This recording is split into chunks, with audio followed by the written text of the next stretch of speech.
In the internet wild, there is a streamer with shitty takes, with jokes so bad, they're almost a crime, yet people tune in every single time. Marvel Strike Force, Raid and the like, watching him is similar to a hike. Annoying and stressful, exhausting and long, I say keep watching, but please be strong. And it goes on and on and on, but there's this one thing we gotta say. Fuck you, Bones, every hour on the hour, we sing with all our hearts. Fuck you, Bones, give in to the power, it is the love that imparts the good, the bad, and the bones. A trio of unsavory people sitting in a pub, 3 SWGOH geniuses in a place that serves beer, or 3 people with malicious intent in an establishment used for having a drink.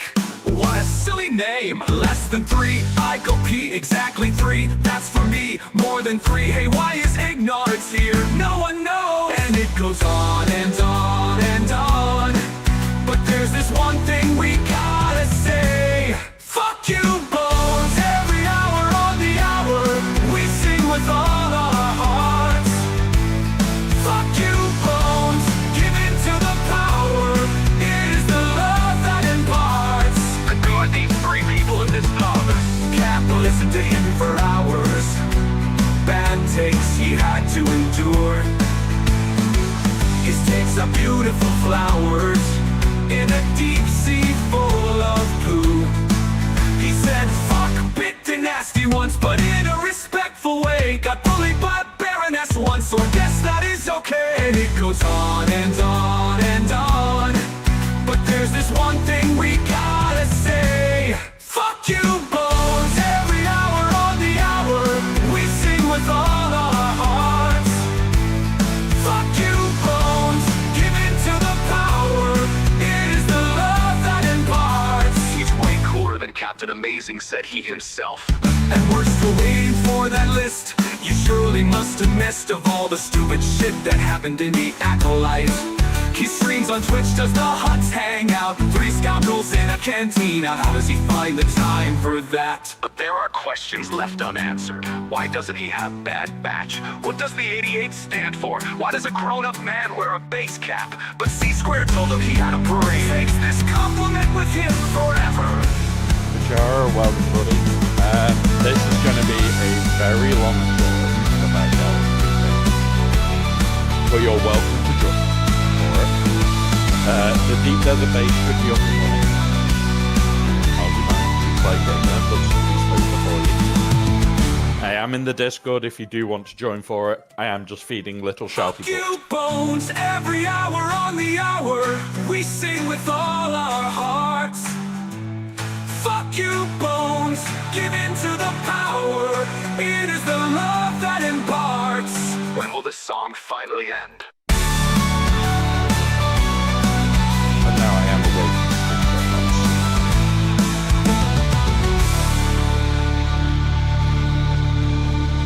Well done.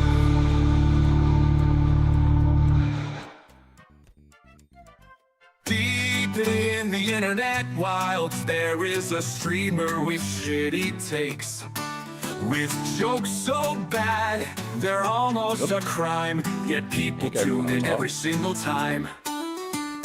Marvel Strike Force, Raid and the like, watching him is similar to a hike.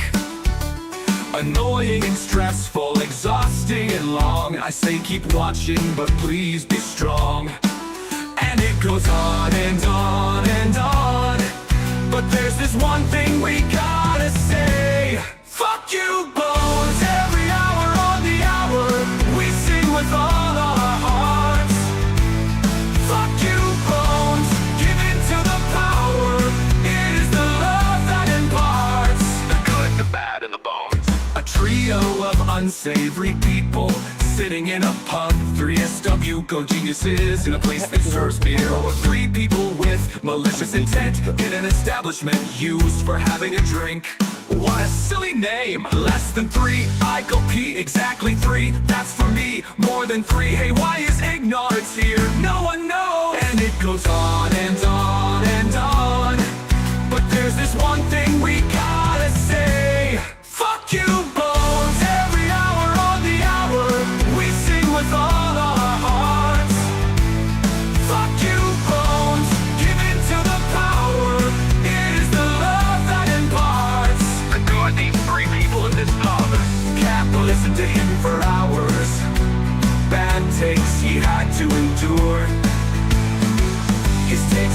beautiful flowers in a deep sea full of poo.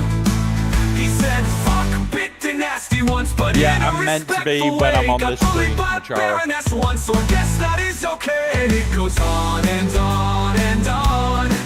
But there's this one thing we I mean, gotta for Aussie say. Mike, Fuck because you, Bones, every hour on the hour. We sing with all our hearts. Fuck you, Bones, give in to the power. It is the love that imparts. He's way cooler than Captain the legs in Amazing, said he blankets. himself. And we're still waiting for that list. You surely must have missed of all the stupid shit that happened in the Acolyte. He streams on Twitch, does the huts hang out? 3 scoundrels in a Kent with shitty takes. Cover. With jokes so bad, they're almost a crime. Yet people tune in every single time. Marvel Strike Force, Raid and the like. Watching him is similar to a hike. Annoying and stressful, exhausting and long. I say keep watching, but please be strong. And it goes on and on and on. But there's this one thing we gotta say. Yep, it's fine. We'll just ignore it. Good morning. Good morning, good morning, good morning. Oh my god, ABS crashing at that point.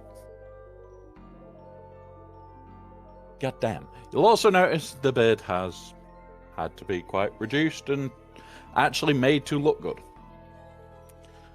So, let's turn. Because this is going to be a lot of talking today.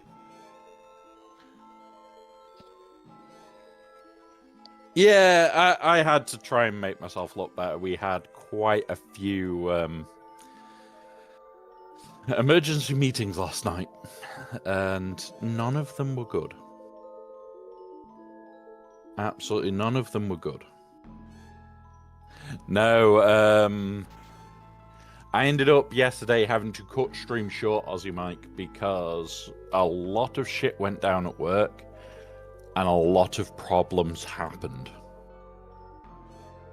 So it was like, yeah, no. I couldn't stream and deal with all that lot. It was chaos. Yeah. A lot of the very big high-ups that I never interact with. And one that I regularly interact with understood why I was a bit pissy. It was 6 PM when the meetings properly started, and they didn't finish till near 9 PM. So it was like, no. So, not good meetings, but we're all sorted. Originally, the plan was to come today and continue June.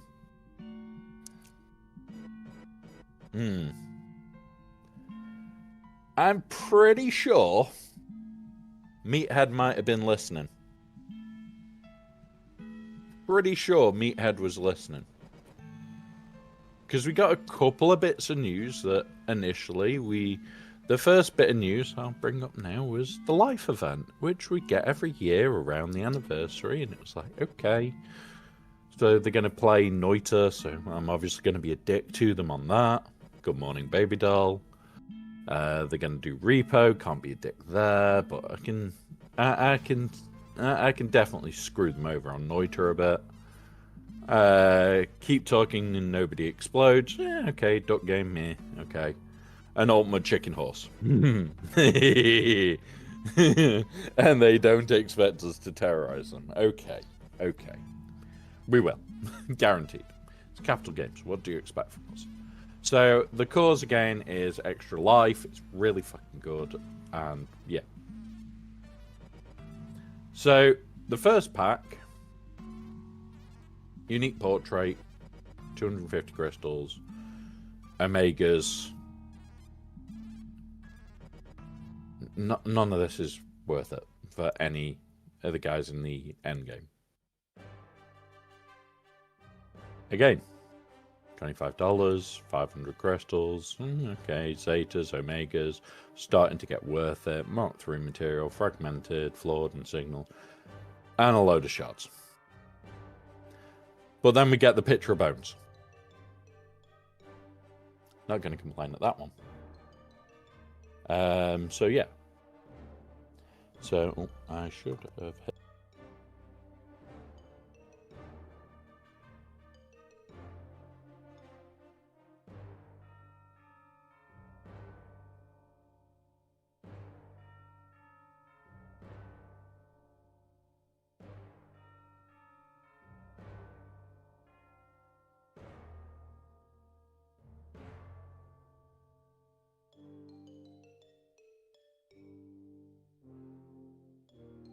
Audi, are you still working? Nope. Nope, it died. The Audi still died. But yeah, I've sorted it, Mike. Sorted it. I blame Bones too. So for $50, it's like, here's a $10 crystal pack, which you think, okay, it's Omicrons, it's Zetas. It's all this signal data shit that we're going to be talking about a lot. Like, these have just come down in price massively. But you get all the shards. And, most importantly, we get this. Now, will I do this year? Yes, I've done it every year I can. Do I care that it's not the best of values? No, because we're given to fucking charity. This is just a perk of giving to that charity by playing the game, putting my ally code in, and done. So I will make my best effort, which will probably just mean I turn around and I go, okay, here is the Twitch payout. That is the money I'm using. $50. Doesn't bother me. You guys are amazing to support me. I try and support any charities I can, which is why we help with Ranger, why we help with everybody else. So, they are playing Noita. If they have the controls on for us to play with them, you know what to do. You know what to do. Everything explodes. Everything saw blades. It's everything is a nuke. You know the options. You know the options. We've played Noita here. We've terrorized people playing Noita before. You know the options. You just do all the ones that kill. And why is it licking me? I'm definitely not impressed. Chronos. But yeah, so that is the first bit of news, and we're there going, okay, fair enough. But we got a video. Now, I am going to play said video before I... What's it? It is a YouTube video, so I can't play the sound. Open link. Yes. Boop. So, this is what we got very early in the day, even before that announcement. Which, going to be honest, it looks good.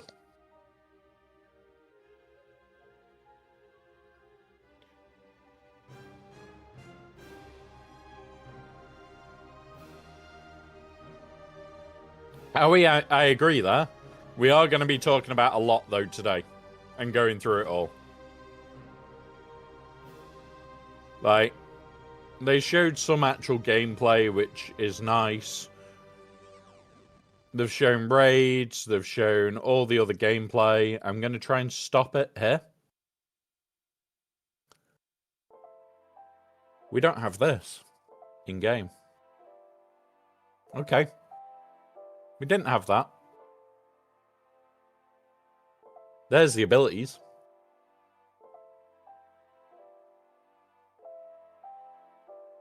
Yeah.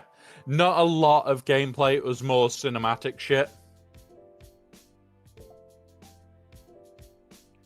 But honestly, I liked that they did this.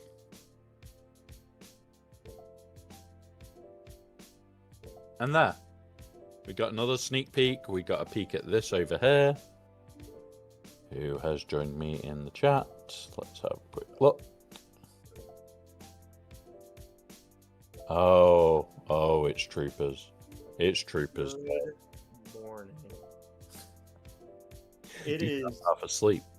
It is 6 a.m. here. I've been up since 5 because I'm trying to. I slept in an extra hour. Sue me.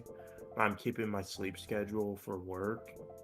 But I immediately, when I saw you live, I was like, yeah, screw sleeping in. I want to talk to my friend about this. I haven't even got to the big news yet. But Macharo, have fun at work, buddy. Have fun at work. But like this scene, it showed Luke, and we were there going, is it just a badly rendered version of Han? Let me pull up your no, on Twitch. No. We've got the beastie in the corner. We saw bits. We've seen extra Maul, and there wasn't any other hidden ones. We have troopers joining us, DK. We have troopers joining us.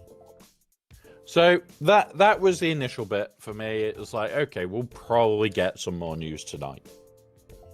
Probably will. It won't be game-changing news, will it? At all. No. Wait. Hang on. It's not game-changing news. Can't be. Like, we'll look at this in game quickly. It's like, nothing's changing today. None of this bullshit's going to change. Like, I've still got a couple of R9s to do. And we'll do them soon. As soon as this update hits, though. Not soon, just when this update hits. We'll do them now. But we'll go into that. The only one that will probably be an exception to that is SWGOH. Right. So you sat there and we're like, okay, so it's the 10-year anniversary announcement. And it's like, okay, it's 10 years. This is big. And then you read this bit. These are usually like between 3 and 5 minute reads. And my heart fucking dropped because it's like, this is going to be a fucking essay. An absolute goddamn nightmarish essay. This felt like my paper for when I was a senior in I think you call it studies, graduate school over there.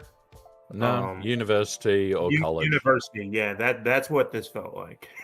Now, the joke here is, I then did, when I read that, it was like, it can't be that bad. So I looked up here at the little bar and went, oh, fudge.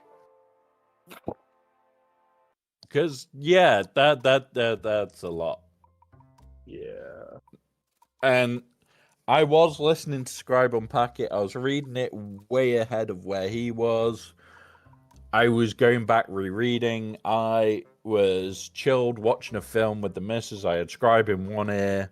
I was reading. The missus was pissed that I was doing that, but she was fine with it because I said it's massive news. If Meathead wrote all this on his own, which no doubt he did. Oh, he did. He's probably worked on this for weeks, guys. Well, he said he had been. He said it 2 weeks ago that he was writing up a post. Yeah. And this is ridiculous. Yeah. So we are going to be breaking it down into little baby chunks because holy shit, this is going to be a very long just getting through this. So at the start, it is literally just, it's been 10 years, difficult to believe the long way they've gone. Honored by this momentous 10-year anniversary, setting the stage for exciting era games, and yeah. Before we get into this, yeah, I think this could be one of the best things they've ever done, DK. Before we get into this, guys, one thing I am doing is ordering myself some fucking coffee. There we go. I got my Mountain Dew ready. I look. No, Mom, there's a reason I'm ordering coffee. I ran out of coffee beans this morning. I'm going to tell you this. when I saw you're live, I'm like, if he wants me there, that's great. I want to discuss this and break this down with him. But if not, I'll shut up. I'm gonna drink my Mountain Dew still, and I'm just gonna listen to him. But I ran to the gas station. Ran to the corner to get this food and to get this because I'm like, if I'm joining him, I need to be locked in and I can't be drowsy. So- oh my. There we go. Yeah, I'm literally ordering coffee as we speak. Usually I wouldn't do this on a Wednesday. Usually I'll be out having coffee at this time of day. But yeah. See what CG. Yeah. I will say this. This is, in my opinion, the best update they have ever done. Now we need to see an application as we're going to break it down bit by bit, which I did last night. So I have a very good understanding of this update. But I just need to see how it is in application, and then what I want to see as someone entering Endgame and someone who announced to his community literally a month ago that he's gonna start next year getting all the new characters maxed out by the end of Marquee. I want to see what the cost ratio is compared to old new system. The thing for me is, I originally was going to be everything goes to Relic 7. Stroke potentially 9, depending on what the economy changes. We'll talk about it all at the end. I still need to see the Relic 10 economy as the economy and not just freaking written to be able to decide whether we do Relic 10 as our stream goals. There is a high chance that that is a possibility. Which is weird to say. Yeah. Because Relic 9 just got easy. It didn't pick it up, DK. There has been problems with StreamerBot for the last week. I will pull up the command and play you your Relic Delta. Where are you? Actions. It's not make Ewoks great again. Fuck is it?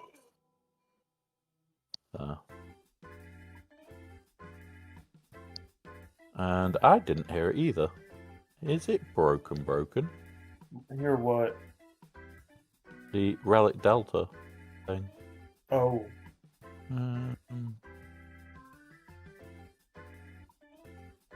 Streambot, that one.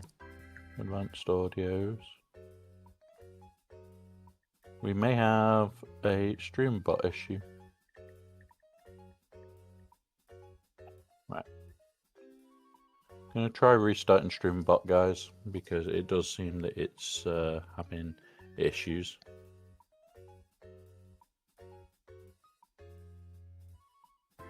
While that's restarting, we're going to talk a bit more. Hey up, Spook.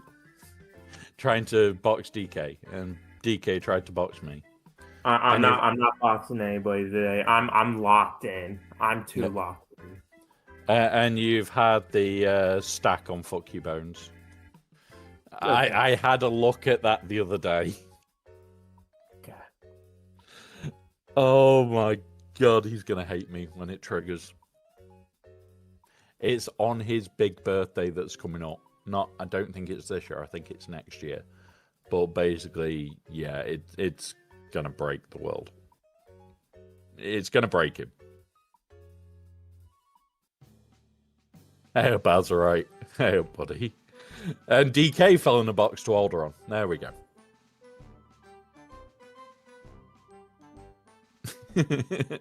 I don't know who Clay Cat is, but yeah. Not me. Yeah. Right. What? Let's have a look. So, yes. Initially, last year we released eras, mentioned the concept of eras, yada, yada, yada. Eras have been great, especially for people like me who invest, because it's given us a very nice structure to follow. Very, very nice structure to follow. Oh, and Spook's posted himself to Alderaan as well. Honestly, Azurite, there is more to it than people have realized. Like, I've sat down and looked at a fair bit. We'll be going through all the economy changes when we get there.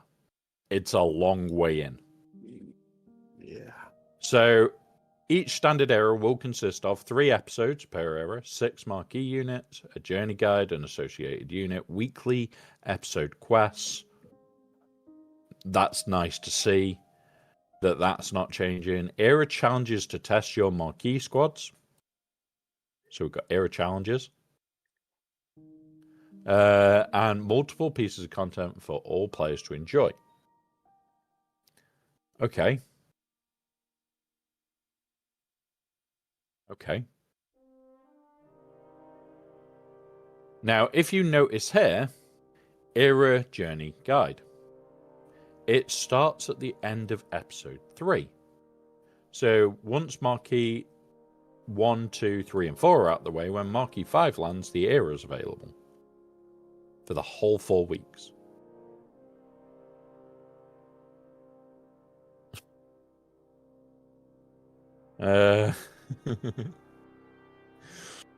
But yeah, we'll talk a little bit about Gear 13 economy, because there is a point where I think you might be an advantage now, because you'll only have to farm Gear 13.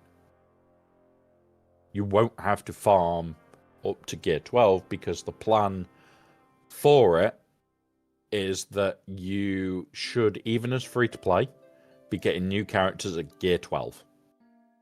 Even as free-to-play. So you should be walking out with characters at Gear 12, meaning Gear 12 to Gear 13 is the only bit that you've got to actually do. So imagine never having to farm Karatech.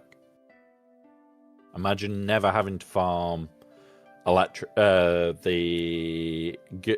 health packs, because the health packs stop at Gear 12. They're never in a Gear 13 set. Okay. So it's trying to free up your farming time. Because at the moment, if you have to farm bits for getting it to Gear 12, okay. But yeah, we'll talk about it. There is bits that I think is going to help everybody. There are bits that suck. There are definitely bits that suck. So periodically we'll have a non-standard era, 1 episode, no journey guide. We'll communicate these as they occur. Now, we've just had a non-standard era that they did not communicate about. This is a 4-week, a 2-episode era. None of us knew if this was the end of the era or whether it had a 4-week break.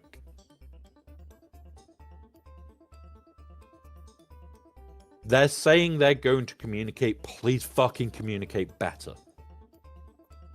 You've just proven a non-standard era you did not communicate. And yet you're saying that you're going to communicate when you have non-standard errors. I read that and flipped a little bit, because it was like, okay, I'll give you the benefit of the doubt, but fucking do it in the future.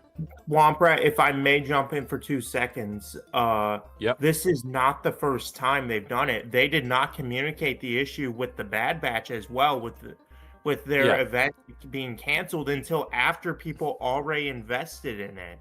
So this is 2 times they failed to communicate, which is why I'm skeptical about that. The reason I'm not bringing up the Bad Batch one is because it was done within the first, I think it was 2 marquees. They confirmed that there was nothing, and everybody stopped investing. But okay. The reason I'm pissed about the last one is this has come out, less than 8 weeks after the start of it.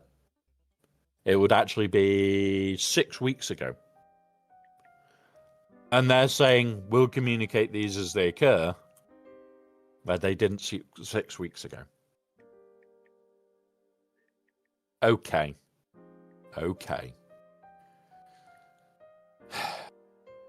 That is the bit that pissed me off, is that they didn't listen the first time. They said that they would let us know if there was changes again in the future, because Meathead put it on Discord in regards to the Bad Batch stuff and saying, oh, it was this. And then they go and put this in an event where they didn't, well, this in a post where they didn't actually communicate it before. Mm-hmm. Okay, I understand it. I accept it. I am just skeptical that this is going to get sorted. Mm-hmm. We'll see. We'll see with that. And Electrium's moving to Mark II, I think, is actually a good thing. It is. Because at the moment they're in Mark IIIs, and my Mark IIIs are used for only them. So having more for Mark IIs, yeah, okay. Right, so expanded availability. Everybody from level 10 to 85 can do it, depending on the levels. 85 will be standard introductory. Players who are below 85 is standard introductory. Bespoke set of quests for people at 85 and above.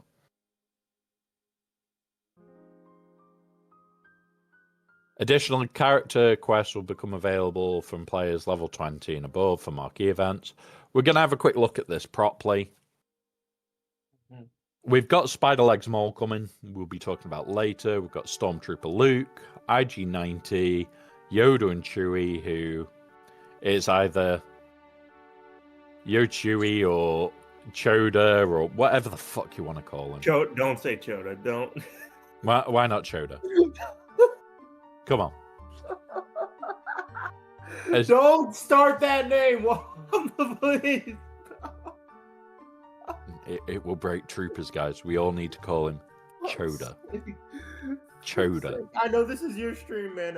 I'm trying to respect that on my energy high right now, but man, please do call it Choda. There we go. No Wolf confirmed it. It's now confirmed. Also, me and Scribe talked about it last night as well, and he's calling it Choda as well. So good luck there. Yeah, the furnaces do suck a little bit, but you'll be able to use energy to farm furnaces. That's the whole thing with this now. But for the gear or for the relic mats, I'm still farming 2 weeks later. Yeah, it can suck. Asajj Ventress. This is already in game as a thing, so okay. We've got Inquisitor Barriss, thank fuck it is not more Acolyte bullshit. And Darth Vader Jules End, which is the Kenobi Vader. Just one thing that will go about quickly. That is a epic marquee. So similar power levels to Great Mothers. We have another massive thing coming here. So Spider-Leg Maul is at the end of this all. Holy shit. Gosh, I'm getting him day one. That is my favorite character. Right. So, era isolation. Eras will be isolated from the rest of the game, referring to as legacy content during the era. Each marquee and journey guide unit that will be released, both in the journey guide and marquee, will be considered era units when the era ends. All current era units will become legacy units. When the era begins, the newest marquee and journey guide will release during the era and will be considered era units for its duration. What this means is every 12 weeks we are going to have a dump into Grand Arena.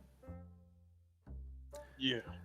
This is going to completely change how we initially do Grand Arena, because there is going to be 12 weeks where we don't have new characters.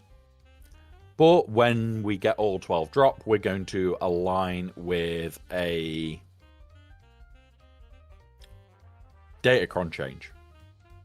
Mm-hmm. This is scary. And this is officially a scary moment for anybody playing GAC. Anybody that's doing that is wanting to climb in Kyber, you could run into hell for no reason. Yeah.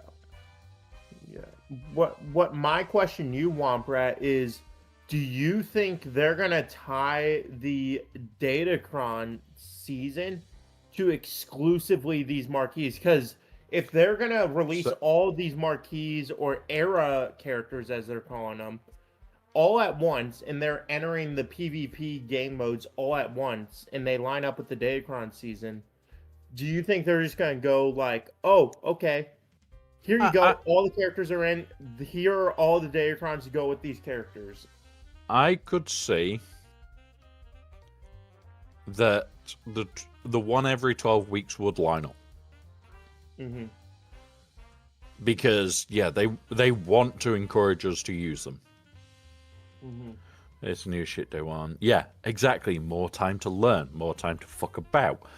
This is not, oh yeah, it's just helping the whales. Because guys like me, it'll be, oh look, they drop into the game in 12 weeks. I now R9. You because you're a tank. You because you're important for that team. You because you're going to do this. You because you're going on this team. Oh look, my R9s are done. And I walk into GAC with like 4 out of the 6 R9. Or 4 out of the 7 R9. What this will allow is a lot more time for theorycraft, a lot more time for stability checks, a lot more time for us to think and work shit out. There is stuff that I would like to see them bring in. They have said that they are going to bring in a PvP element that we can use these in so that we can learn. That learning is going to be important. That will mean we come into GAC when we have 7 new units drop. Mm-hmm. Will mean, okay, we're learning. Instead of we're going in with 3 or 4 days worth of information and like we're going into tomorrow with, 3 days information on SWGOH and next to no testing. Yeah. There isn't information on it. Although, yes, Arnold has done a great job doing the testing in Arena, there are armies involved that completely change the team. That is what it concerns me, Womprat, is... like, especially with this era, it's going to be like, oh, great, like, all the characters dropping at once is going to be fresh. There's going to be so many Omicrons that you're going to have to learn about and test all at once. And that's my only concern, is you're going to be overflowed with, oh, how does Luke work with this team? How is Afra being lifted up by this and stuff like that? So ones like this, where it is a mixed era, I do agree. It is going to fuck with guys like Arnold because it's so many teams that need suddenly testing. Mm-hmm. When it's a individual era that builds to one thing. So say we had Spiderlegs Maul with his team +2. The +2, yeah, you need to work out where the fuck they're going. But the Spiderlegs Maul team, you've got the team. You've just got to test one team. What this will do is, instead of us having bits of a team that we hodgepodge together, will mean when it comes around to actual testing, we'll go, here's the team. There's no testing involved. There's no, oh, I'm just going to run this and see if this works. It's, here's the full team. If you want to swap shit out, swap shit out. But here is the full team. This is giving more ability to test more bullshit. The more you use a testing like Omega with it. Yeah. Yeah, that's where the theory crafting is actually going to increase, Azerite. So we will now have 12 weeks to work out, say, Darth Vader, who's meant to go in the replacement for Starkiller spot. Say we find he actually works better under a Traya lead, because in theory he does. We then test it because we've got 12 weeks to work this bullshit out and sit down and read teams. And we're going to do more theory crafting streams because of this. I agree. I like this in this kind of format. Like Womprat and I have had a discussion off stream of like, hey, like I should start like testing more and dive deeper into characters. With this kind of format, I can see myself do a lot more testing and deep diving into characters with the theory crafting, like you mentioned, So with us having 12 weeks. what I'm going to be doing when new kits come out, we will look at the team that they recommend, especially with this era. So like for IG-90, it's Afra. For Luke, it's an early Princess Leia team. For Choda, it's a Wookiee team. Asajj, it's Finer Django. Barriss is meant for Inquisitors to lift them. Don't really need it. Yeah. And Spiderlegs Maul is for the Stranger. So, okay, fair enough. We have got a lot of teams to look at. As these kits come out and we can start theory crafting, instead of... Oh yeah, Ufusia is Barriss. The whole idea that I've got is the streams where we would usually be chatting about these and doing bits of, okay, we'll do the event. I may have already got the event up to a decent standard. We'll do the event on stream and we will theory craft the shit out of the team. So whether, okay, so how does Stormtrooper Luke work with Stormtrooper Han? How does it work with Princess Leia? How does it interact with this? How does it interact? Oh, could it interact with GMY? Could it interact with this? Could it interact with this? And we will go into the fun theory crafting bullshit. And I am going to make channels on Discord for you guys to chuck ideas in, and we'll break them down. And that's going to be the idea of those sessions, is we break down the new characters kit, way above and beyond what I'll ever do on the HOTS Hangout. And then we will break it down even further. So we will just go into the kit in utter minute detail. So for some people, it will be too much detail, but we will cover the overview of it as well. So we'll be proper theory crafting bullshit in here. Well, the stuff I used to do. No, yeah, no. The thing that concerns me, the only concern I have is for that 12 weeks, they said you can't use them in any of the legacy game modes. They're only going to be used in the era game modes, right? So that will, in my eyes, that's going to limit some of the testing, yes. So it will be interesting. I'm going to look to you, and I'll probably use you as a resource of being like, hey, I know we can't go into Squad Arena. You can't use it. That's a legacy game mode, right? So you can't test in there. So yeah, we don't have mods, so we can't test properly because we're not going to be able to put mods on them, which also sucks. I think we need to be able to put mods on them. Definitely need to be able to put mods on them. The other part of this is we're not actually going to be able to test them in anything but the era event. So I'm just going to be able to learn the inside and out of the kit in those events. Which is, again, going to really suck. The thing that I'm sat there thinking about is when the 12 weeks begins, this gives me 12 weeks to work out how it's going to interact with other teams based on their wording. This will give me the time to know that when we get to the 12 weeks and they suddenly drop all together into legacy stuff so that we can use them in GAC,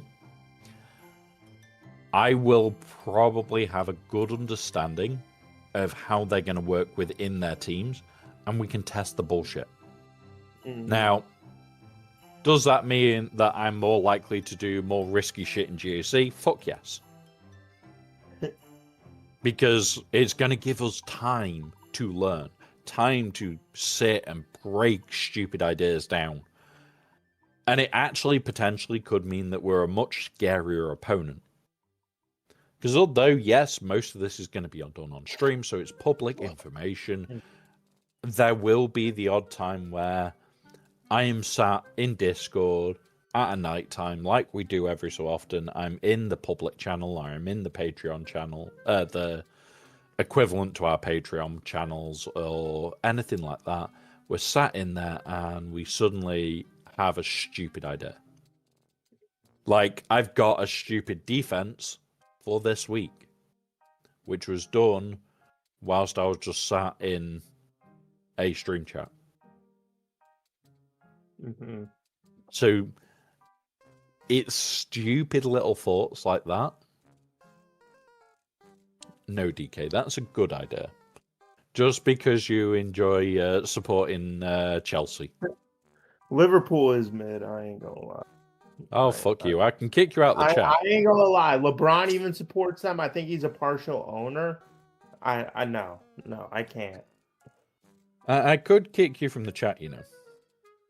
Let's see, but Womprat, we established that we're friends now, so you can't. So He's pushing his luck. Right, let's continue with this. So, a few important distinctions. Distinctions for reasons. Area units can only be used in area modes and aren't in Legacy. We've just talked about that. Area units can be used area resources to progress, while Legacy continues to use existing materials and recipes to upgrade. So when they become Legacy, if you get them to like Gear 12, they only need the Gear 13 shit. This is actually a good thing for this, and we'll explain why in a bit. mm-hmm. But Legacy units cannot be used in era modes or be upgraded with era materials. Thank fuck, because that would be cheesy dirt. Yeah. This isolation is primarily to allow players to progress in both the latest content and grow their rosters with legacy content without having to choose where to put their resources. But the more detailed explanation of this instruction and isolation is important and can be found at the bottom of this update. I actually agree here, because it means as somebody that's free to play, you can do everything on the new era shit and not worry about it impacting your current shit. Agreed. You don't have one extreme or the other, you just have one. So you can still be working on Sia Malicos, for example, whilst you're working on shit for Barris to go into a Sia Malicos team. Mm-hmm. And it having no impact on you doing Sia Malicos. Yeah. Which is a good thing, because we have to explain all the time to a lot of people that come into the game, stop spreading yourself too thin, focus on one project, get it finished. I had somebody the other day that was like, oh yeah, I'm going to focus on GL Leia, Jedi Master Luke, and Jabba all at the same time. And it's like, no, focus on one, complete one, then do the next, and then the third will be the easiest because of how they're interconnected. And he was like, oh, but why?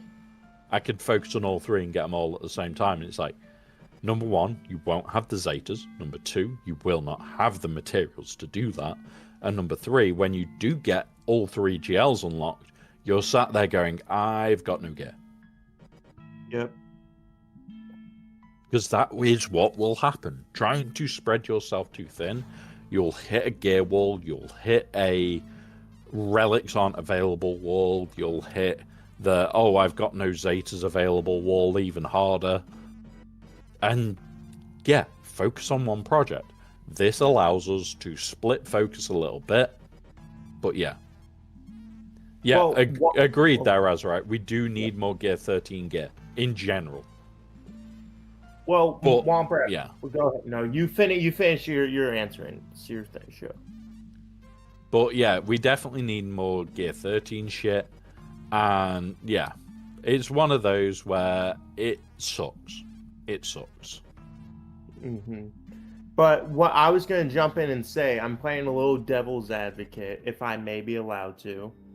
Um, as a content creator that's going to be getting all the new stuff, that is great. I'm excited about that. But I'm thinking from free to play players in the community, it's going to be like, all right, we have it at 3 stars, gear 12, as you'll see in the breakdown later. And then if it lines up with the Datacrons like we discussed, then only the end game players are going to be really engaging with the Datacrons and the full viability of the characters for that 4 months. So you're only going to get the peak amount of content if you engage with all of it day one, as in gain the max scores on the events that we'll go into later, as well as engaging with that Datacron set, because they said they expect most people to reach the level 65 free to play. And then and then level 66 on is 4 stars. So you're still going to get a 3-star character, which is great. That's awesome.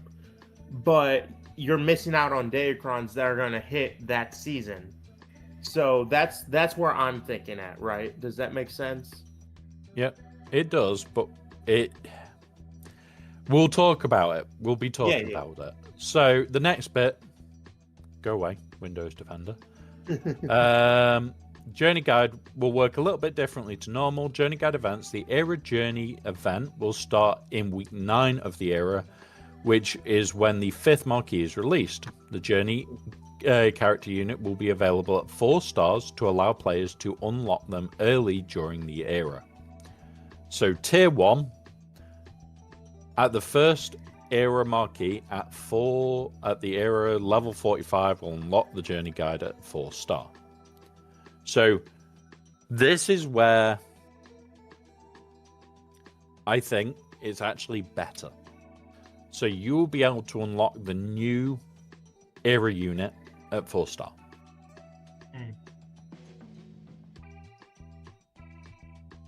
Yeah.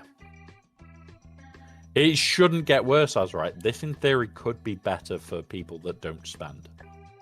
We'll talk about why and everything else. The 5th Era Journey will unlock the marquee at 5, then 6 and 7, become 6 is released. Okay. A significant amount of time after the Era, the Journey Guide will become a legacy event, but the different required for marquees will no longer be Era units. So, okay. That's fine. So, yeah, it literally free-to-play players are going to be focused on farming Gear 12 and Gear 13 pieces. Everybody else is just going to be, focus on what you want. Yeah, but Azurite, this is going to allow you to focus and invest on new stuff and old stuff at the exact same time. So you'll be able to get a character to Gear 12 for nothing.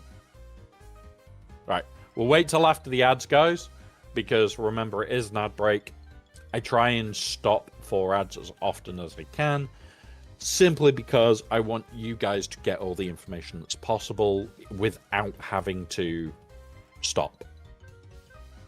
Like, I will ad break as much as I need to.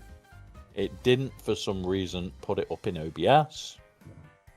Which, okay, that's irritating as sin, but it is in chat. I will see why it's not working here.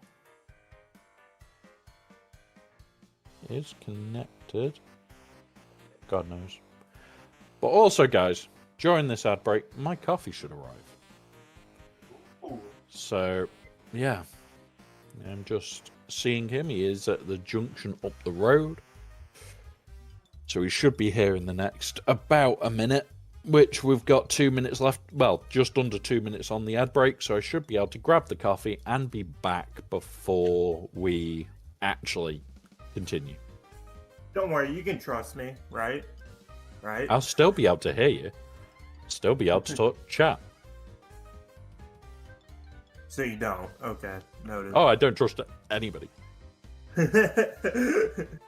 Yep, we're back. No, we're not. Not everybody. Oh. Another 1 minute, 24 seconds for most people.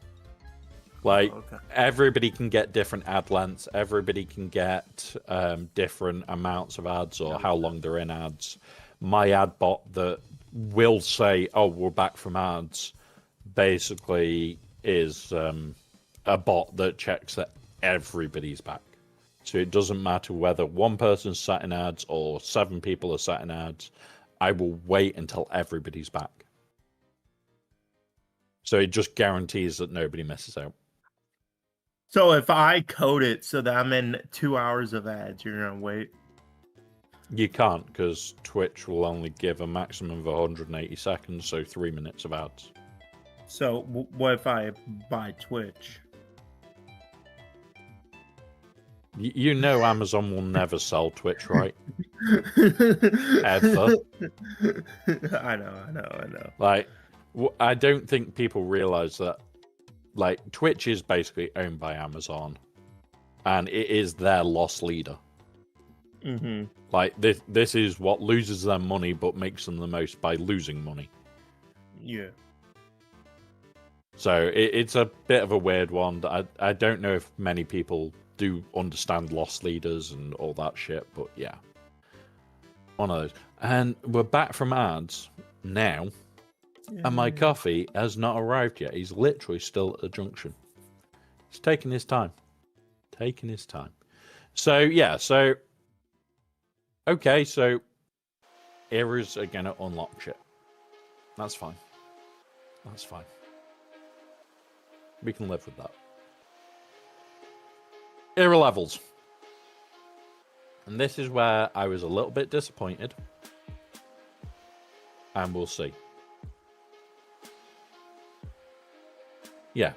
But it's giving you a chance to work on all the older ones without having to work on the new ones. That's right. That's what this is doing. It's freeing up all your gear to work on the new, on all the old shit at any time. So we'll talk about it. We'll be going through it. Do I think it's great for free to play? No, I don't. But is it good for free to play? Yes. It is definitely an improvement for free to play, but it is not good for free to play.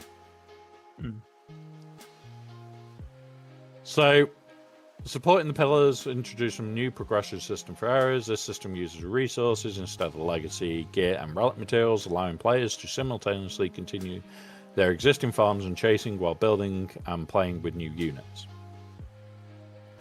Yeah, okay. Oh, this has not been explained well. And I really need to see how this is. Because with how badly this has been explained, I am not happy about it at all. Yeah. So we see in this picture that you've got levels and it shows this new currency and this bit. It doesn't particularly say how you get this new currency anywhere. Sucks. I'm hoping it's basically the marquee events give that shit. Well, Womp Rat, I'm seeing, correct me if I'm wrong, on the where your face cam is. I think there's, so we have the gear, the currency, and then that thing in the bottom, is that the shards, the era shards, or?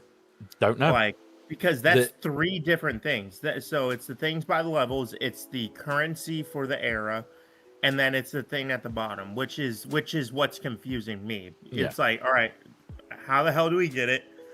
How do we spend money on it? Right? So, for me, my concern here is, number 1, this currency. Number 2, whatever this is. Number 3, if we do spend to get him to the marquee event at 6-star, do we now still get him at 7-star? Have they taken that away? All of these things I want to know, and looks like Stormtrooper Luke is going to be the first bit where we find this all out. Yeah, and what I notice is it's saying ability upgrades and then stat upgrades. It's not a gear system, so I want to see how that works. Right? This is likely a set to a piece of gear. So when you when it goes from this to whatever level it was at, roughly puts it at a set point. Okay. With set amounts of gear and everything else. Again, another system we need to understand, need to learn. Mm-hmm. And that's the important part here. So, era levels and linear progression path, ability materials for each level, unit stars is another way to power up your era unit that are required for era level battles beyond a certain level. 4 stars, 66, all the way to 7 stars, which is 91. This is where I will be intending on trying to get everything to try and test bullshit. The problem is, we don't know if they're keeping all the systems in place. Because they haven't explained it, which is irritating. We'll talk about all this and see where it goes. Players will need a variety of materials to upgrade unit levels. These are earned from participating in Colosseum, era marquee events, era journey events, and episode track milestones or purchases from the store. So it looks like the Colosseum's going to give shit. The era marquee, I'm hoping that is exactly what we've been using. The era journey event, hopefully exactly what we've been using. And era track milestones and purchase through the web store. This is hopefully just adding to marquee shit.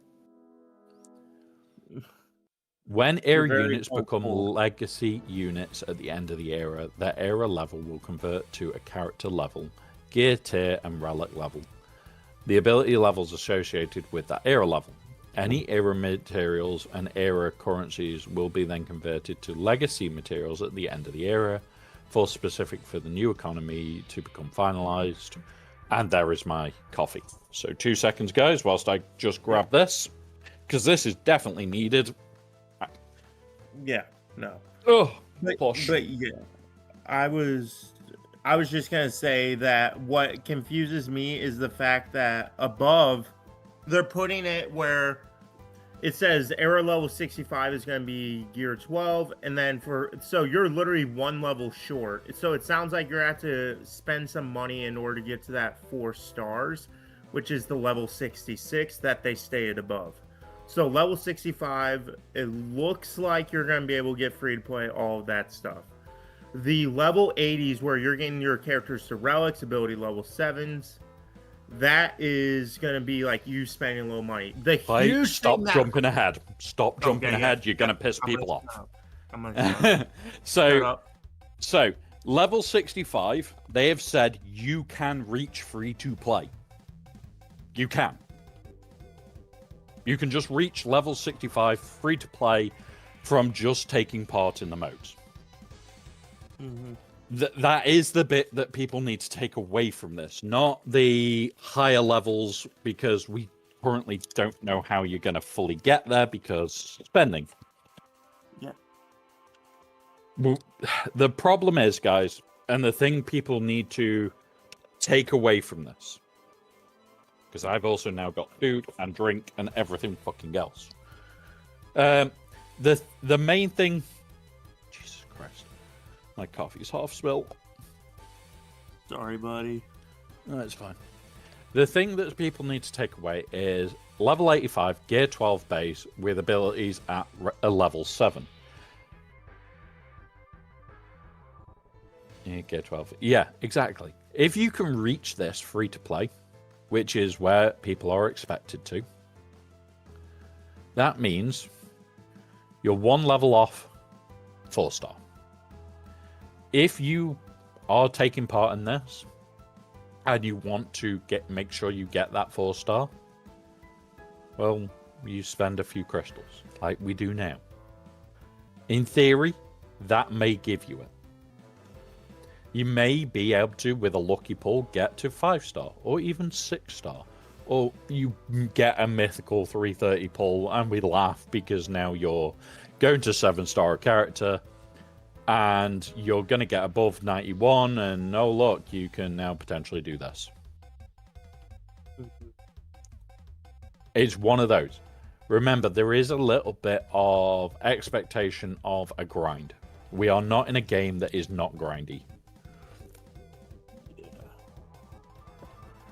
Well, Coffee. well, sorry. So 85 is below 6 stars. But at 85, so just below 6 stars, you get Relic 2, ability at 7.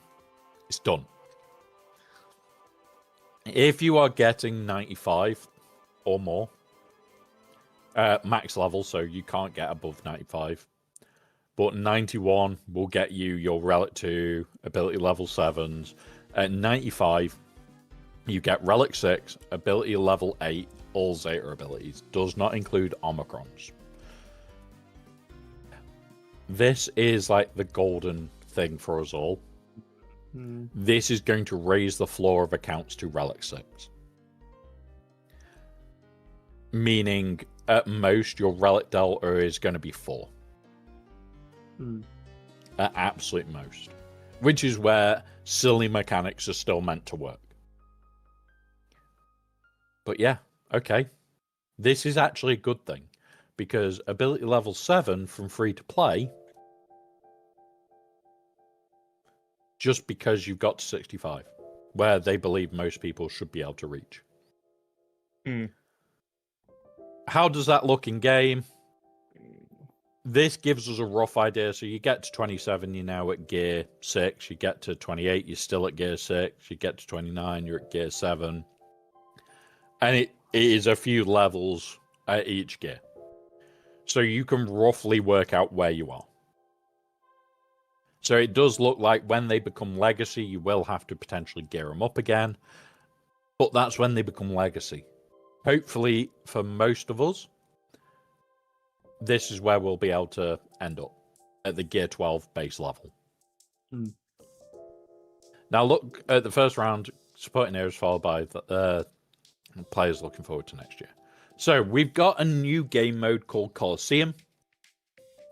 We did see clips of it in the video. And I am enjoying this coffee way too much.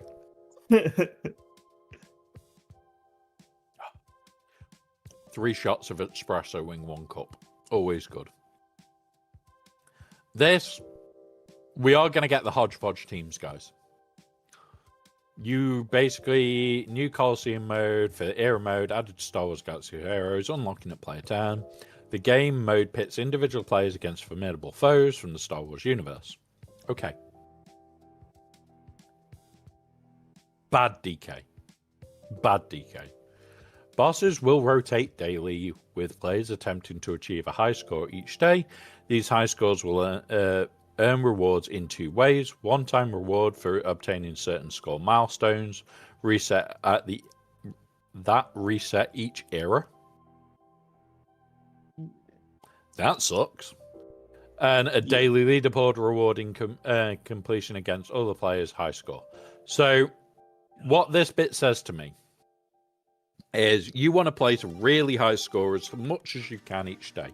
If you get that off the bat, you get rewards.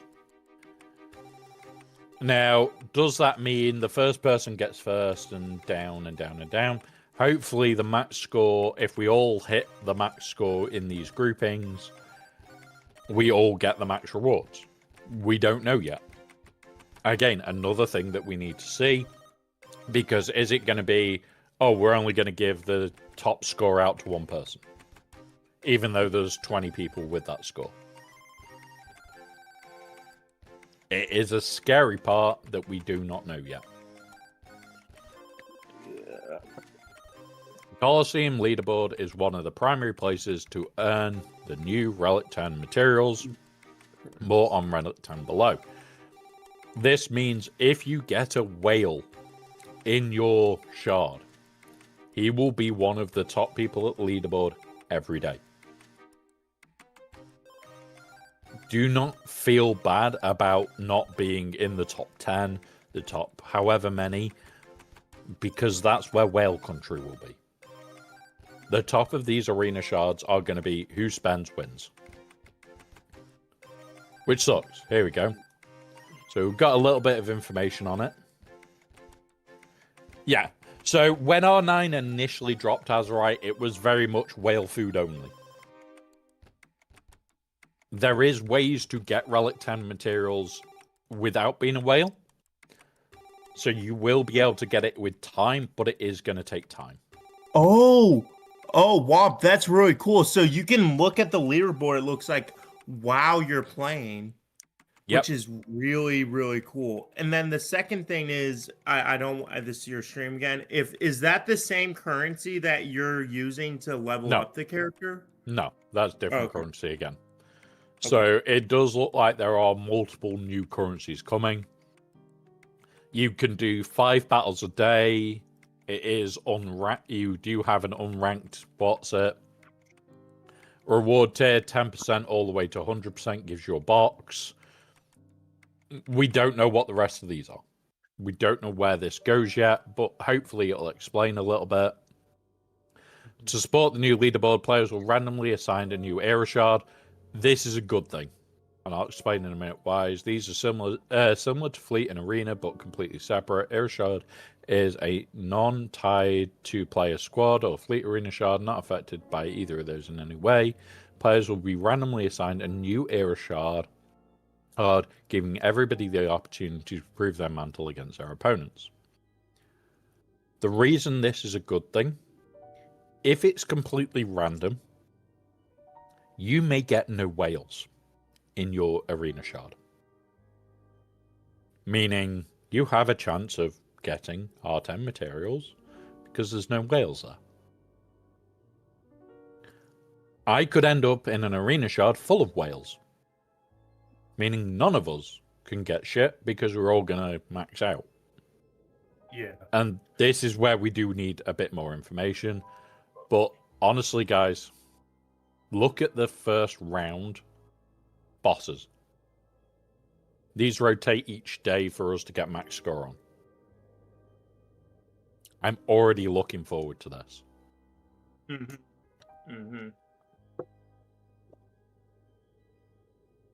right, close that a sec. So, era challenges. Era challenges take place in use era units in its release. These will be replacing galactic challenges. Thank fuck. In an effort to manage and help people with time spending competing on daily tasks. These are difficult tiers are balanced around having era units, squad units at certain levels, featuring rewards for those appropriately. These will be available during weeks between marquee releases, and players will have a full week to complete them. This is trying to give us time that we didn't. Like, taking away galactic challenges, we're effectively getting a week-long galactic challenge where you have more time to finish it. That's all this is a week-long galactic challenge with more time to finish. Well, and here's the thing also, Womp, is this is my question to you. Again, you may say we don't know, this is something we need to know, but I just want to ask, is if we are getting, this is an era game mode, right? So you can, if it's an era challenge, that means you can only use the era units and with the different tiers. So it seems as if certain tiers and rewards will be tied behind how far you take those characters, correct? Or am I wrong? Okay. Yes. The difference is that we need to see how these points are spread, because most people were able to complete at least finish the fight one. We still need all the points from the finish the fight one. We don't need the points for all of them because not everybody could have done Zuckus to 7-star. You could do the Zuckus 4-star tier. So we still need a lot more information about how these are going to work, how the point spread is. It does give us a rough idea, but yeah. So, time in game. Time needed to complete all the events in daily modes is an important topic to be discussed as part of these changes. With the addition of Colosseum, The managing of era rosters at the top of your existing rosters is critical to ensure the time spent in game daily doesn't increase significantly.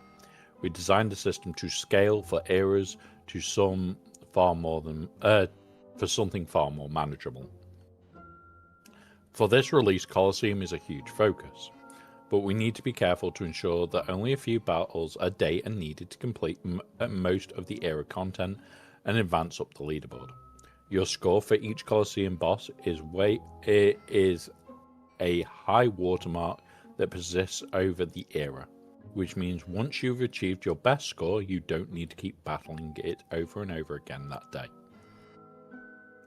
That alone, that is going to carry through the era, means, oh look, the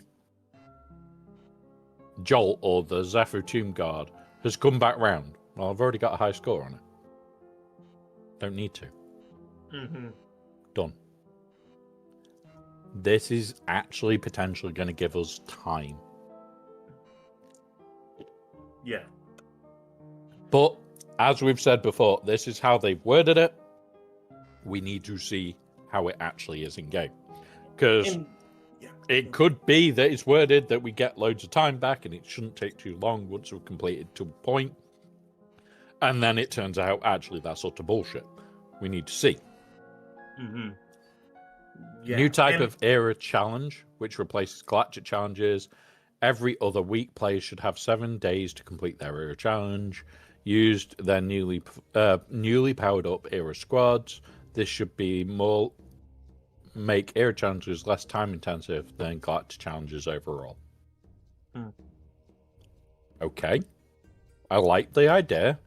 But is it going to be loaded with points at the lower end for the people that do not whale?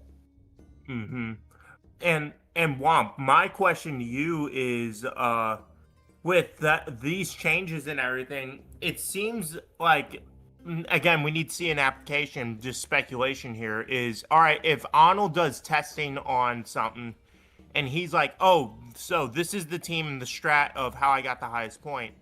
And he has all those viewers, and all those viewers do it at the same time. Like for the challenges, for the Coliseum, all that.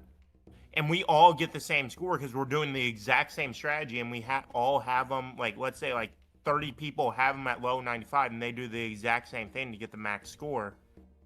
How is that going to work? How is that system going to, like, look, if that makes sense? Yeah, we've already said about that, and we need to know how the rewards are going to be split. Yeah. Is it going to be like the old raid that as long as you, like, if you all remember the old raid, we used to get a very set score and stop. And then you wait for your clearer to get to the end. We all hand in all at the same time. That way we all get decent rewards. Is it going to be like that? Or is it going to be, oh, you've all got the same rewards, so you all get the max reward for that number? We don't know. There's benefits for early, benefits for mid, and benefits for late game. There's a lot of benefits over this whole lot, Badger. And hey up, Phobia. I'm just going to stuff a little bit of food. Yep.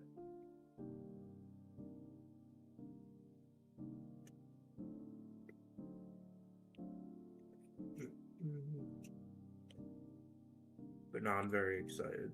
I don't think it will be completely sucked for mid, because there is still a lot to go through as right. And we'll talk about it all after at the end, and we'll go through what your worries are as well.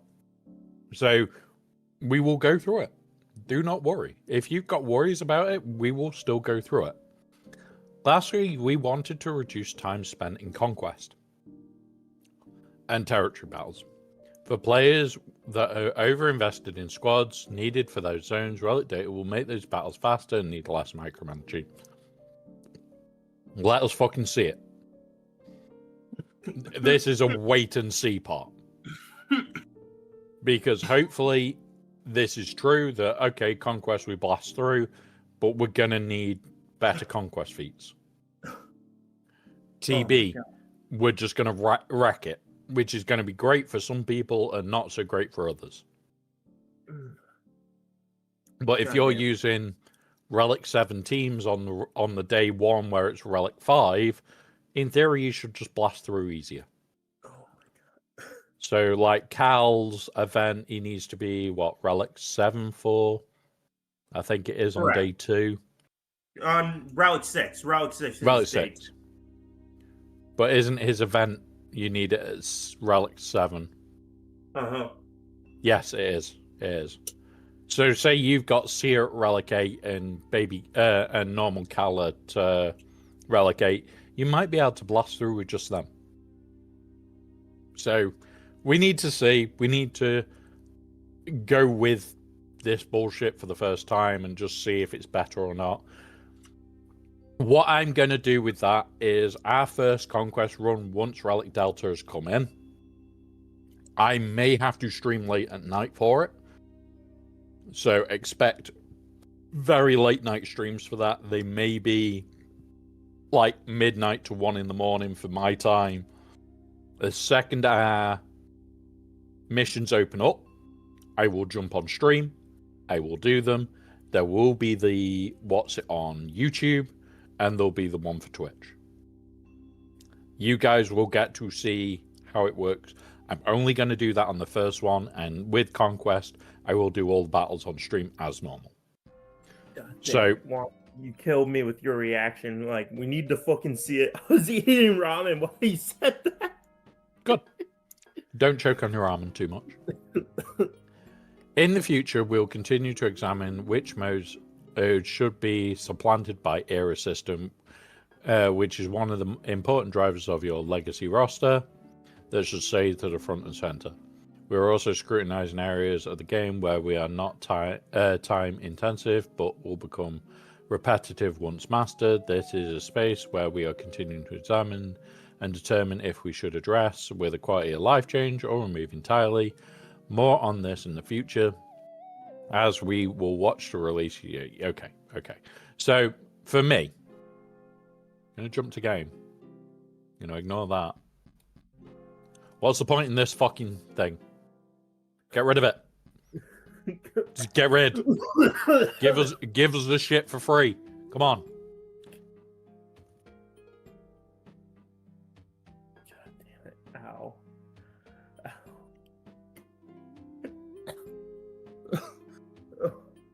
damn it. I need to take a breather. You got it. Yep. You're killing me.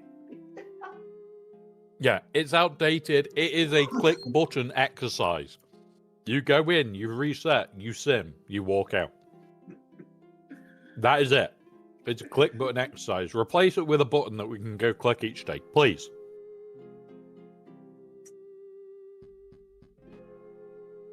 Right, Cantina. I do like the shake up a little bit. It does look a little bit nicer. The fact that they've got these, we've got nothing else that I can see has changed apart from these two. So a quick flick.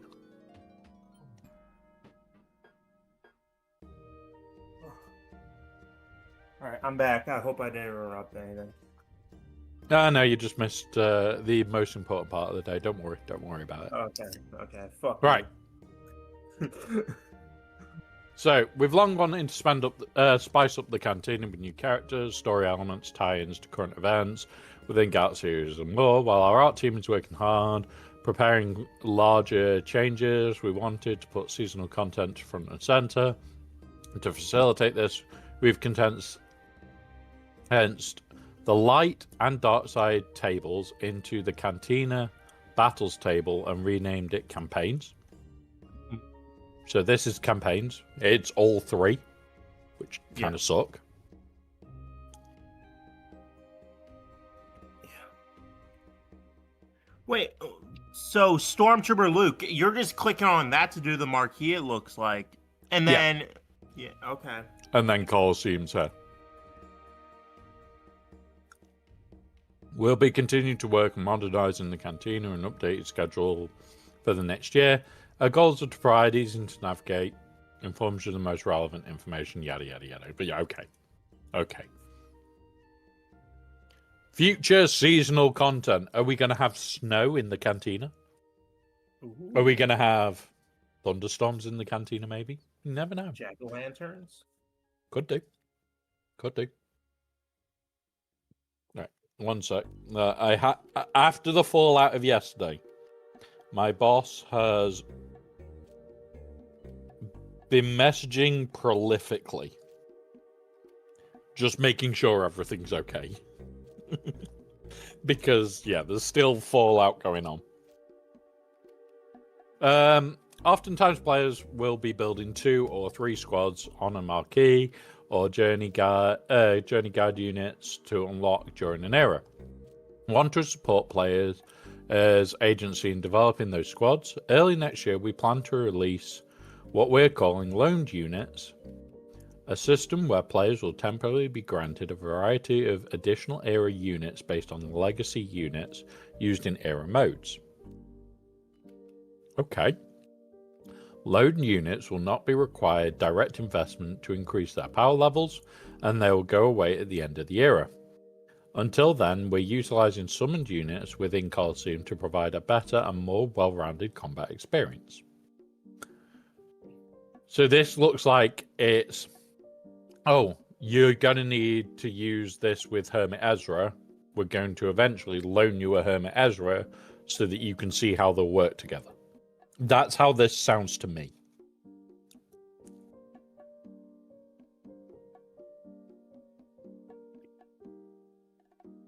Yeah, I'm a little confused by this loaning system. That's the one part I can explain to my community. It's looking like, because it's based on legacy units in the era mode. So it's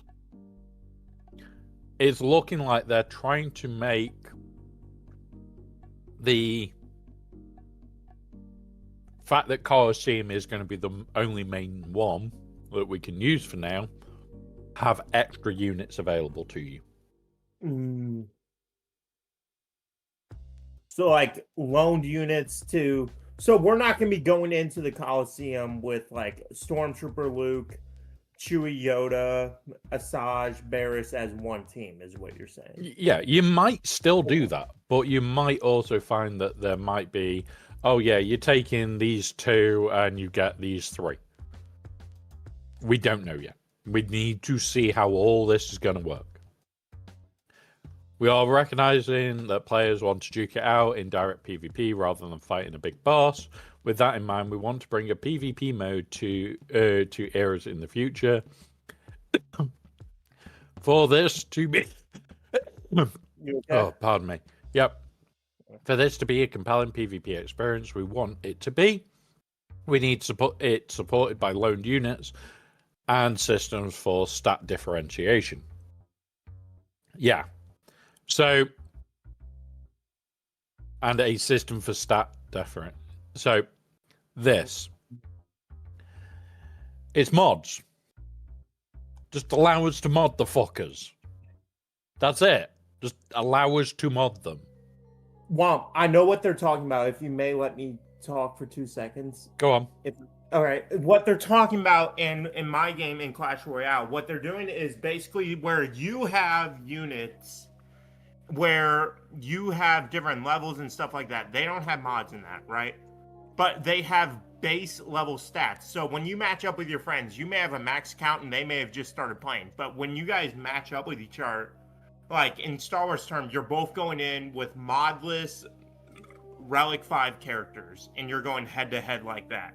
So I think what they're trying to do is come up with a system for PvP where you go head to head directly with players and possibly friends. And you find that baseline where they can eliminate mods that give that bonus. And it allows you to have, all right, these are the stats you have at Relic 5. Like, you're going to have the base stats at Relic 5 for all these characters. And you have to decide what counters you're going to use against your friend or said PvP opponent in that game mode based off just their mechanics, not their stats. So, the way I see this, number one, supported by loaned units, that's a great idea.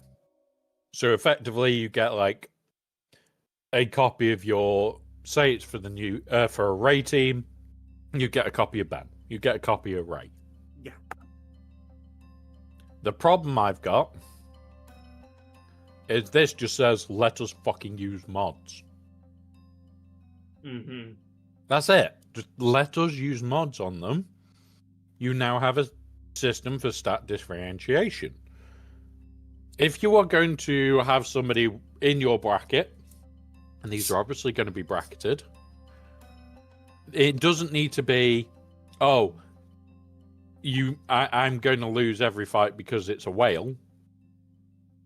Remember, there are really great free-to-play accounts with really great modding that are really high up in GAC because of modding. This is let us use fucking mods. Mm-hmm. That's all it is. Yeah. I'm now on the second caffeine hit because I'm going to need it today. But yeah, do you see what I was trying to explain, Womp, about like how they're trying to find that baseline so that when you're in PvP, it's just based off mechanics. So like this counters that, this counters this. It's not like, oh, this shouldn't counter it, but it has better mods and I can just out damage them, right? Yeah. The thing is, Galaxy of Heroes already has a solution for stat differentiation. Mods. Yeah. So just allow us to use goddamn mods. Mm-hmm. That's it. Just allow us to use mods. And we'll all be fine. CG. If any, this is probably the one thing that CG needs to take away from this. Is allow us to use mods on these characters. Allow us to mod them up. Yeah. Okay, we can't use them in GAC for 12 weeks. And work on mods for them. I know why. Maybe because it's coded as legacy like material. That means they've coded it very poorly. Like, blocking these out from having any modding just literally means whoever gets it to 95 the quickest wins. That's it. So, you are literally incentivizing whaling. And that's it. There is nothing else being incentivized here. And that's why I'm concerned. If you put a way of using mods, you're not incentivizing whaling. Did they fix TW, GC, better matchmaking? No. Badger? No. TW's actually worse than it's ever been. To the stage of, I might need to do a TW fight, actually. Let me just double check. But Okay. yeah, Womp, that's what I'm glad you touched on that. I'm not gonna go ahead. My concern is, like you said, is the leaderboard's just gonna be, all right, who whaled on this character or spent money on it? And it's just gonna be divided between, all right, this guy got him to level 95 elite, this guy got him to the level 85, and then this guy, these are the free-to-play players, right? And there's no way to be like, oh, but I modded this character so I can punch up above a few of those people that got him at level 85, right? Yeah. So the problem comes that we're going to have a lot of different teams having to try different things. Now, does that mean that this is the end of the world? No. What this does mean is they still need to fix matchmaking. They still need to fix the TB matchmaking. They need to stop the Erodiums jumping to the top of Kyber. they need to stop a lot of shit from happening to make things like GAC more fun. Because I can guarantee the person I'm playing against tomorrow in GAC is not going to have a fun time. They're just not. They're going to enter hell. And I feel sorry for that player. Because it's not like, oh yeah, it's just a normal account. You guys know what the big account's like. I've purposely built that big account to be the monster of monsters. So, okay. Honestly, yeah, this is definitely not what they needed. They honestly do need to highly consider what they need to do here. So, yeah, honestly, not too over-invested in it, not too under-invested in it. It's just one of those where it's like, okay. And last thing before we move on, if I may, the cherry on top would be is if these levels are gonna cut out those free-to-play rewards for just completing the battle in the new form of galactic challenges. That would be the cherry on top to piss me off. Sorry, I just had to get that in. So, we're now going to read the next bit, which covers exactly what we've just been talking about, which is mods in the new eras. However, for era PvP, mods can be complicated. No shit. They've introduced a wide variety of player experience and competitive viability based on random roles. Exactly. Fucking random. Yeah. While the system provides interesting textures, legacy, long-term progression, it does not conduct to a seasonal content where all players start from the same place each era. With that said, any era PvP will introduce alongside a new system for stat differentiation among era units that allows for era PvP to be intriguing and competitive landscape and deeply engaging, and more on the next era features when it gets closer to release. No. Yeah. That's what I was telling you. No. Let us use mods. The reason being, everybody that does have modding, that has the spare mods, like myself, remods between TW, 3v3, 5v5, and I'm the git that does it between every week of PvP of GAC. My account is never the fucking same. You add one thing to my account, I am tweaking it for a week. I'm tweaking it the following week. I'm tweaking it the following week. I've got a test build in for now for SWGOH. I don't care that he's 6-star. He's Relic 4. I'm going to try it. I've got stupid ideas for it. He's got one kit build. I've also got a kit build for next week, the week after, and the week after. I've got 3 more kit builds to test for him. Yeah. It doesn't matter that I've already got modding for that. I will be tweaking it. I will be stealing mods from all over my account. One of the builds that I've already got set up for steals 2 mods off Lord Vader. I'm weakening a GL to potentially make him stronger. Granted, for those that don't know, the reason I can pull that off is my Lord Vader is 14k offense. Most people have him sat at 12. My Lord Vader is, oh shit, that's going to hurt. And yes, I've got a plan to turn Zuckuss into a hurty-hurty tank. Will it work? Don't know. When can I test it? In the new legacy system in 12 weeks' time, and I've got a load of shit to test.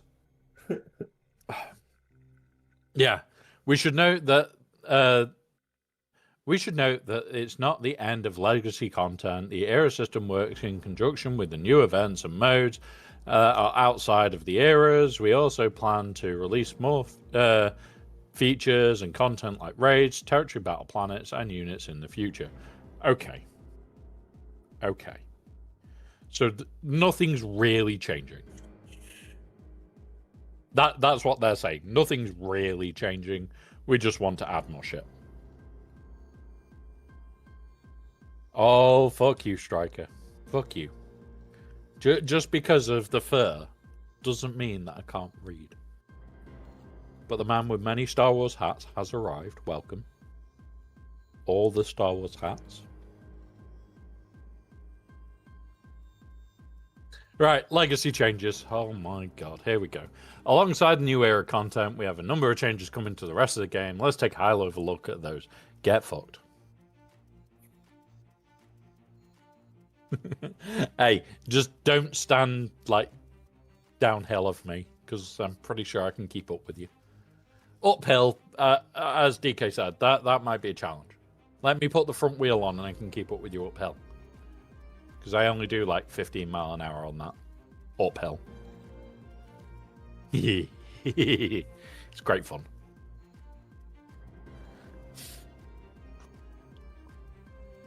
I need to tell you guys something that happened on... It was last Wednesday, actually. I had to go for a scan on my spine.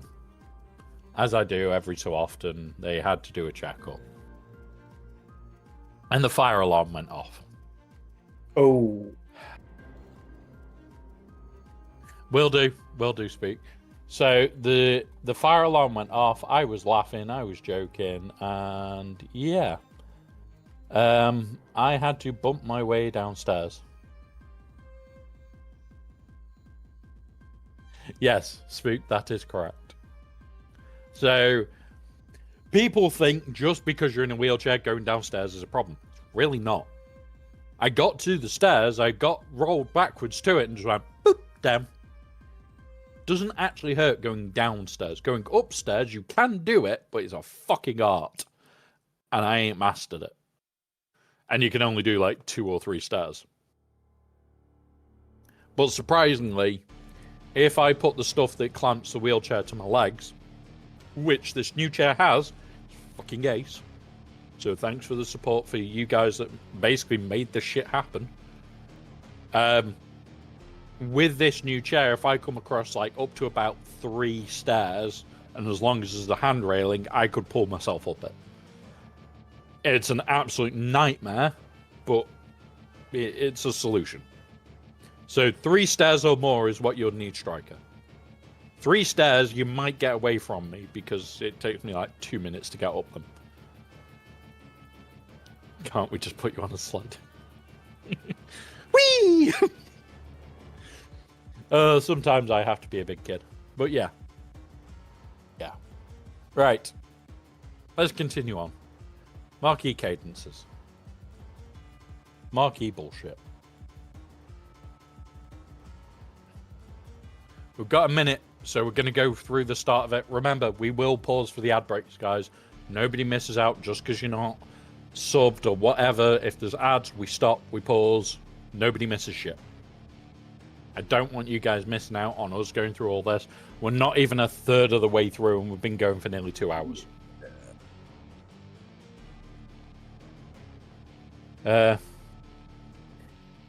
During the ad break, I know what we can talk about. Lego. Yeah, so a long time ago, we established cadence for marquee units. Since then, we've added... 1 year later, we've introduced new versions of marquee events. Fucking bollocks events, don't you mean? We've introduced eras and involved marquee... Okay. Players will be granted all of the marquee units from that era the first time they log in during the era. These units will not be accessible for upgrade or battle use in individual marquee events from the start, but they'll exist in your roster. This way, all players will have access to the same marquee units at the same time. That is where we're stopping for the ad breaks, guys. Got to bounce, and but overall, I like the post, and I'm yes, Striker. I like it, but yeah. The Lego chat. I hope I win on the Lego collection. Striker, yes, you would make both me and Troopers. Even putting them together, you would win. Yeah, you 100% would win. Yeah. I mean, It's just a fact. oh, for sure, for sure. But I mean, did you hear the new leak for the 2026 UCS set for May 4th? Yep, already seen it. I am gonna say this, Womp, and I hope you don't boot me from the stream, but I am glad I can save my money. I am not getting that. That is horrible. But do you want to know something funny? What? I resent an email to LEGO yesterday. I've already had a response. What? My channel on Twitch is big enough. On YouTube, it isn't there yet. If we can get to 1,000 before January, that's all I need is 1,000 people on YouTube. What? I would be able. I can't remember which one it is. What's the new UCS that's coming out next year for May the 4th? May the 4th is the UCS M1 Starfighter for Mandalorian. So it's There you the go. all silver, not the Naboo one. Yeah. So it's going to be good. But if I can get to the 1,000 by January, oh, Striker. If I get to the 1,000 by January, I have done enough streams where we have built Lego on this channel. What? I have got enough watch time whilst we have been building Lego and doing it for charity. Oh my! I can join their program, not for ambassador, because I'm just not big enough for that. I need 10k bloody on YouTube, or it's 5k on YouTube with 5k on Twitch. Yeah, okay, we could do that, but I might be applicable for their supporters program, so I get free shit to build for us and do charity streams with the free shit. Wait, Womp. I have 1,000 subs. Hold up. You need to have at least 1,500 spread across 2 different platforms. You can't have it on one platform. Does TikTok count? No. They have stream. They want it on streaming only platforms. So it can only be on YouTube, Twitch, Kick, anything like that. And yeah, it could be good. So I have to get 200 subs on Twitch. Well. But yeah, Striker, good luck with the house move, though, because I know Tass did say that you were looking and everything, but it's a lot. It's definitely a lot. House moves in the UK take time. But Womp, are you skipping out on the M1? No. No. Because if I get the creator program, I get money off. I don't get it for free. I get money off. Which you haven't been here for our charity streams where we do build Lego, but whatever it costs for me to buy the set is what I'm donating to charity anyway.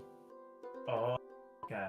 So if we were able to get if I could afford the new Death Star, I'd also be giving like 800 quid to charity, and it's a charity stream that we're doing it on. So it's a lot of money for me that it cost me just to set those streams up. Yeah. But yeah, honestly, there are a couple of bits that I want to do. I've got enough money now that I can do Jabba's sail barge, but I'm waiting till I'm thinking we'll probably do Jabba's sail barge on May the 4th, unless I do the UCS N1. We'll see. It'll be one or the other. I don't know which will do. If it is May the 4th when it comes out, I will be able to get it up to 7 days early. Thanks for Lego for that. I already get everything 7 days early. But yeah, it's one of those. We'll see what we can do, guys. It might be May the 4th is our next Lego building stream, and we just do stupid shit all day. Right, back to this shit. Even if there's a particular marquee event missed during the era, and you still want to play the marquee while it's active and earn more shards for your era units, this helps players jump straight into the era. So if you do miss part of the era, you get some of it, not all of it, which, okay, it helps if you're away for an extended period or anything like that, which is nice. Other notable changes to marquee units is the way they transition to shipments, nodes, and accelerated status. Right.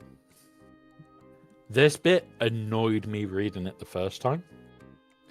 I'm going to go through it all and then explain the changes and what fucking bullshit I think this is. Because I don't think this is a good thing. So, marquee character shards are available in shipments approximately the second week, bullshit, after the era their release ends. They become legacy characters. And they become legacy characters. So, that's potentially up to 12 weeks plus 2. So, 14 weeks. Okay. Marquee characters will become farmable on nodes approximately 13 weeks after their marquee event. No. Which means you'll be able to farm the first marquee character before its shards become available in shipments.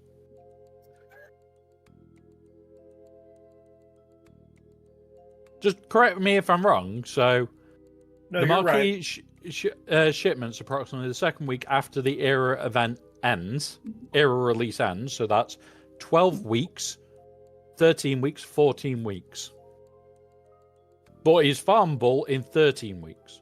So the first character will be available on a node before it's available in fucking shipments. What the fuck and buggery? Granted, all the others drop at the same time, and then you can, okay. The marquee character shards will become accelerated 1 year after the start of their era release, even if this would mean the individual character may become accelerated earlier than 1 year after their marquee event.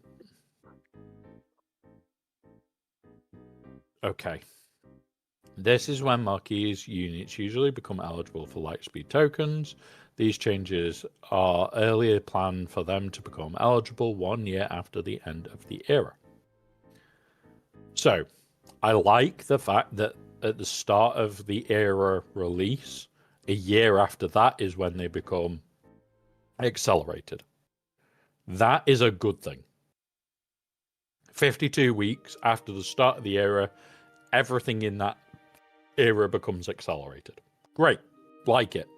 That is a good change. Marquee events will become farmable on nodes approximately 13 weeks after their current their marquee. Okay, so the current system, 8 weeks after the marquee, it is farmable. 4 weeks after the marquee, it is in shipments. You're not even going to get any of them in shipments till 14 weeks. And the farmable in 13. Oh, get fucked. That is a get fucked moment. Honestly, no. For people that are free to play. No, DK changed to 4 and 4. We've talked about it for a while now. It used to be 6 and 12. It moved down to 4-4. So you go from 4 weeks after the marquee is available, and then 4 weeks after that it becomes into shipment. Because you will get the first one partway through the end of the era. So it was changed a while back now, but yeah. Like I've been able to say when shit's coming into farm for a long, long time. Because we watch it like a hawk. But it did change a while back. They made it 4 and 4. A lot of people didn't really notice because it's bullshitty. But yeah, they improved it. But 13 weeks after the marquee, you become farmable, and 14 weeks after the start of the era, you can get all the era shards. It's good and bad for free to play. This is not fucking nice. For free to play, this is bullshit. It does not need to be this crap. As part of the major era updates, there will be a number of changes to relic economy. Era creates a path for players to reach higher relics. If they want to invest deeper into their squads, relics will be a critical part of the new rewards for the era in 3 ways of improving relic for players. Reducing the pinch of gear and relic materials, increasing the flow of relic resources for the majority of players, and improving the access to relics. This is where we needed to talk about relics, gear, and everything else. And this is probably the most important bit, and we're not even halfway.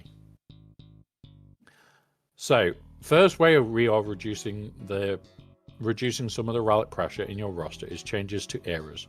Eras significantly change how players interact with legacy units, and progression of era levels provide the heart and new. This reduces the amount of gear needed for new units and increases. Instead, can be scavenged for relic materials. Outside the newest units, era rewards will also impact other older journeys. Lightspeed tokens will be rewarded from engaging and investing in eras that can be used on legacy units to accelerate them into your squads. Journey guide events. Again, this reduces the amount of gear that you need for the requirement and speeding up freeing gear to be used elsewhere. A goal for eras is to be efficient in requiring journey guide units that can power up your roster. Additionally, alleviating some of the pressure on Relic 9 maps by removing fragmented signal data, chromium transistors, and iridium heat sinks from the Relic 9 recipe. All of these changes combined will allow you to use less gear for upgrading units and save gear for the scavenger to get your relics faster. So I am going to bring over my SWGOH because I have been doing little bits on RTW as we were speaking. So what this is doing is removing this, so saving 30 of these, and removing these completely from the Relic 9. Is that a good thing? Yes. Is that helping you get Relic 9 easier? Yes. Because although, yes, most of us are going to have an overflow of chromium transistors, iridium heat sinks at an earlier stage of entering the endgame are a pinch. Same with electrum conductors, but that becomes a very endgame pinch. At the end of the day, this is helping with Relic 9. Right now, if anybody's got shit that they're taking up to relics, and you are needing to Relic 9 something, wait. Get it to Relic 8, and wait. Save yourself this shit, and get it to Relic 9 later. All of these changes combined allow for lower gear. Now, we're going to talk about this bit a lot. High levels on the era with low relic mass. Yeah. While reducing the number of places you need gear, it is important to get more relic materials into players' inventories. This primarily comes from updated milestones in the free reward track. Good morning, Sol. Good morning, buddy. Relic 1 to 5 materials and relics 1, 2, and 3 signal data will be replacing the scavenger boxes on the free milestone track. So we're going to pull that up.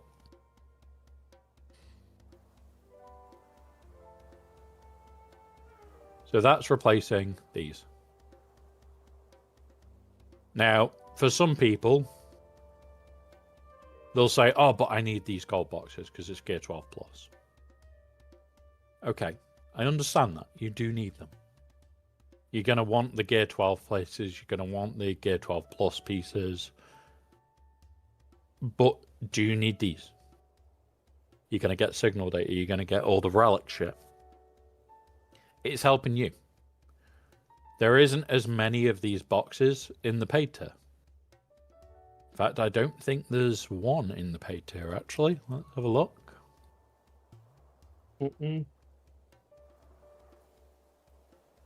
Nope. So the paid tier doesn't even get these boxes. At the end of the day, you getting free relic mats is just accelerating your account. That's what this comes down to. Players engaging daily in eras will be able to complete the episode track, and expect most players to be able to earn these rewards monthly. That means more signal data in, more relic materials in. It's all going to help. On top of that, we're updating episode shipments to include signal data, fragmented and incomplete, so players can use their extra episode currency to boost their relic farms. That is great. My only downside is I don't have a fragmented and I don't have an incomplete issue. I do have a flawed issue. So I will just be farming flawed, and I'm likely to buy these. Depend on price. Improved access to relics. More resources, less gear pressure. Upgrading characters is great, but without more access is more important for high relics. Players will need to utilize these resources. With that in mind, Scavenger has been upgraded. I think CG listened. Because initially they said, oh, we're just getting a new recipe for droid brains. And all of us were like, you missed arrows. Like, please, just don't miss arrows. Because kind of fucking important to us. So, we need to see. I think it is 50 to create one of these. So, we'll do this. We'll go 9 times 550. So it's actually cheaper to create the parts. It's better to create the parts than it is to spend the individuals. Is it actually? Nope, same. No, it's the same. It's this one that's better. So ArmTech data pads are probably going to be what you use for arrows. But you've got point to create times 1 error magnifier, 750 points. We don't know what this is. Oh, 750 points is to create 1. So you need 1 750 out of these. Yeah, okay. So, still, this is probably your best bet. Maybe. We'll see. Droid brains, again, same shit to create them, except it's 240 points to make each droid brain. This is probably what I'm going to be spending a lot of Chirotech on, guys. Honestly, this is fucking good. Signal data. Corrupted signal data. We've got fragmented, incomplete, flawed, and create 1 corrupted signal data. This is the new signal data needed for Relic 10. We've got to give up signal data for corrupted signal data. How do I feel about that? Fucking hope Relic 10's good. Because, let's have a look. We'd have 145 divided by 6. We'd either need 25 of the fragmented. You've divided by 8. 18 of the... What's it? Or 15 of the flawed.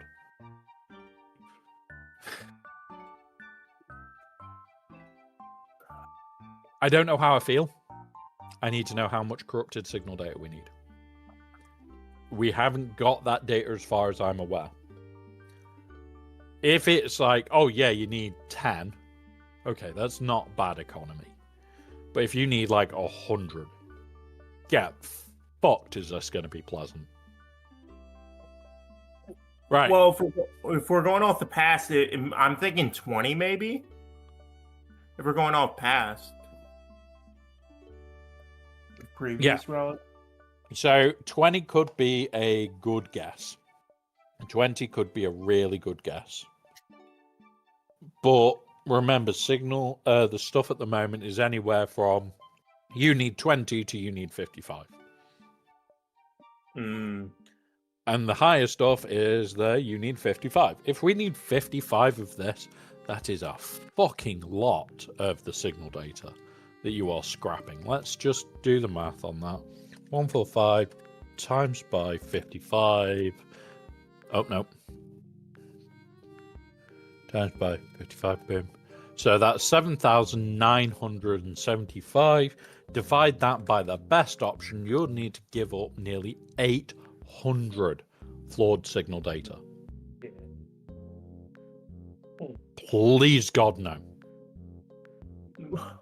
Well, and Womp, this is, if I may interject again. Yep. Sorry. This is where I think the Coliseum, this is where they're going to be like, oh, you don't want to scrap all that. Those top leaders may just get straight up pieces, not even like the gear, like 100 or whatever, Chirotech, the scrap or whatever. They may just get straight up, like the straight up mats. And that's where they're going to get that distinct advantage from, oh, it's going to take you a couple months to get one Relic 10. In that time, the Whales already have a full team of Relic 10 when you get that one. So that's where I reckon you will get corrupted Signal data from directly, is that. But when you're looking at fragmented Signal data to get enough to do 55 is 1,330 fragmented Signal data to do 55 corrupted. Well, and Womp, remember what they said above. I'm just repeating it for anyone who came in late. They said the Coliseum is the primary place. So this isn't supposed to be like the intended. The primary place that they're trying to incentivize you is to compete to get those Relic 10 mats through the Coliseum leaderboard. Sorry. But I'm not just talking about those accounts. I'm also talking about the couple of very rare whale accounts. Those very rare whale accounts are all already all R9. If it's only corrupted Signal data needed, they are going to burn all of it. Because they will not care. They've got 12 weeks to have enough to bump characters from Relic 6 to Relic 9. They're potentially going to flood the board with R10s.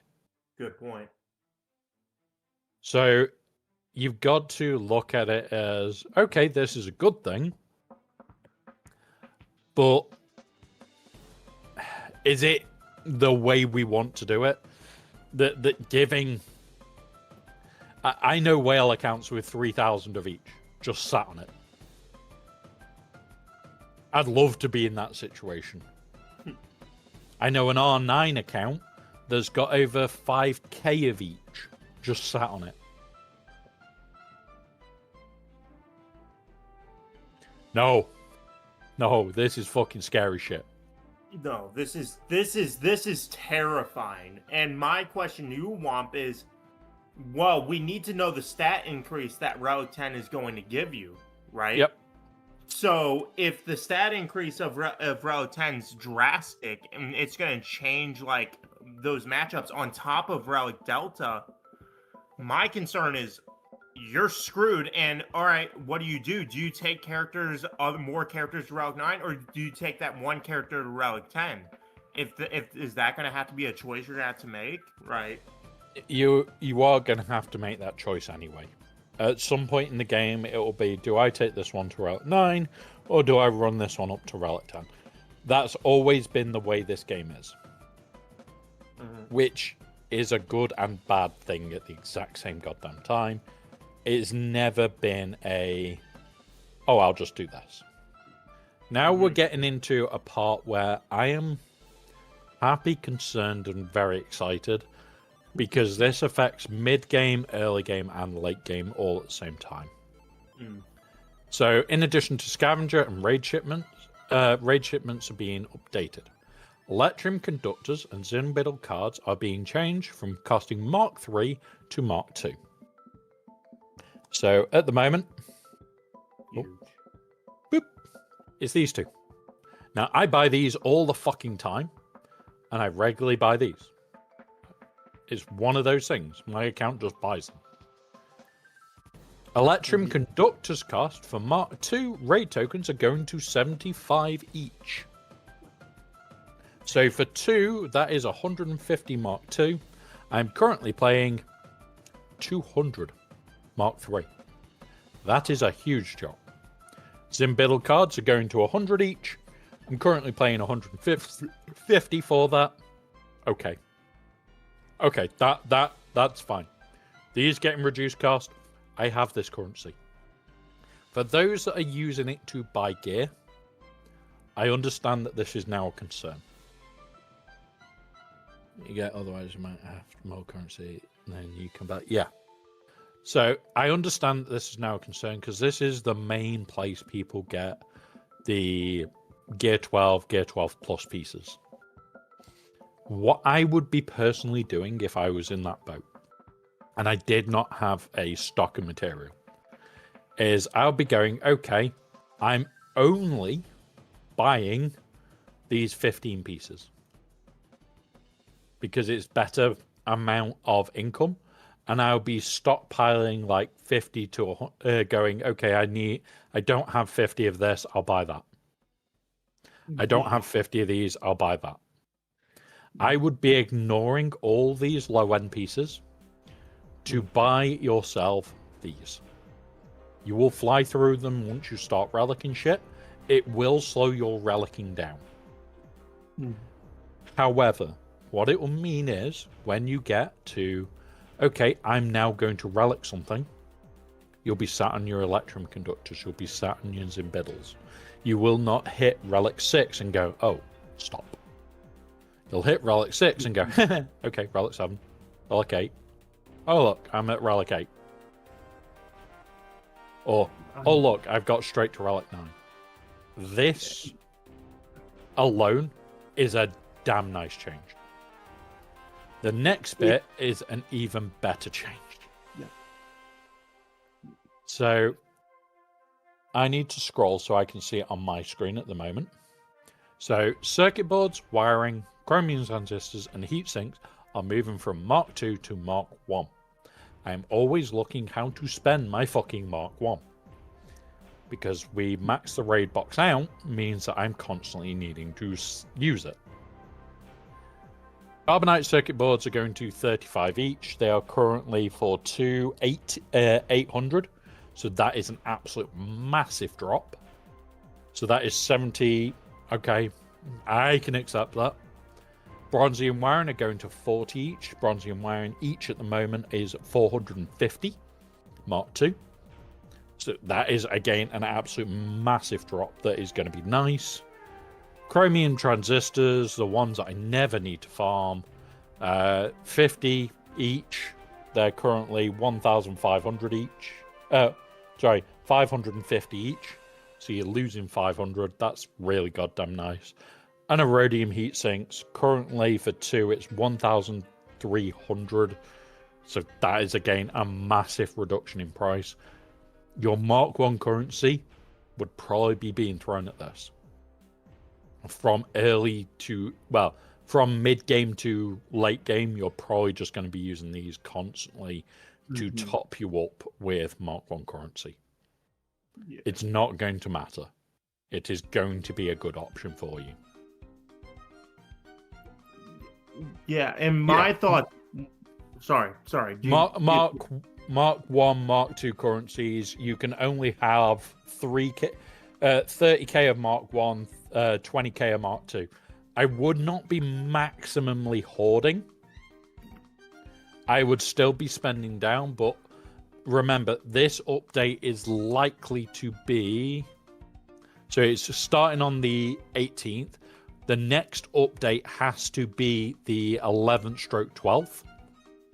So it's likelihood all these updates will hit here, which means it will hit on, when does this one refresh? It's daily, so it will be around this time next week. This should all be in game.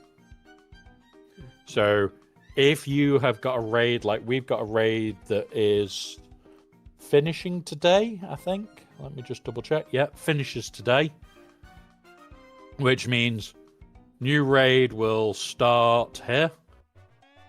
The 8th or 9th, we'll get our new raid. It'll finish around the 12th. So for me, I'll have a raid finish around here. I will try and be very close to maxed out. So just be careful not to waste raid reward currency. That is the biggest part here, is do not waste it. Tuesday, we will know when the data mine starts to come out if all these are in place, because it is due to start the Colosseum on the 18th, but the closest update to it is the 11th, 12th update. We are expecting something there.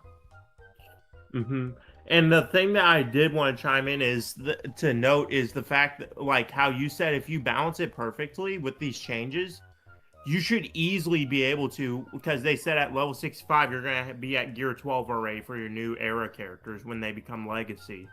If you balance this perfectly, you'll be able to take them immediately to like relic 3 with those relic changes and the economy changes if you're smart with your currency. Yeah.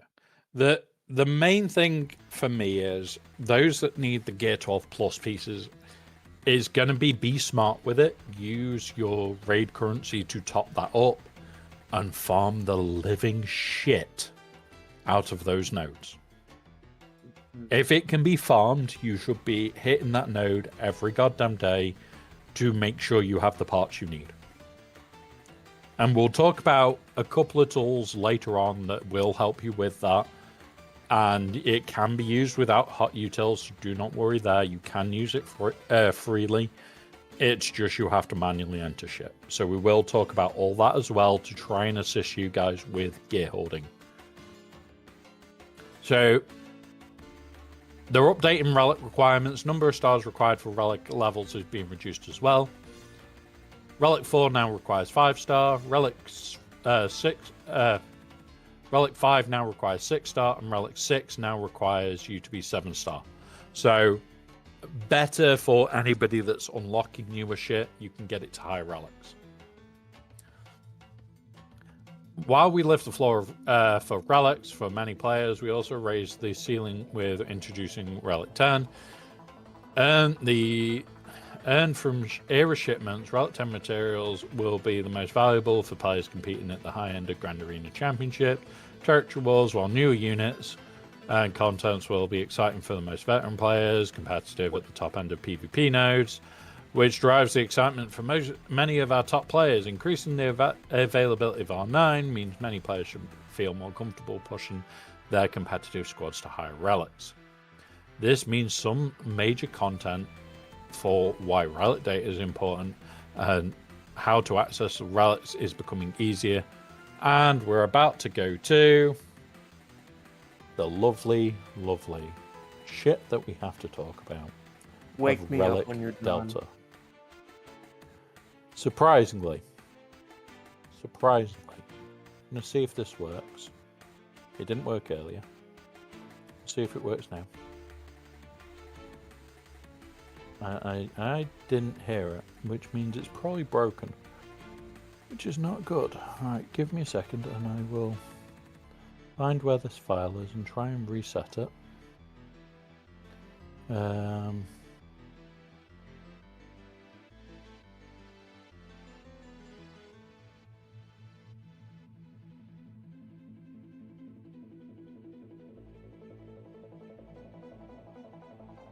I don't know if you guys heard that or not, but yeah.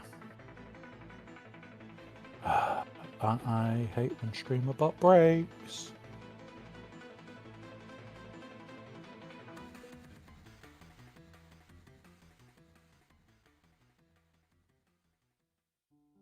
Yeah, it's properly broken. Right, hang on. Let me see if I can... That's why it's not picked up the StreamBot host that I'm looking for.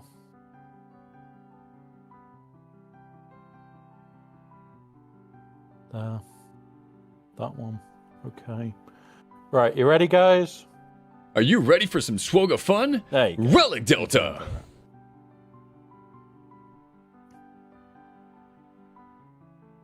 Now I need to make it so I heard it because I didn't hear it.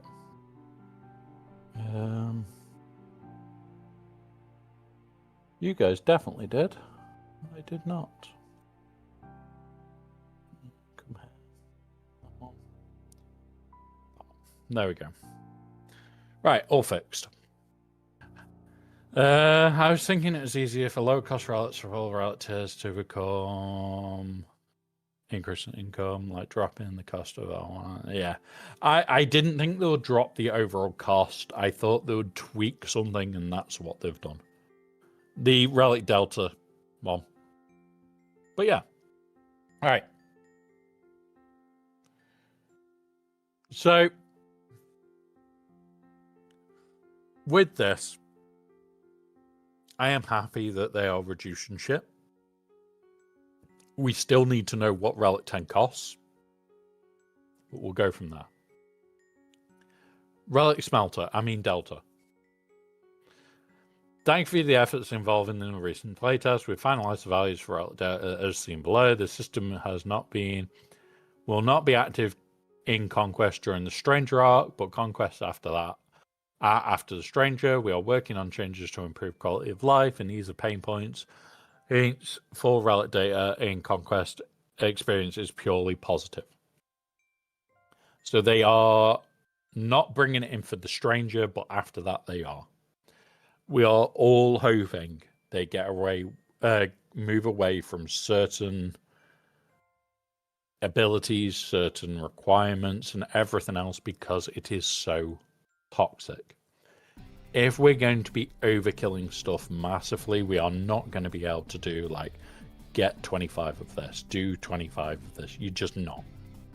End of. Done. Hopefully this will solve it. With these, we've been looking at these numbers for weeks. We've heard about these numbers for weeks.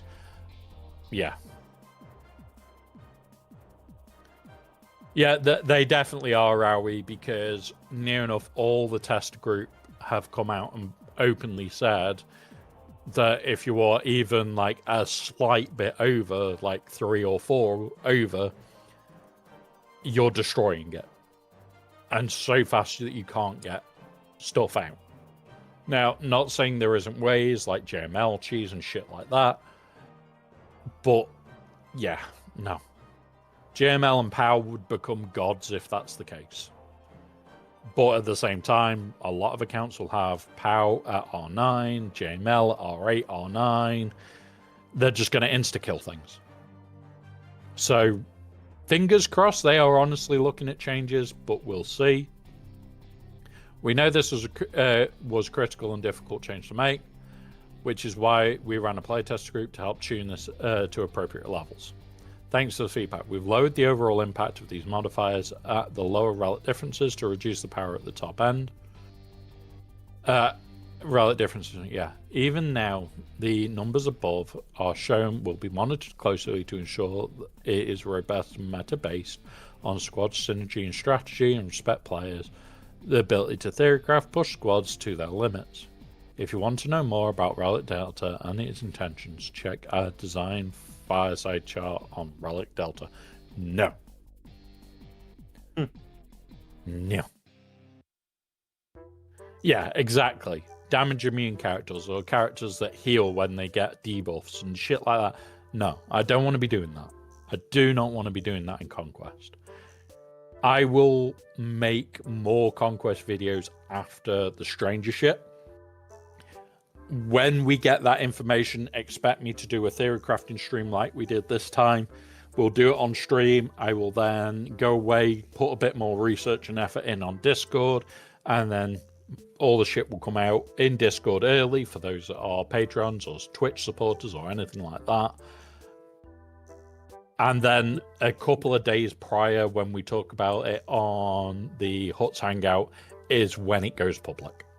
So you will get them before the Conquest, but it's one of those. And remember, this is the update to Conquest. They said, and Meathead confirmed it again in Discord, is not coming until the whole run of the Stranger is done. Yeah. So this is until like December or next year. Well, we've got another Conquest in... Let's have a look. Conquest starts on the 24th, finishes on the 8th, starts on the 29th, so it will be early next year. Like, we've got Conquest over Christmas. Oh, fuck. I'm sorry. Oh, you can swear on this fucking channel. We always fucking do. I'm that you just ruined my holidays. Like, yeah, I'm gonna spend the holidays alone. I'm gonna spend the holidays alone, but like, I don't want Conquest as my +1, respectfully. You do. You love Conquest.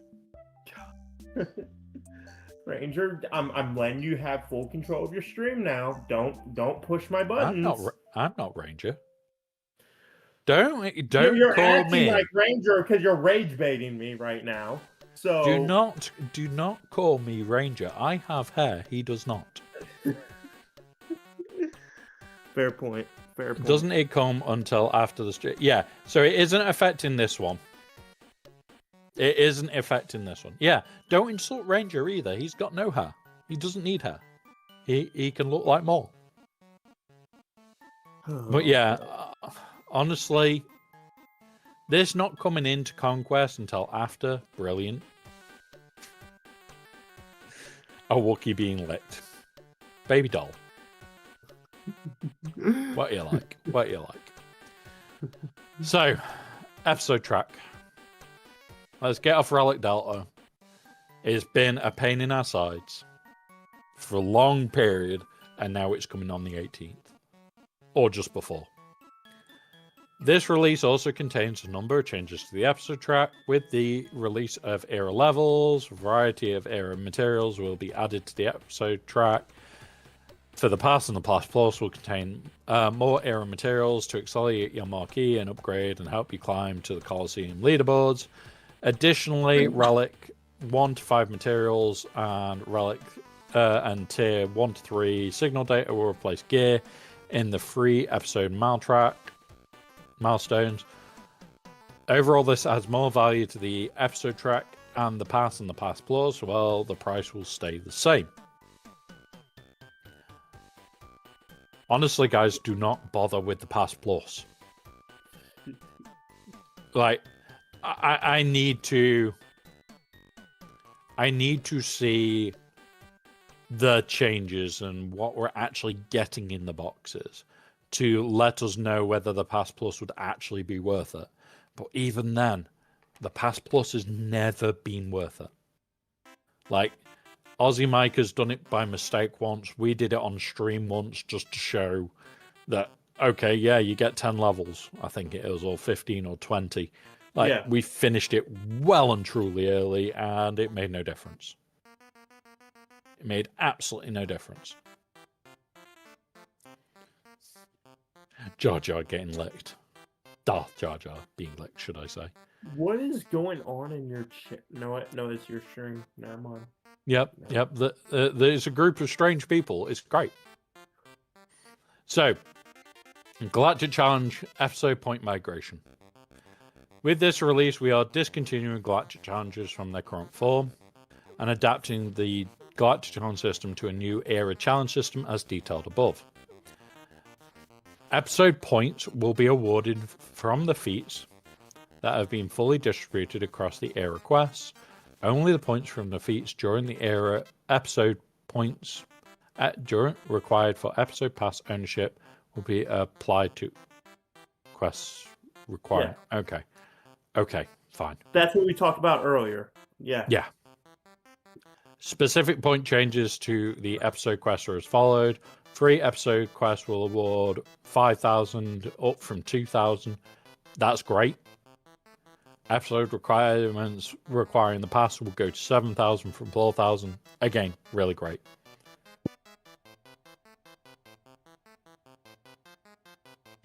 Yeah, there is June players in here. There is lots of June players in here. Chapter headline quest will be 11,000 up from 8,000. That's a nice change. There are also daily quests for playing in the Coliseum, making a total of 8. Individual quest rewards having the following. Daily quests will now do 300 instead of 350. Completing all the daily quests will give you an extra 100, resulting in an overall increase of 50 per day from daily quests. Or for... Really? Is it actually up?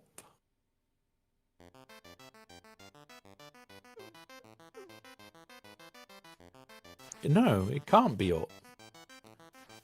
Yeah. It has to be down. What has to be? I just got back. Go ahead. Repeat what you said. So completing all the quest rewards gives you an extra 100, but each daily reward is going down by 50. Oh, no, because they up the max. They up the max for points to complete all the dailies. Yeah, there's 8 dailies, which now you're losing 400 points over. Yep. And you're only gaining 100 points more. Yeah, so you're still in negative 300. Yeah, so you're actually losing more. Yeah. So an increase of 50 a day is bullshit. Exactly. Yeah. I didn't want to jump ahead. I know you said you didn't want to jump ahead because people get mad, but I wanted to say that earlier. Yeah. So you're getting less points towards your track by doing your dailies, which is another concern that I wanted to bring up now that we are here. This is going to hurt free-to-play players so much. That's annoying for free-to-play. I will 100% agree there. However, Lightspeed tokens. This is a nice change. So remember, usually we get Carbonite, Bronzium, and Chromium for free shit, depending on where it is. They're updated to match character power. The Carbonite ones now give Gear 12. Everything above Carbonite gives you relics. Honestly, this is better. This is way better. You get a free Bronzium if you buy the pass. Not the Pass Plus, just the pass. Yeah. So free Bronzium just from the pass, so it's a free relic character. Like, if you're mid to early game, this is potentially gold. Because Relic 1, skipping all the materials, this is where we were talking about. But even free, you get one of these. You're getting a character to Gear 12. It might actually be worth not spending the gear when we know what the one at the end of the pass is each time. But again, Womp, if I may, this concerns me because if you add up those 50 points and that's every 30 days, what is that, 3,000 points? That's a lot of points. So, just to give you a hint, I used to be able to do it on a free-to-play account in 21 days out of the 28. Yeah. 3,000 points is not 7 days. In fact, that's less than 1.5 days. It's not making any difference to players reaching level 50. Okay. I trust you. All right. Yeah, Harry Potter is definitely a sucky version of Star Wars. I hate Harry Potter. I hate it. Harry Potter is 100% a rip-off version of Star Wars where they went, let's have sucky lightsabers and sucky force powers. There you go. Yeah, lights up at the end. Yeah, but it's just a ball at the end. Yeah. Oh, God. Right. So, overall, I think this is good. There is a lot of details. Now we're getting on to the anniversary stuff. we're not even like 3/4 of the way through, and we're finally getting to the anniversary era. And they're doing it as a whole fucking era, which is incredible. This is scary though, because that means we're trusting them over their holiday break that there won't be any bugs. Oh no, we're not though. This finishes on the dead start of the holiday. Oh. This will finish exactly as they go on holiday, for them to then load in a blank era to go, this is for over the holiday. Mm-hmm. So we'll look at it all in a bit on a calendar and work it all out and give dates and everything for it. But we are about to go into an ad break. We do pause for ads here. Even if you don't subscribe, I don't want you missing out on shit. So we'll pause for ads. There's no rush. We have a laugh. If you could still hear us, feel free to ask questions. If it's important, we'll answer after the ads. If it's not as important, or we're having a laugh, or you just want to make a joke, feel free. And yeah, one of those. So Only we have a got joke at ads Womp's imminent. expense. Only Womp's expense the jokes can be at. Hey, we roll downhill very quick here. Don't mention rolling. I remember marbles. Don't get me into the battle. Hey, marbles. Scribe wants us to make a new track with higher kill rates.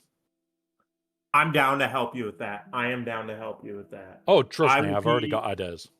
I will be the brain, and you be the smart guy that puts it all together and actually does the work. We've already got stupid ideas. And best color of lightsaber, purple.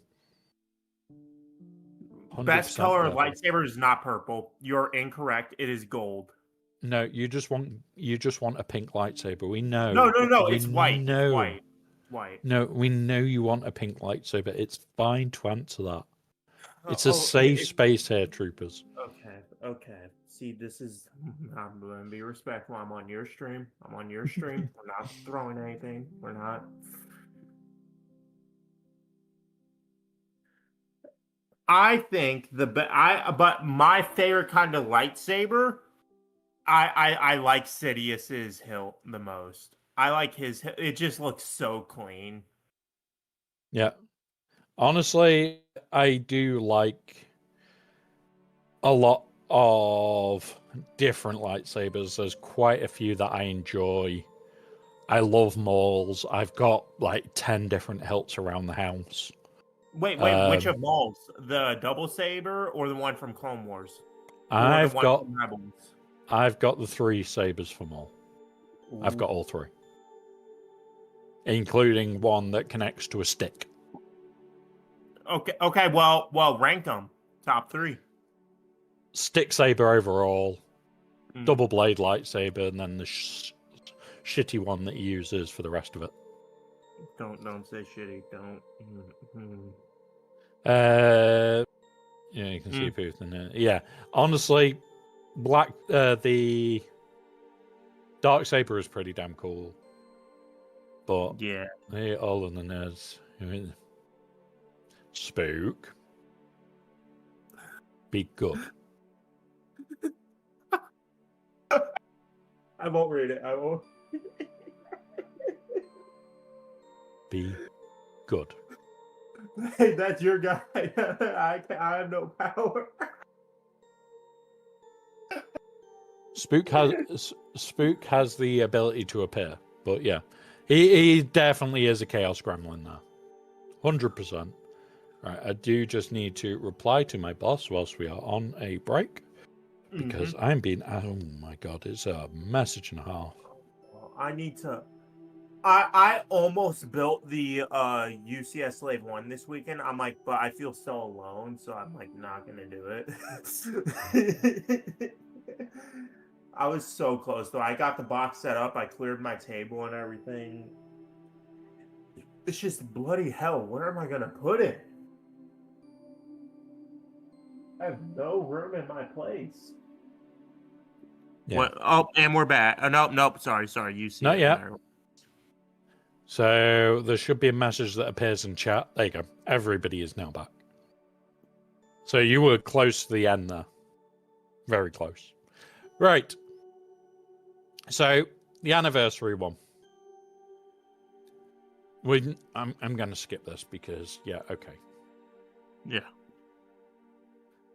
Stormtrooper Luke. One step from Farm Boy Luke. This is somewhat a short Stormtrooper, which makes Stormtrooper Han and Princess Leia part of a rebel team alongside R2 and Old Ben before unlocking Leia. So, people in the end game, okay, you can kind of ignore it. Unless it's really fucking good and does something different. However, technically, he's the right height for a Stormtrooper. It was a badly made joke. Oh gosh. IG 90. Counting up from IG 86 and IG 88, we get to IG 90, and Notorious Bounty Hunter provides Dr. Aphra with her much needed tank. Fucking finally. About time. Finally. Thank you, CG. I've wanted a tank for this team for a while that does not take away B2 from my bloody General Grievous team. Mm-hmm. Choda? I hope this helps the counter against Jabba and makes it like more consistent. Yeah, but we're on about Choda now. Uh-oh. Son of a... I said don't say... So take Clone Wars Chewbacca, add one Jedi Master, and break it into a powerful addition to the Wookiee Tarful squad. Are we going to see Wookiees become actually relevant? Are we going to potentially see a actual Wookiee team that is relevant? Please say the answer is yes. I am looking forward to that. I do have something to say after you go through all these marquees, but I'll let you finish. Asajj Ventress. Art discipline. As a bounty hunter, Asajj Ventress looks for a place to belong as she makes her way through the galaxy. Much like Sion, whose squad she'll be joining.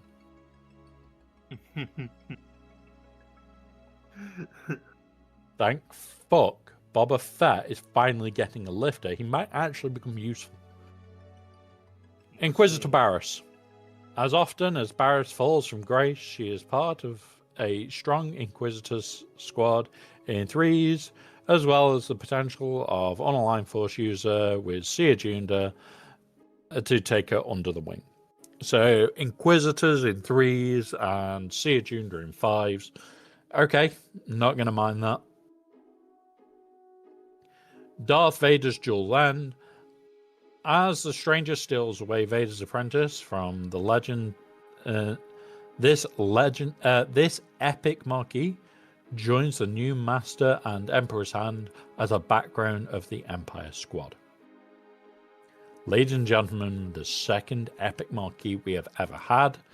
Great Mothers were the first, and holy shit, they are still a monster to this day. Whenever they have brought about epic marquees, they have been scary as sin.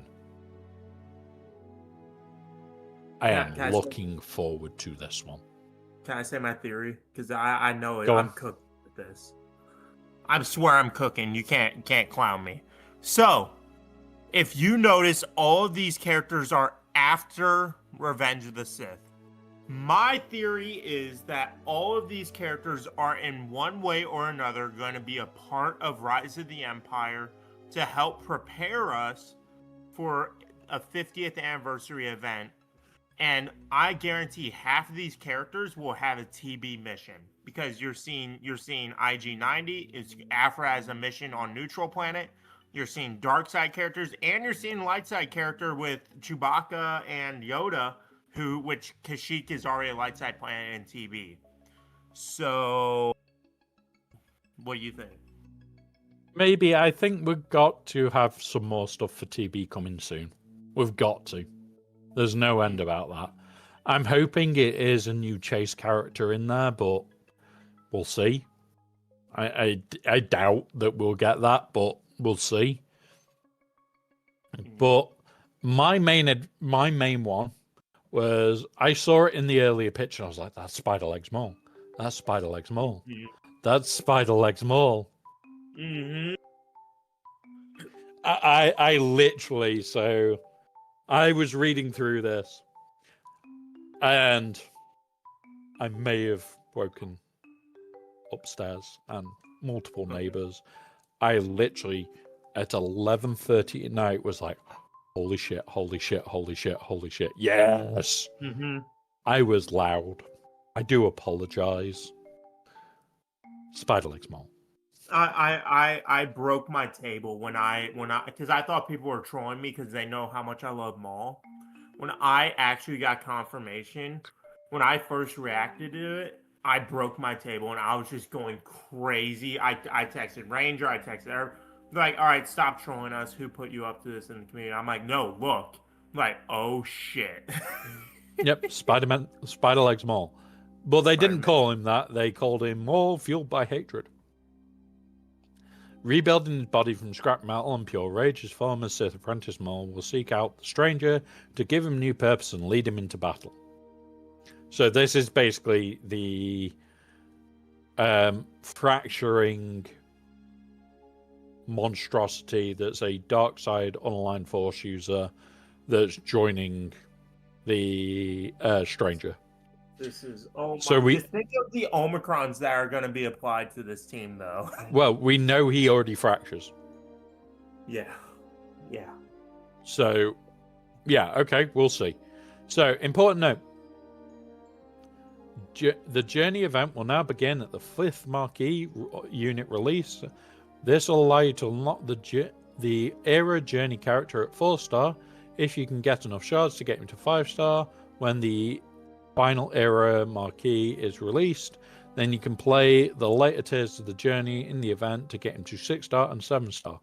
Like with their Era Marquee companions, the Era Journey Guide unit will use Era levels until the end of the Era. That's so legendaries now have 4 stars. Yeah, legendaries now will unlock at lower stars, so more people should have him earlier. In theory. Mm-hmm. We do need to see because these events will be rough as balls without mods. Yeah. Like, remember, we've over-modded just to bypass bullshit. Bo-Katan. Yep. Gassed. Yep. It's like, okay, over-modding when we're not able to over-mod might be a bit sucky. Yeah, that's right. Be a painful stream to test and find the strategy. It'll be fine. Well, and here's my only question: is the good thing is if you have your characters maxed out, I assume you can use your maxed out like low 95 era character at the lower tiers. So yes. Maybe the lower tiers will be easier. Maybe. We'll see. Mm-hmm. So, Anniversary Era, Coruscant bosses, Drax, a pair of vicious apex predators from Wayland, we know about them. Joltax, bulky ferocious brute from Zepho. The Pirate AT-ST, salvaged, okay. And Team Guards from Zepho again. Okay, fair enough. 10th Anniversary Quest Celebration. Starting with the release of this title update, continuing over the next 6 months, we are releasing a series of anniversary quest chains will appear for all players in the journey guide starting at level 10. These quests will take a little bit longer to complete than a typical journey quest, but especially attractive for brand new or returning players, granting them light speed tokens, additional through unlocking journey guides, characters. That said, all players should see at least some benefit from these, as well as remaining until November 17th, 2026. So these next set of quests are long-term. Yeah. Unless otherwise stated, Lightspeed token rewards in these quest lines will upgrade your character to 7 stars, Gear 13, aka Relic 0, with all abilities upgraded to the maximum level. This includes Zetas but not Omicrons. Below are the are the total rewards granted by each anniversary quest chain. Now, before we go into these, many people were saying, oh, that means for whales, these are not good. So for whales, you have got a lot of different bits and pieces. Mm-hmm. It's not Yobaka, it's Choda. It's Choda. Stop it. DK. Stop. 100% it has to be I've been Choda. trying to let it slide, Womp. I've been trying to be nice. I'm letting you, hey, this is strange. Okay, Chowder. We'll have Chowder then. Chowder. I'll accept Chowder. Right. So, 4 guys that are in basically when this starts. You get a Hera Lightspeed token. You get a Sabine Lightspeed token. Because we're talking a lot about its striker. It's definitely not 25 minutes to get through it all. No. But you get Zetas and Omis. For anybody in the later game, Omis. He's short but thick. Yep.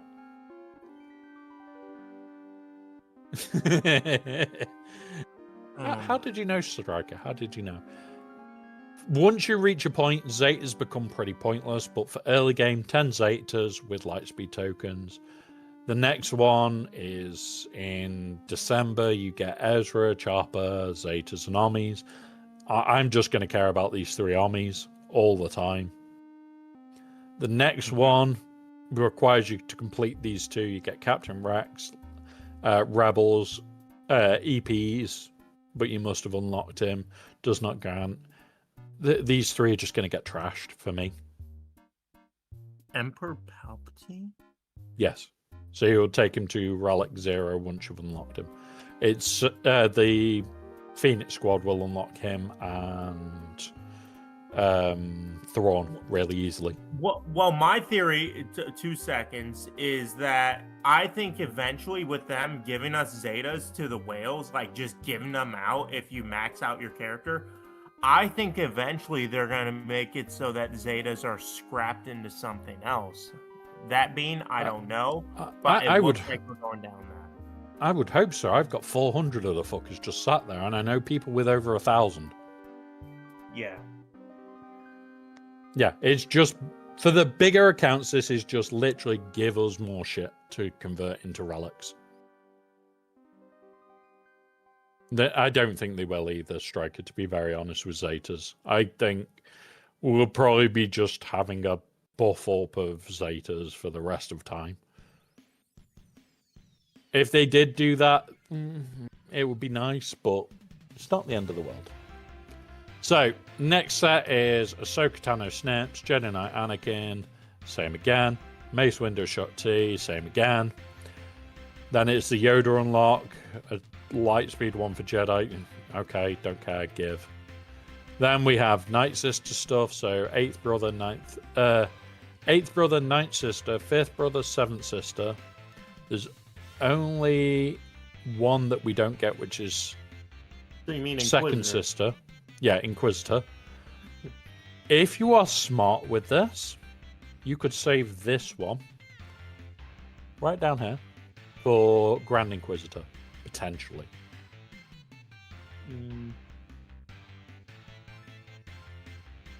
But it is going to be overkill for unlocking R2.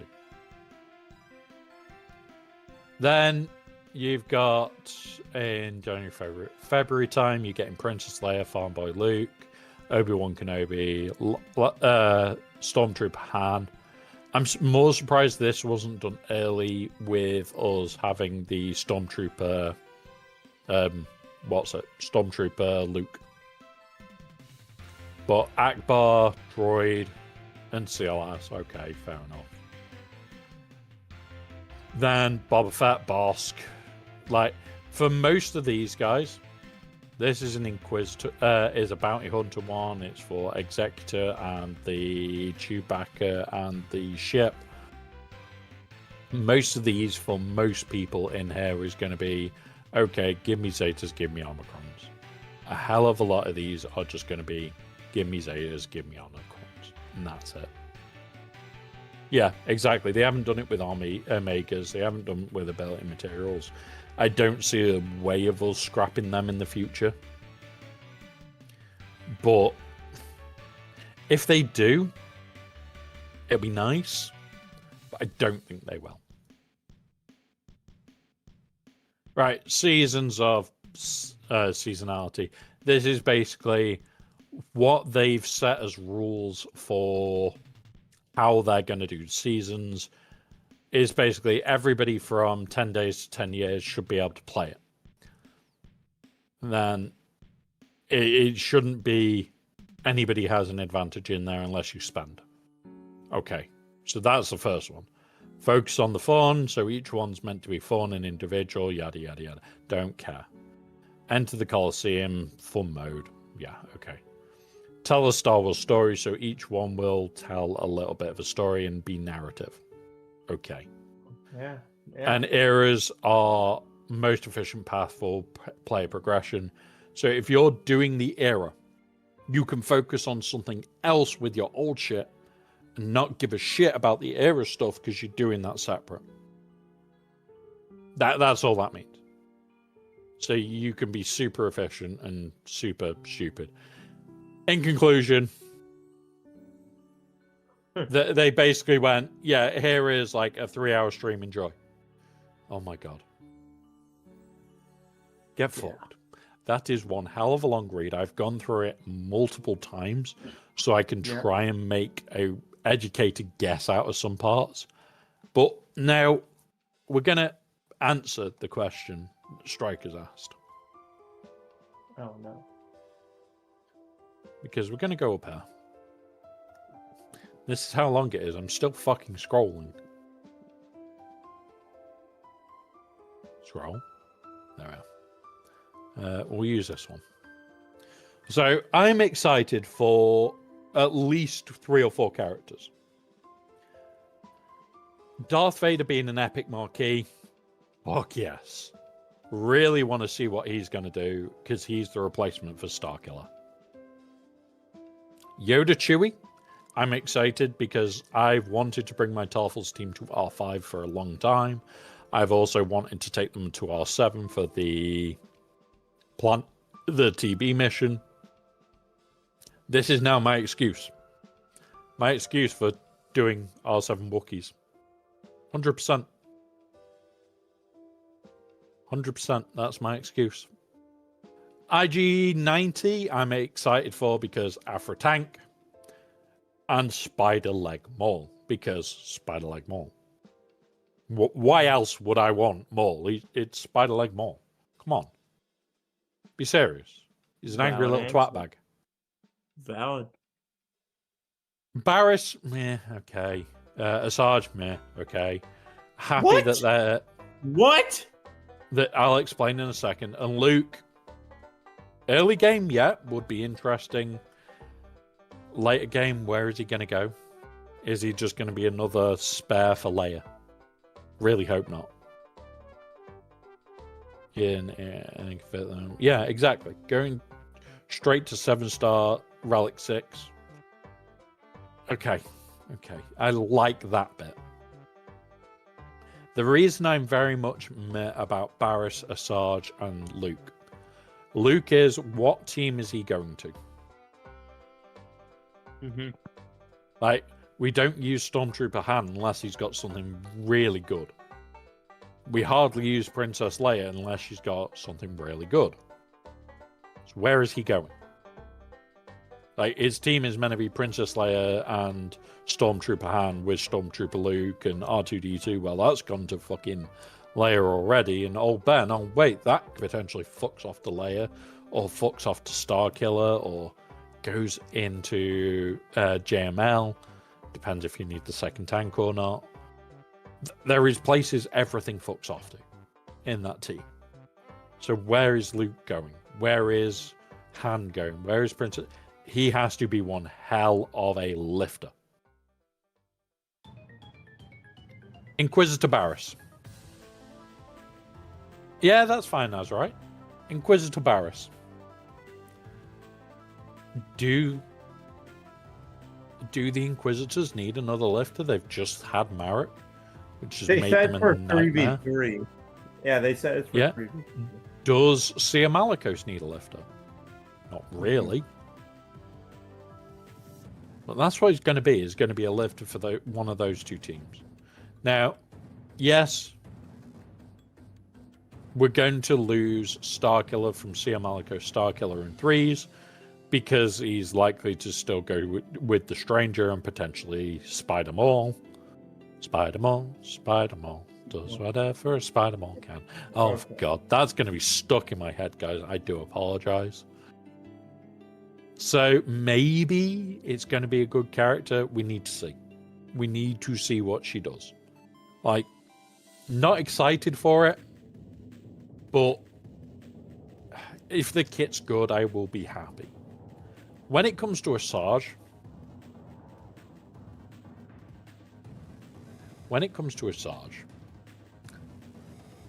Boba Fett Signer Django has been, we use him in TW, if you know what you're fucking doing with him.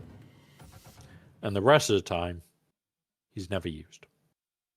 She needs to be one hell of a lifter. She cannot be tame. She needs to be one scary goddamn lifter. That's the only way it's going to be good. As you said, IG-90, a tank for Aphra that's actually designed to go with a team. Really hoping he does something with potency as well. Yeah. Would be fun. I just don't like the fact that all these characters seem to be tied down to a team, right? Which is why I'm excited about you, which is you're going to do better than me, is you're going to be like, all right, they're intended for this. What if we move him over to Treya? Or what if we move this over to Jabba? Or like stuff like that. You know? I am going to be pulling apart the teams, looking at stupid ideas. But yeah, like I said, if Asajj makes Dad Bob Bobba like he was with his focused Datacron in TW, oh yes. Oh yes. I would love that. Ahsoka's got Ezra as a lifter, doesn't need another one. People just need to start putting Ezra with Ahsoka instead of everywhere else. Zori needs a lifter in TW. Zori needs something in TW. Yeah, it is Rey's lifter, but Rey can be made harder without Ezra in there. Seriously, Rey can be made substantially harder without Ezra. Ezra gives it a complication layer. Noah needs territory wards needs something. How about that, chat? Territory wards needs looking at. GAC needs looking at. There's a lot that needs looking at. None of which was addressed in this post. Yeah, none of it was, which is a concern. But yeah, I'm looking forward to the changes. I'm looking forward to all the characters in some respect. Like Asajj needs to be good. Barriss needs to be good. Yeah. When it comes around to Yoda Chewie, I like the idea of it. Not going to be what's here. We've seen the video, like we watched the video right at the start of the stream to talk about it. It looks fun.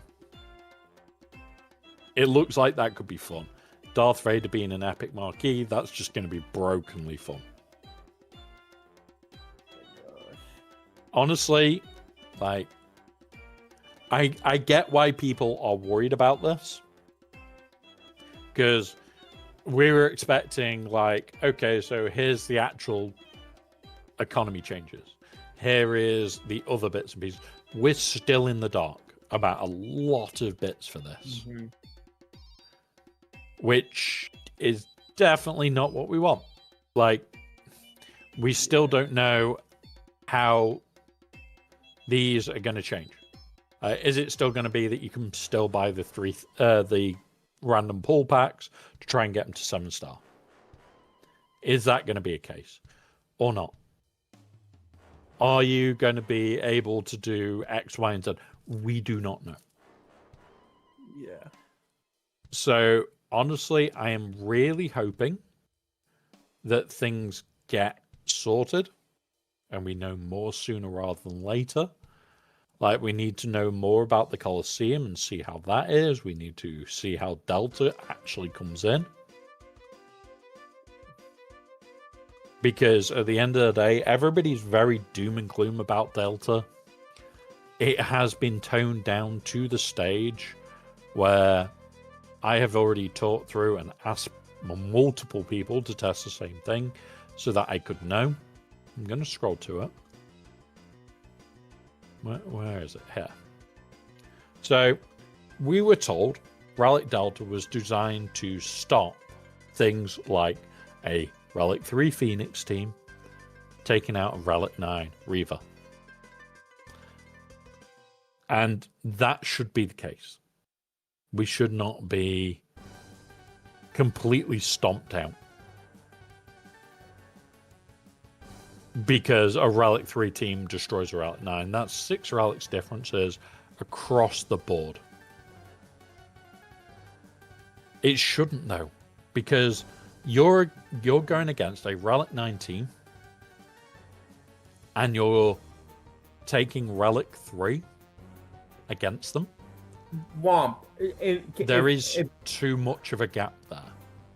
But that's Now, modding. That goes back to what you were saying. It was the modding stuff. If you mod Superior, that's on them for not modding that team. Yeah, but I'm saying, and this is what we're finding in GAC at the moment and in TW at the moment, you put down anything that doesn't have Marek. So we're taking a non-Marek Inquisitor team. You can take that out with 4 members of Phoenix and Geobrood Alpha.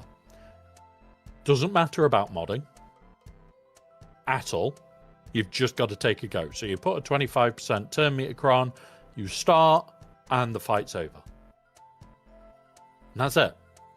Mm-hmm.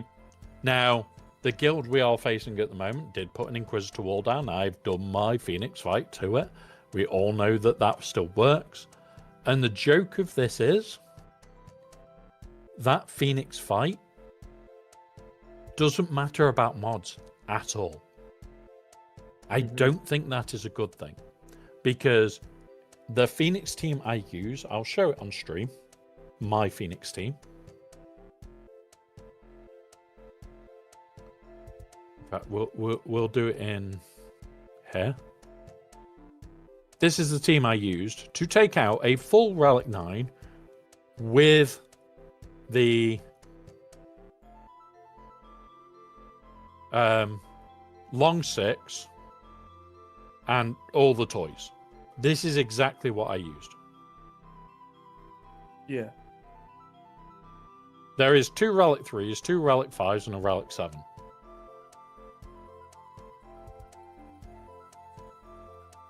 Like, this should not have worked. They should be one-shot in Chopper. They should be one-shot in Sabine.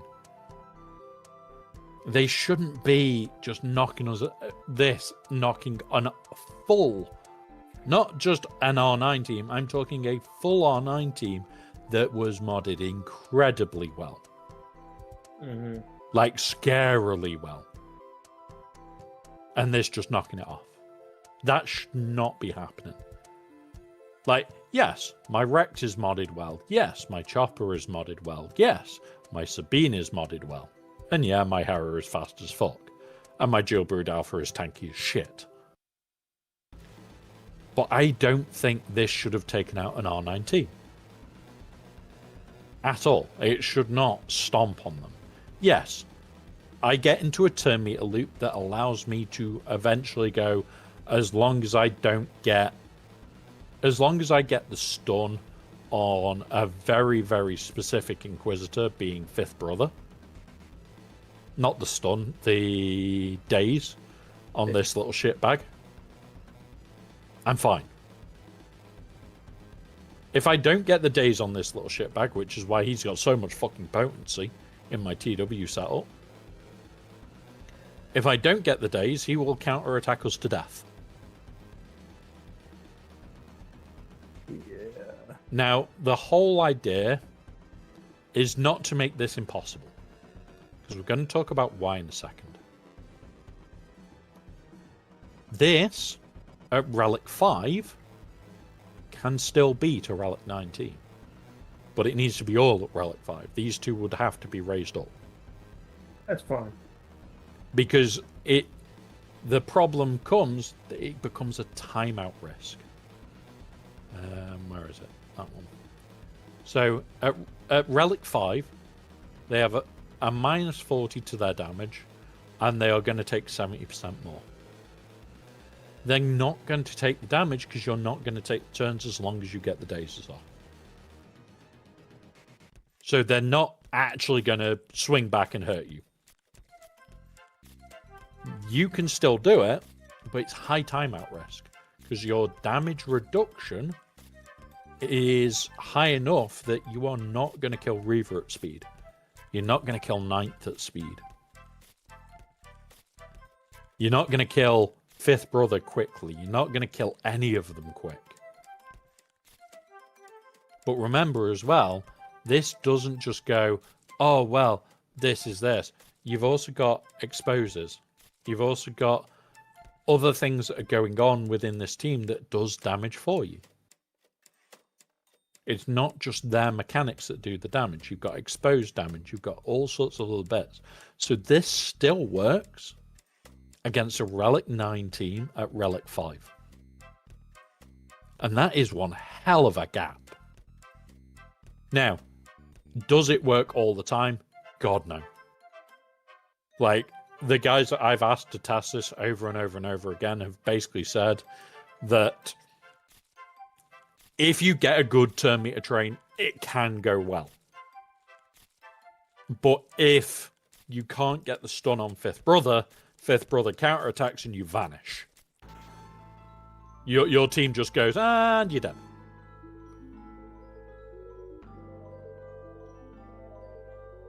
Which, okay, that's fine.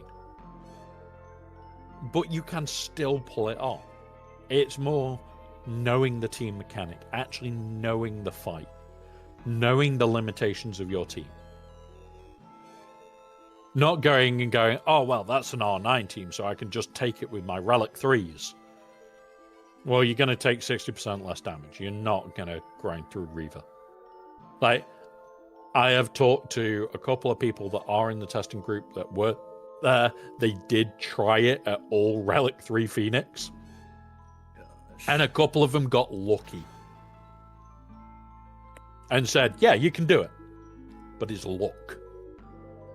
Because you're just not got the damage output. Mm-hmm. So, okay. It can still be done with huge relic gaps. But you've just not got the damage output to... It's one of those of, if you're using this as your, I can clear it and attempt it. It would be, I may be able to clear Reaver out. Which means now I can throw shit at it and dismantle it. And one thing I may do take 2 or 3 of them. Is this was without Datacrons? No, this was with Datacrons. They ended up testing with Datacrons as well. Oh, okay. They had some testing with Datacron stuff. Not a lot, but some. Yeah. Yeah, and this is the thing, guys, right? Yes, you are very low relics and requires efficient counters. The efficient counters still work in some respects. But if you're going to see a full Relic 9 Inquisitor squad and expect Phoenix to beat it, if yours are all Relic 3, you are up against a mountain. If you get them all to Relic 5, you've now got a 4 difference, and it's doable. It's not an impossible feat, but it's risky. And the whole idea of this Relic Delta is risk and reward.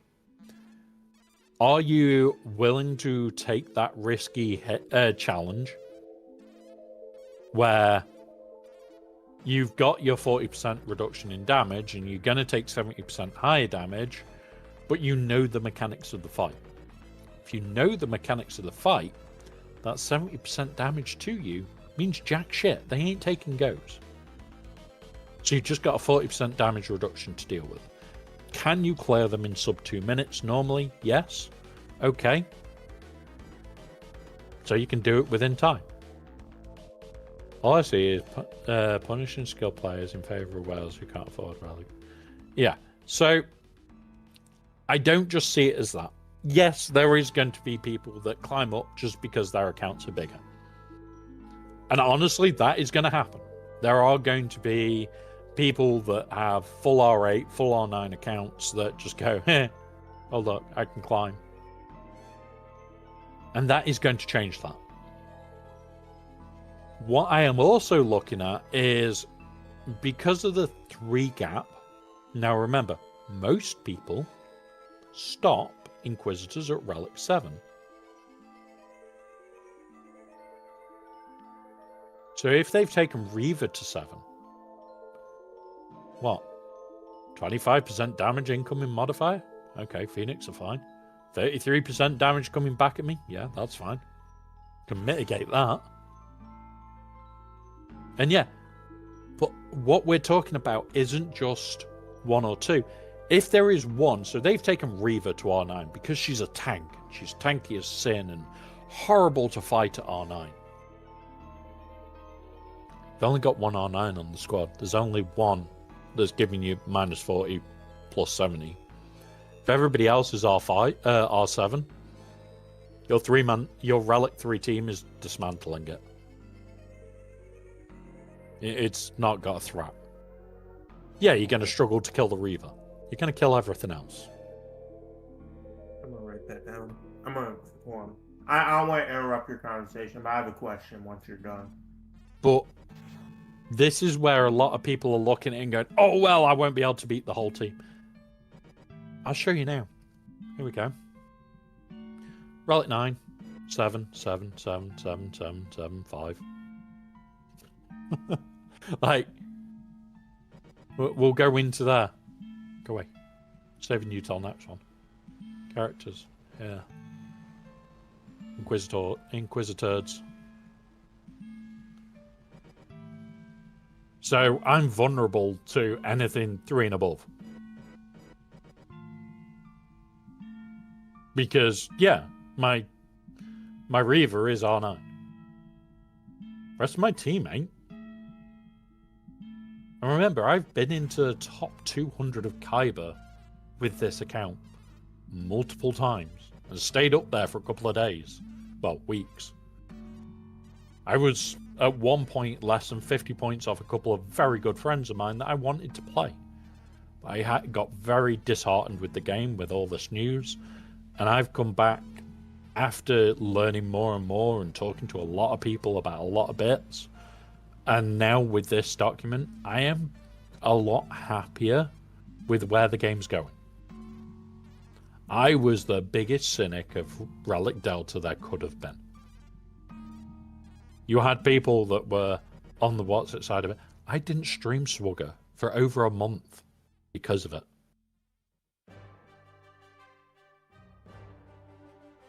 I walked away from SWGOH as a stream. I went to June. I went to... I did a lot of other streams and Satisfactory and all that lot. I didn't stream SWGOH for a whole month. Because Relic Delta literally killed my want to play the game. I still kept up this account. I still did the dailies. But I refused to give promotion to a company that I could not trust at that time. Why did I come back? Because I was talking to a lot of the guys that were doing the testing, asking loads of questions of them and asking them, can you check this team and that team and the other? And that's when the figures were higher. They were still managing the counters that I was asking for when it was higher, and I was looking at solely mechanic fights where it shouldn't be, oh yeah, I win because I've got relics.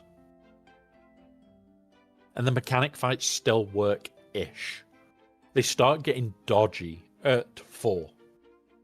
Relic Delta 4, they start getting really dodgy. But you can still win. At Relic of 5, they start getting, once in a blue moon I win. Yeah, like there are gonna always be people that say, "Oh, it's a bad change. Oh, it's a bad change." Okay, I get that. I 100% do. But when free to play, you can, and they have confirmed it, reach Gear 12 without any extra effort, without any crystal expense, just playing the game. That you no longer have to worry about Gear 12. All of a sudden, now I can't show it on this account because I do that and oh look, they're all relicked. But say these weren't. I can now gear up this lot because I'm not going to worry about Gear 12. I can work on the bottom end of my roster, pulling it up.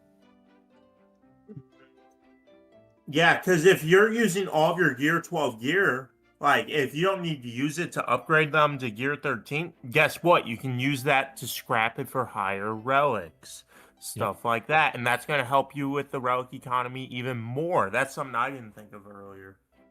Now, the biggest thing is, you say that you don't care about the new characters. I get that. Some of the new characters nobody will go for. But there is also things that we want to look at. If they didn't bring out new characters, this game wouldn't be here now. It wouldn't be, oh yeah, we've got all this great stuff and all these new things are coming and all this, that, and the other. No, it just wouldn't be happening. We wouldn't be talking about Choda coming to the game to lift Tarfels. Now, I'm sat here going, well, I can bring Tarfels to 7 quickly, which is going to be needed. I'm going to be bringing the Choda up to 7. I've got Vet Smuggler, Shupio, and Chewy. I've got a rough team for it. Mm-hmm. But we'll see. Like, we know that Conquest are going to remain legacy characters because it's only new era characters by the looks of it. So we'll be getting new legacy characters through that, potentially through TB, potentially other bits and pieces as well. We will see. I need to check TW quickly. But yeah, we need to see. Yeah, Gear 12 Treya is still going to work on mechanic fights. When you're just overpowering it for overpowering its sake, it's not a mechanic fight. Well, one that I think of Womp Rat immediately, I know it's an older team comp encounter, but like people in Chromium in my community and stuff, they still use, and I use it at times, Starkiller, Palpatine, Mara Jade versus Rey. And it's all about surviving that ultimate in Sun Whirlwind with those debuffs. So it's like that's a mechanic one, but it's also damage. So that's the only one that I have concerns of personally. But outside of that, I completely agree with you. Like, honestly, I sit there and I go, I've done all the different fights. And do I worry about these changes? Fuck yes. Yeah. But the mechanics fights are still going to be there. Mm-hmm. You're not going to just suddenly change it and it be, oh yeah, we can't do it because of the mechanics of the fight anymore. No, it doesn't work like that. The mechanics to these fights are still going to let you do a metric shit ton of damage. Yeah. Now, does that mean things like a Gear 12 Treya won't be a Relic 5 Gungan team? Probably not. Gonna be honest, probably not. Now, why should that not happen? Well, number one, that Gungan team is an entire, like,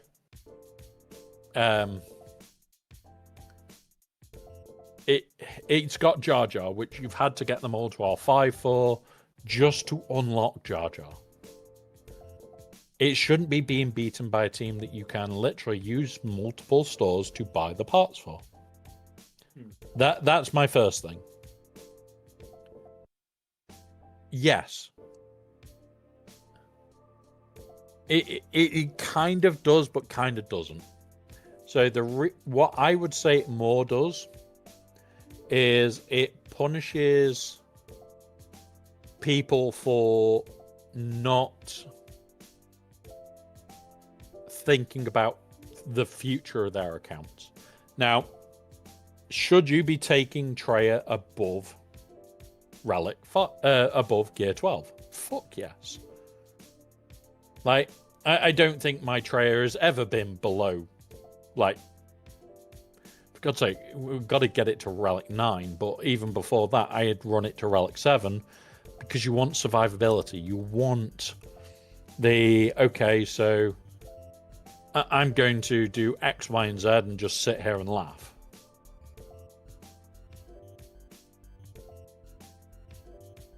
Yeah, not with the current Gear 13. Yeah, and yeah, I do get where you're coming from, that the Gear 13 economy is not the best, especially for people that are in the situation where it's just, oh yeah, I've got to do X, Y, and Z. The Gear 13 economy is shockingly bad. What this allows is for you to do Gear 13 and not worry as much about Gear 13. You can spend more time getting the parts that you want to get and less time going, oh, I need to go and do this and this. You can just go, okay, I'm going to go do this. Well, so are you done? Sorry. Yeah. So whereas before you had to go and farm potentially Gear 10 parts, Gear 12 parts, Gear 8 parts, you might needed more Cairo. You're not farming any extra. You can drop all those extra farms and go, okay, done. I'm going to go farm this. I'm going to go do this. Mm-hmm. Yeah. So playing hyper efficiently, you shouldn't need to. Playing hyper efficiency, you should not need to do that. But there is a point where you suddenly tip over that and Gear 12 does become your issue. Cairo doesn't, Gear 12 pieces do. Now, we'll talk more after the break about it, but there is multiple tipping points in this game. And we're on break. Yep, we're on break. I'm just having to quickly check shit for my guild run, because we are doing TW. I did not join. I'm glad. Oh, I need a breather. I always join. Absolutely always. This is the first TW I haven't done in 2 years. Like, I refuse to not do TW anymore. Like, I do a lot more for TW than I do for a lot of other game modes that I enjoy a lot. Yeah. So I am just in the process of setting up another fight in TW.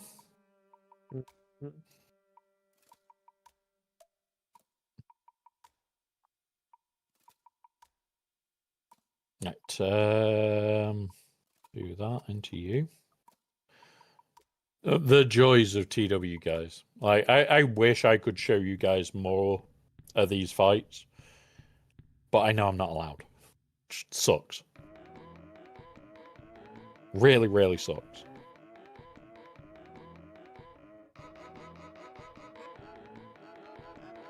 I can't play June today as a session of Pathfinder today. Ah, fair enough, buddy. Fair enough.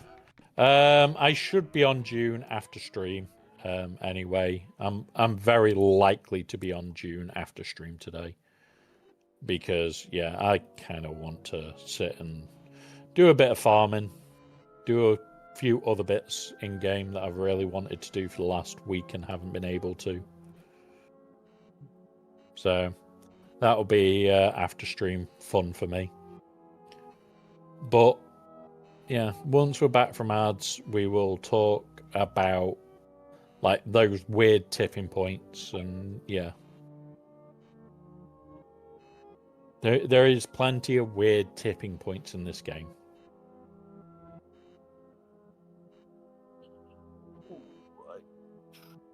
Oh yeah, my thing. Yeah. I'll wait There we till go. the thing. We've got about 20 seconds till the end of the ad break, guys.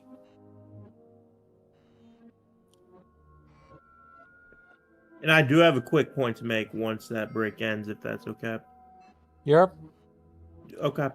As long as it's not a pointless point. It's not. 'Cause, It's not. It's not. I would tell you to go and sharpen your point. There we go. We're back from ads, everybody. Welcome Okay. back. Go on then. What's your question then, troopers? So my question is regarding what we were talking about earlier with how much it's going to cost regarding the game the characters, right? Like day one stuff like that. Because if they're eliminating like the gear where people sometimes spend crystals on gear and stuff and sometimes spend crystals on those relic pieces, my concern is, in my opinion, is that it's going to end up costing more because if you're getting to level 95 by the end, you're automatically gonna already be at relic 6, which was not the case even with the Arabaos, where you go to 6 stars, then you're at 7 stars. You still have to get the gear and the relics. So from what they've said in this, nothing price-wise is changing. Okay. So in theory, if that is the case, that absolutely nothing changes price-wise, we will be okay. Like, it shouldn't actually change your spending habits. This could also make things slightly cheaper. We do not know. Because you've got 12 weeks. You've not got 5 days. You've got 12 weeks. For 6 characters, correct? So, that's the first thing to look at. Going back to what we were talking about before the ad break is the weird tipping points in this game. And I'm going to bring it up, because this account kind of shows it beautifully at the moment. In every account, there's weird tipping points. So the early game, Cairo is one of the biggest ones. Once you hit Cairo and you start farming your Cairo up every single week, you start reaching this stage where you're sat on a couple of hundred. Then you sat on nearly 1,000. Then, oh look, you've got Cairo falling out of everywhere and you just don't care about Cairo anymore. At that point, Gear 13 kicks in and you start getting limitations because you haven't got Gear 13 pieces. This currency helps solve that, because you've got all these that you can. It's only 2 pieces, but it's 2 pieces every week that you could go and buy. Now, yes, they're not massively efficient. You could go and farm these. And this is where it starts getting interesting, because you sit there and you go, okay, so what about this store? The changes to this store are massive. Yes, it's going to impact you potentially buying these, but you just focus on the bigger bulk. You stop worrying about these little bits. Like, if it's below these, these will become an obsolete buy. These will become a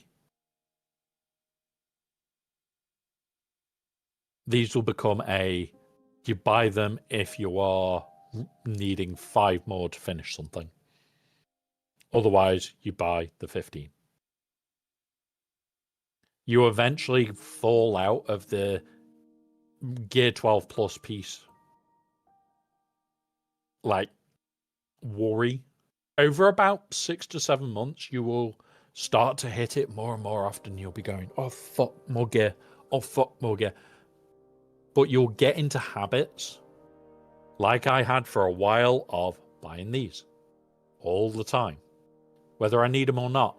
If these drop below 400, I go and buy. There's my habit. Why don't I buy them down here? Because 5 of them to me are pointless to buy already.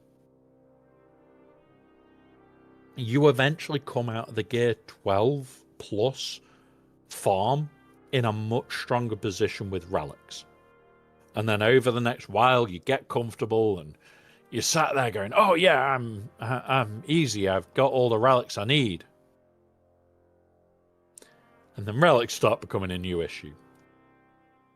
And then as you get there with relics, you start getting there and you're there going, okay, it's coming along.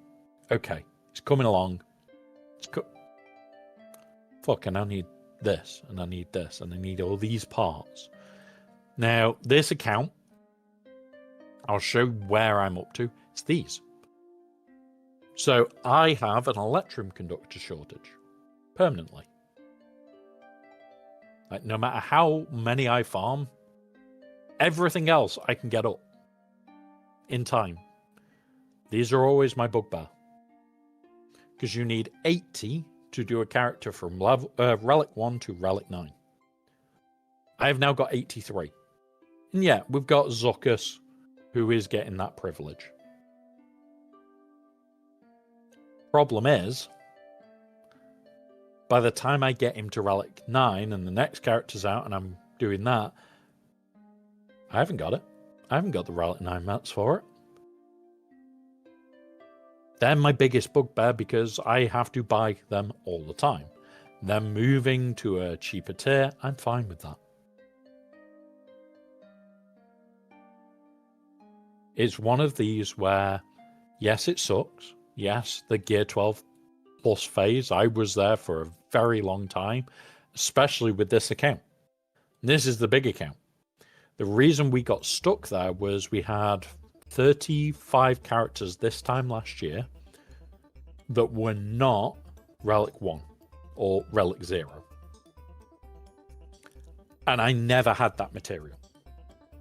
What I did to make sure that I got out of that was I focused the farm on getting them done. And I was focusing on, okay, so it was things like these data pads and the stun cuffs. These were my farms every day.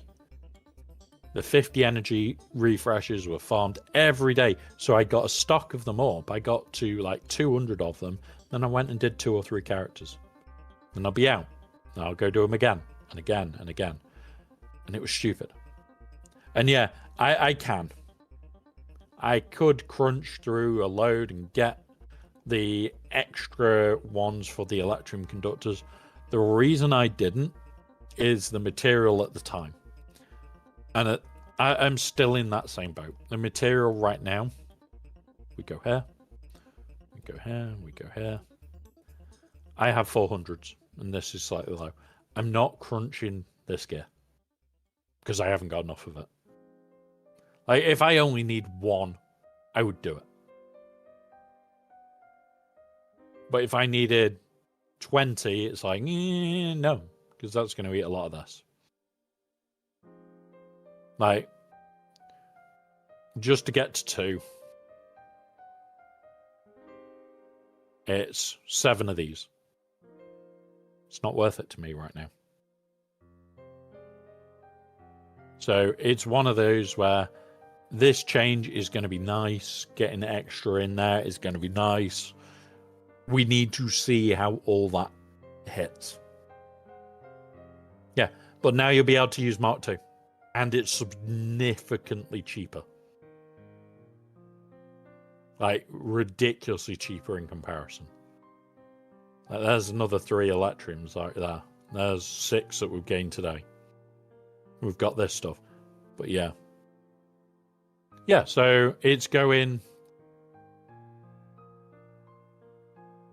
Yeah, so I do understand that. But these are going to go down to... What was it? It was like 50 per one. So these are coming way down in price. And it's moving into here, which you get way more of. And like I said, I wouldn't be buying these 5s unless this will finish my character and I could get it today before GEC lock-in.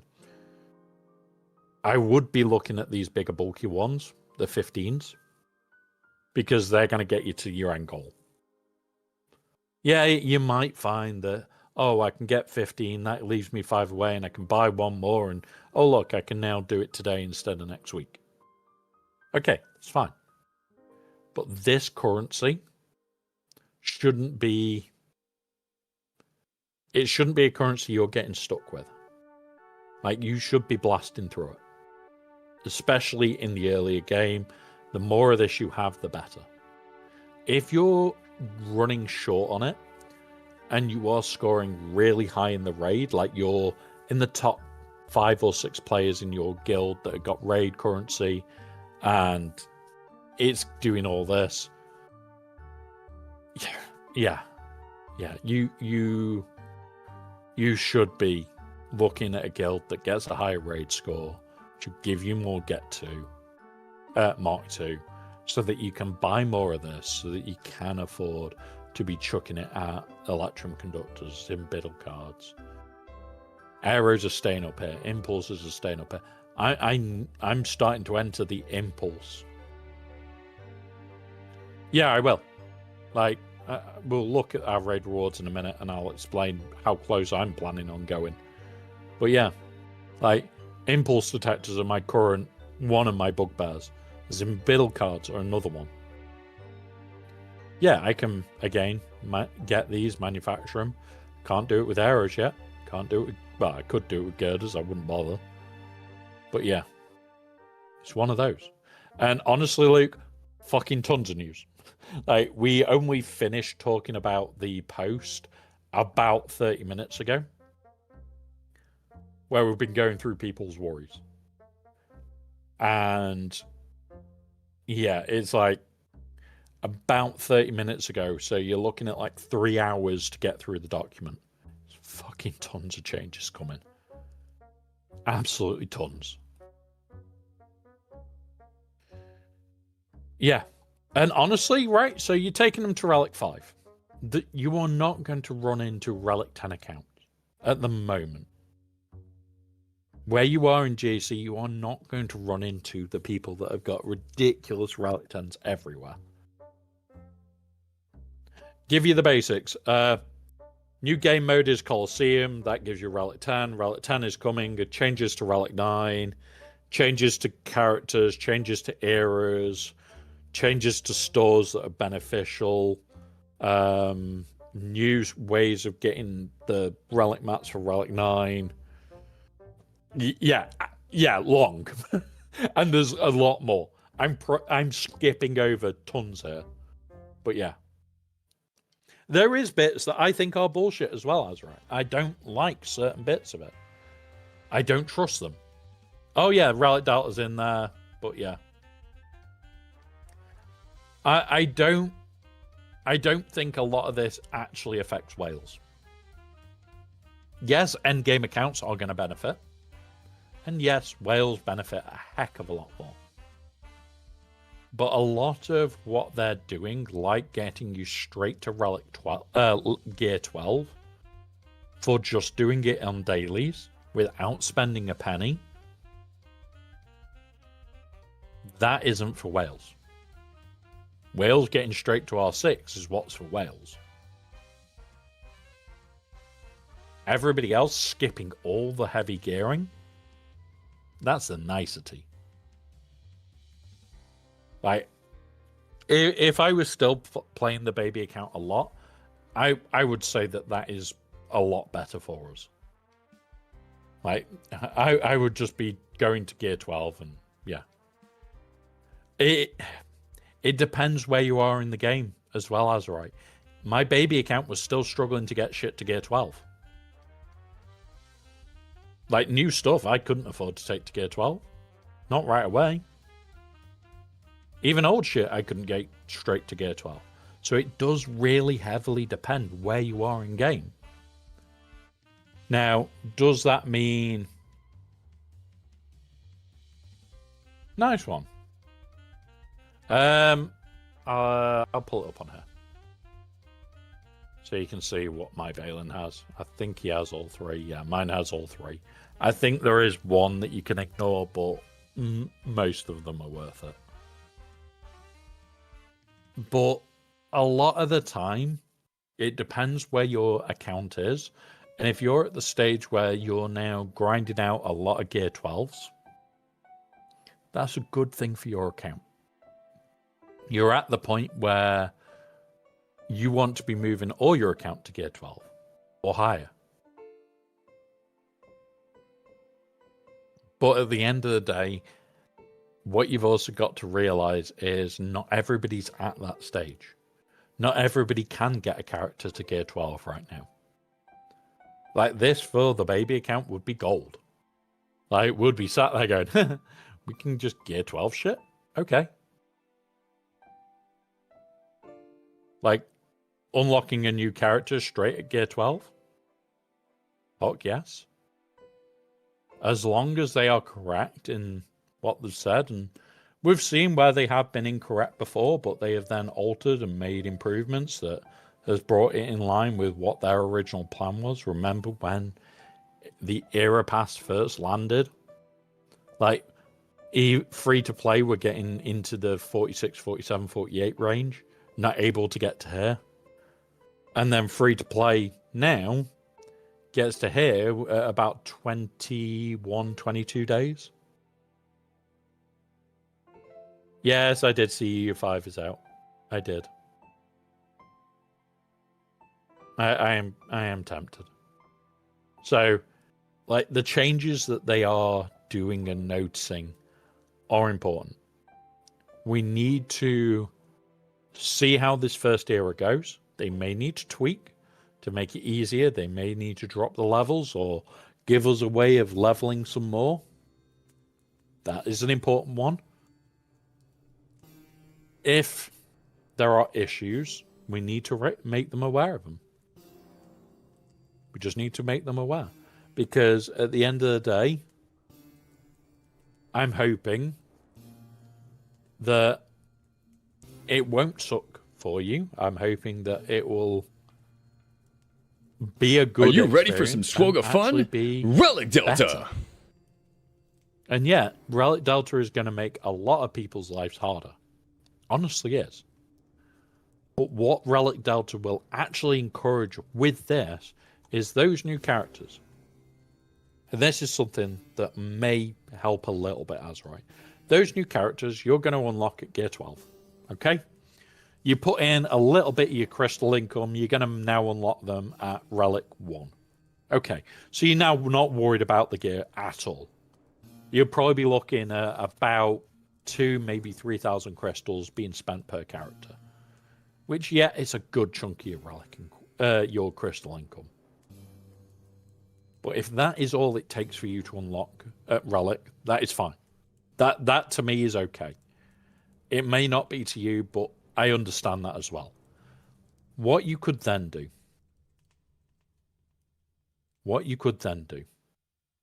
is go, okay, I'm not worried about any of these new characters. I need to work on my Wookiee team. We'll use my Wookiee team because my Wookiee team is shit. I can now Relic Tarfels to 6. And not worry because my new character's coming out at 6. I can bring up Zalbar. I could bring up this. But the other thing is, you don't need to care about the new characters. You can be working on your old characters and working on your new characters without a worry that you're, by working on new characters, impacting your old ones. You're not. That's the advantage of this system. You can not care about the new characters, work on them, get them all up, and at the exact same time, still work on old characters, not care. You can work on both. And that's the best part of this. It separates what you're doing. It separates how you can work on them. You can work on the brand new shit and the old shit at the exact same time.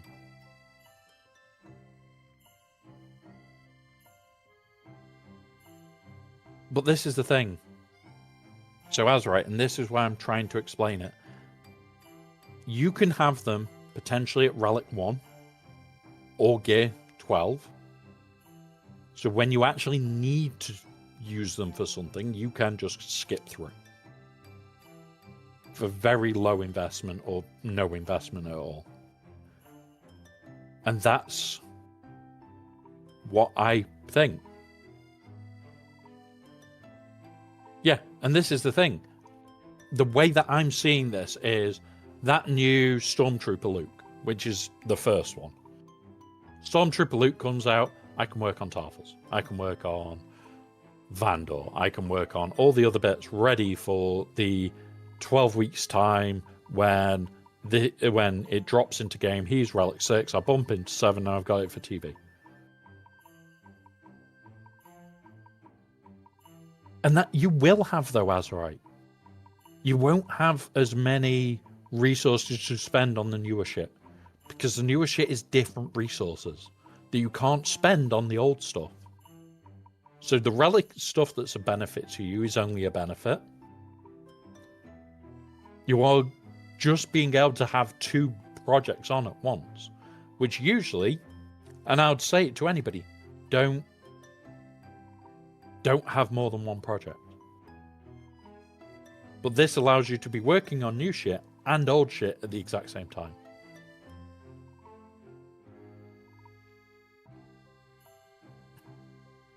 I understand that. I really do. And I see both sides of the argument. But this is just... I do get that you don't care about the new stuff. But this is... do the marquee, play the event, and get the new stuff at Gear 12. That's all this comes down to. Now, if you are spending and you do get shit up, it's like, it's really good.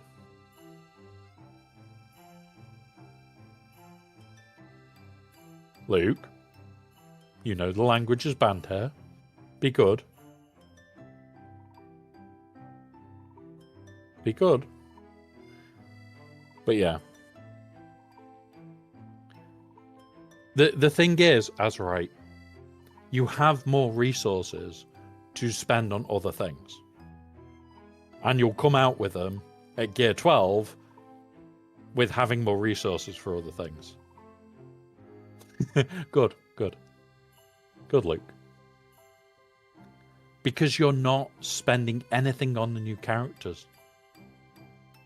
And the thing is, the new characters are pushing your episode track that's going to push your relics along.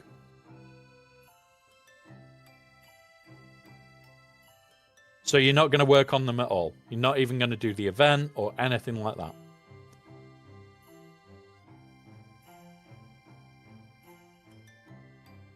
So you're telling me your Forlom right now is still locked. Your Forlom should be 0 stars, shouldn't be unlocked in game. Or it is unlocked, but is Gear 1, Level 1, not used. You should have done nothing with Forlom at all.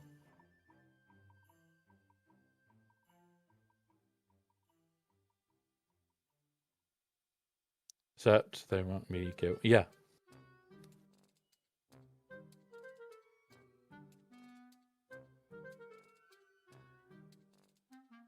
Because what we're trying to explain is you'll walk away with Forlom at Gear 11, Gear 12, maybe a little bit higher if you get a little bit lucky.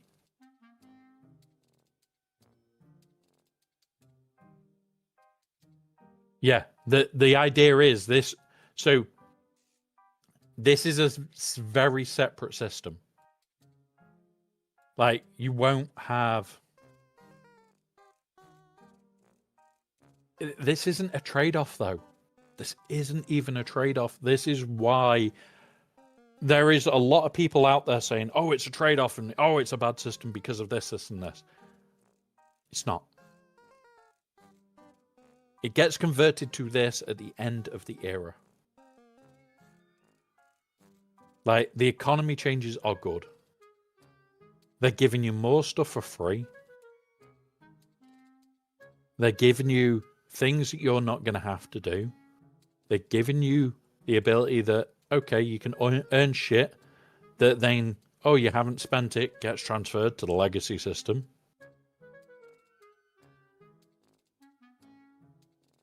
It's one of those where this is a really damn nice change. Because all the new shit, I'm not going to have to worry.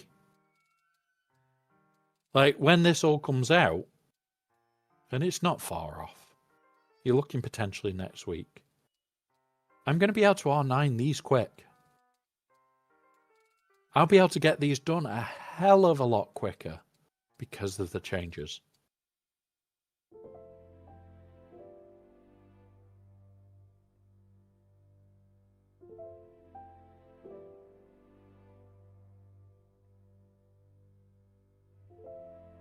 Like, I honestly think, as somebody that's done end game, that's somebody that's done early game, and everything else. Are you ready for some SWGOH fun? Relic Delta! Mid game, they're a bit okay. They're a bit hit miss, maybe.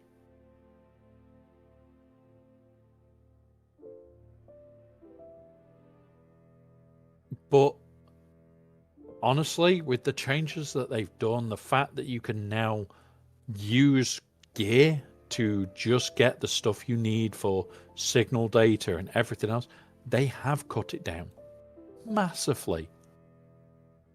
The stuff that you're using for signal data is Cairo.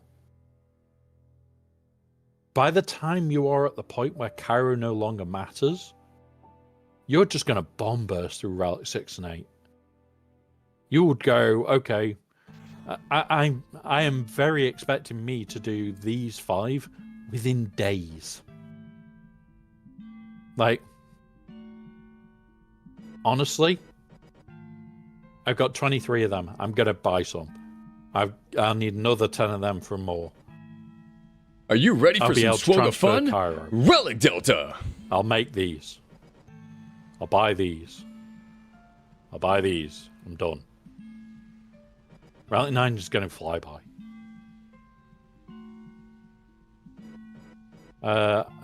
Have you got a... bear with us. I'll throw the link in chat. It is massive. It says 25-minute read. It's really not. Try more. Are like you an ready for hour some of SWGOH fun? understanding it. Relic Delta! Not when you're at that point. Yeah. So, they have effectively gone. You're at the Relic Delta stage where Relic Delta is a problem. And you will want to raise your relics up for it. But that's the thing. They've now made raising relics easy. And yes, I get Mark II tokens you're using on Gear 13. You are at that point in the game where Gear 13 is a pain in the arse. It is a pain in the arse. Now, I passed Gear 13 pain in the arse stage last year. Like, you guys even saw it on stream. When we were working on this account and we had all of this lot at Gear 13, there was 4 fucking rows of it that I had to get up. I just wanted to get it done. Now you look at where we are, and we'll put it as relic level, so it's doing it properly. Relic 4 finishes here. Like, everything here is Relic 3, which, okay. And with these changes, I can see me finishing Relic 5 on all this lot sooner rather than later. And you may find that it just takes you time to get out of that Gear 13 shortage. Like, I was still coming out of it even up to a couple of weeks back. Because we were there going, oh, I need to get this, this, and this. the shortage is a reality. It isn't something you can just go, oh, well, I'll be okay next week. Honestly, I can see your worry and I can understand your worry of it. But I think overall, the amount that you'll get back is, yeah. I'll have a look at Azurite's roster in a minute. I'm just going to do this run, and then I will pull it up.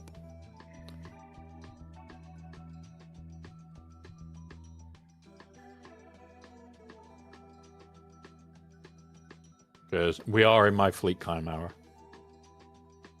So I am just going to quickly do that one. Yeah, Azurite is part of my, what was it, a 4% demographic that actually watches the channel. It's that weird moment of, what? Where did that come from? I'm not used to this. So yeah. But yeah, I do get where you're coming from. I am going to pull it up now whilst I'm doing this fight on auto. Boop. Should be there now. We're getting there. Come on. Let me just get to it and then I can throw it back on auto. Call you. Kill. Back to auto. Right. Scan player. Where are you? Boop.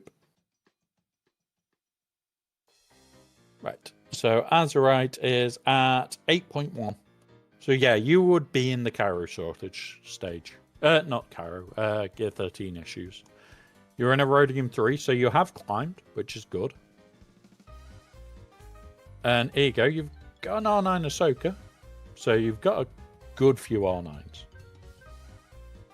You've got R8. Is that R8 on Padawan Sabine? You've already got General Syndulla to R7. But yeah. Yeah, you have minus 10% damage. They have a little bit more damage to you. But certain teams are just going to mitigate that. Yeah, and that's fine. And it is expensive. R9 is fucking bleh at the moment. Yeah. But here we go. So R7, R8, R9, R9, R8. Your account's looking really strong as it is.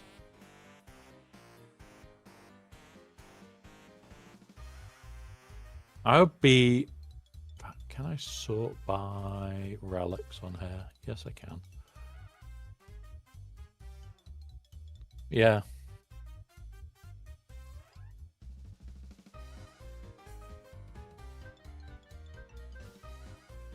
Yeah. And Striker's higher than me.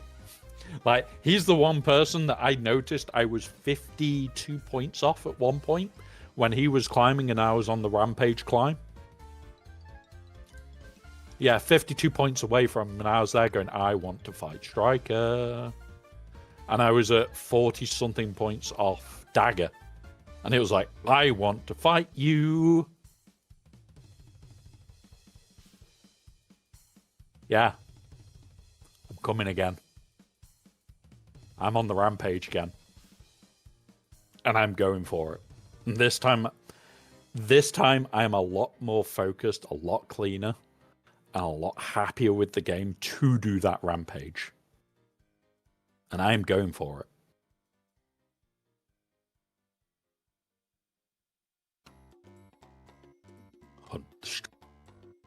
Hunt the dagger. And then hunt the tass. But yeah, so a lot of these, I wouldn't worry. Like, you've got Seer at a decent level. Scroll down to your Gear 13s. Let's have a look. So, Palpatine, Traya, Savage. I wouldn't be worried about Viz. I wouldn't be... Savage, Nihilus. Don't care about that lot. Don't care about him at the moment. Jocasta I'd be tempted by because of new shit. Cal I'll be doing for the Cowcaster Savant. Oh no, you don't need him up, do you? That is the level you want him.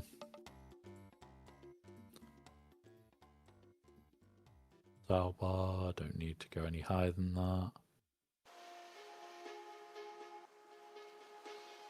that. Enoch, the envoys, they'll provide the pay. Yeah.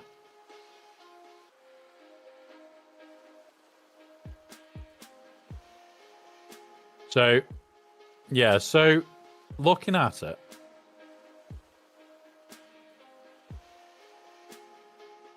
I get this lot. I really do. Like, this is what I used to do. Just ignore characters that I don't care about. Just utter ignore them. Can you type in the chat? I don't understand your language. Please. No, I couldn't type everything in chat, unfortunately. Hang on now. Already am. Yeah, so just looking at this. Yeah, so staying in Erodium. No, there's no way I could type everything in chat. There is honestly no way I could type everything in chat. There should be what are they called? Closed captions.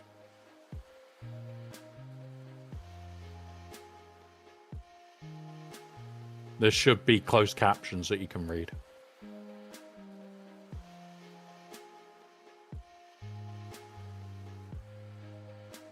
Yeah, feel free to ask, but there should be. Are you ready for some SWGOH fun?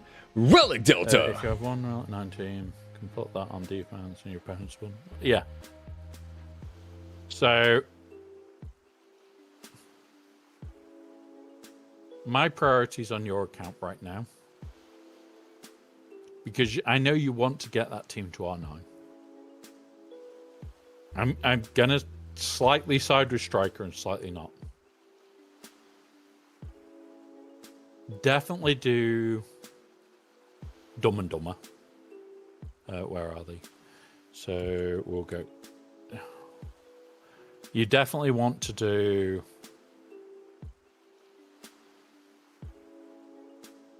How and Master Qui-Gon. These two. You definitely want to do these two just to get their R9 up. Once you have their R9, they start giving you R9 mats.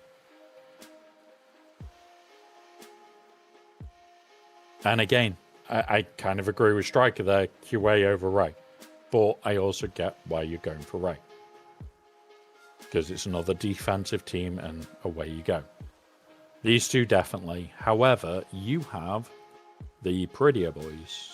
You've got Death Trooper, you've got Enoch, and you've got Night Trooper. If you get these to 9, use these two with Great Mothers. Don't care too much there. You can use a low-end Great Mothers. These are going to cause your issues for your person. And these will start paying themselves back with Relic Mats. You're closer to these than you are to the other two. I would personally go with these first. There you go. So you're using him to counter jabbers. So take these to R9 and laugh.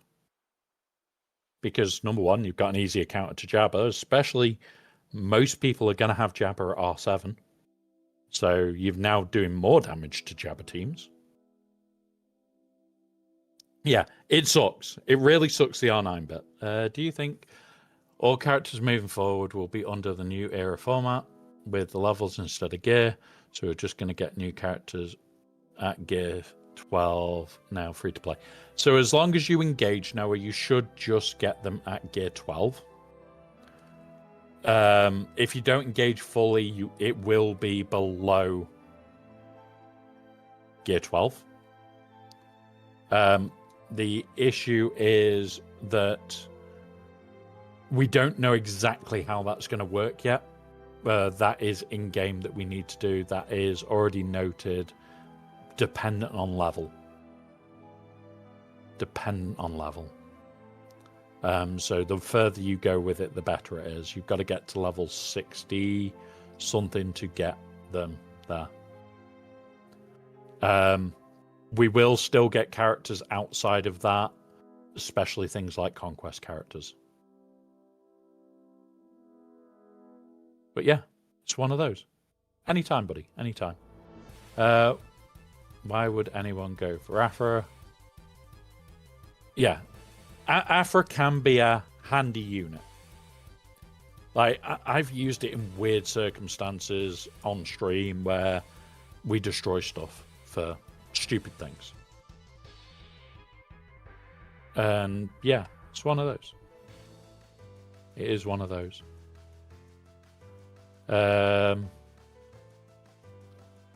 Yeah, it may be one of the last journeys you do. Honestly, that's fine.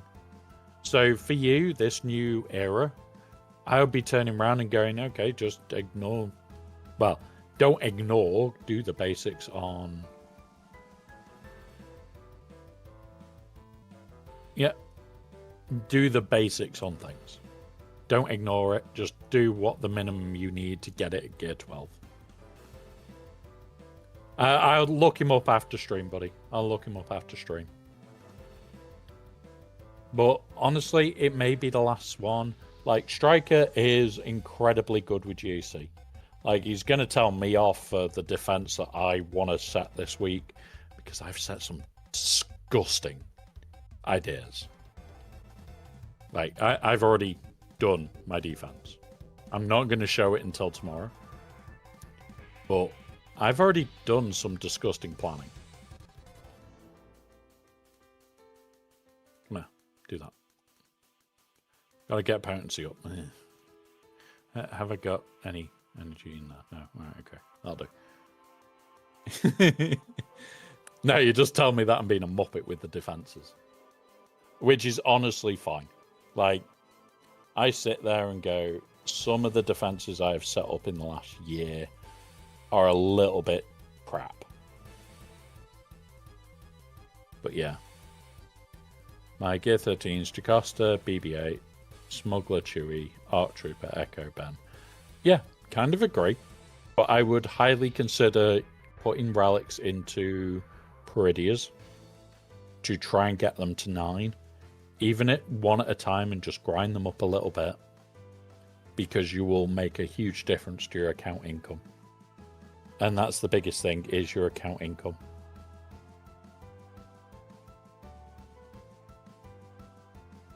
And that's where you need to look at it and go, did I need that income or not?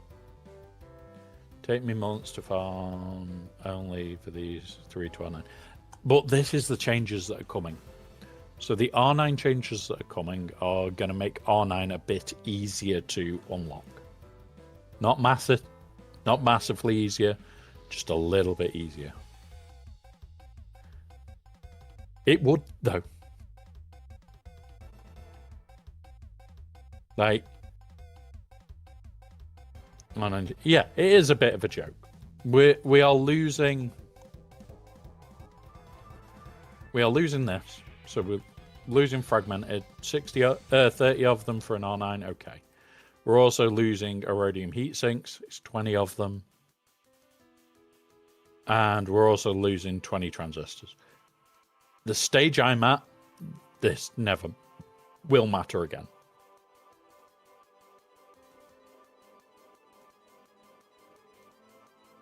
But at the end of the day, releasing these just means, okay, well, these can get spent on lower characters that actually need them.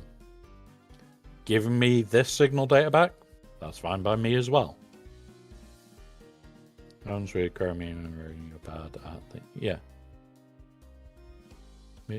Oh, trust me, I had issues with chromium transistors for months. Now I never have issues. Erodium heat sinks, I last month got down to like 50 odd. We actually nearly ran out last month. We've just got it back up because I can. It is all about being efficient. It is all about being efficient. There will be days where I know that me, Striker, Tass, the main thing we will all run out of that are at the top end is actually electrum conductors. You'll never see it be impulse detectors. You never see it be Zimbiddle cards. You never even see it be bloody arrows. It's always the electrum conductors. Because they're needed from so early on till so late. You'll run out of them and you'll be there going, oh, fuck. And yeah, and this is somebody that, in fact, are you still in the top 100? I think you are. Let's double check if we can still see where Striker hides. Leaderboards. Like, I'm right on the edge of K1. And I'm intending on going back. So, Sasha. So all these will be the bump up, which sucks. Because Sasha's in the top bracket, but is probably going to be the only legit. Let's have a look. 6 mil, bump up. 3 mil, definite bump up. 7 mil.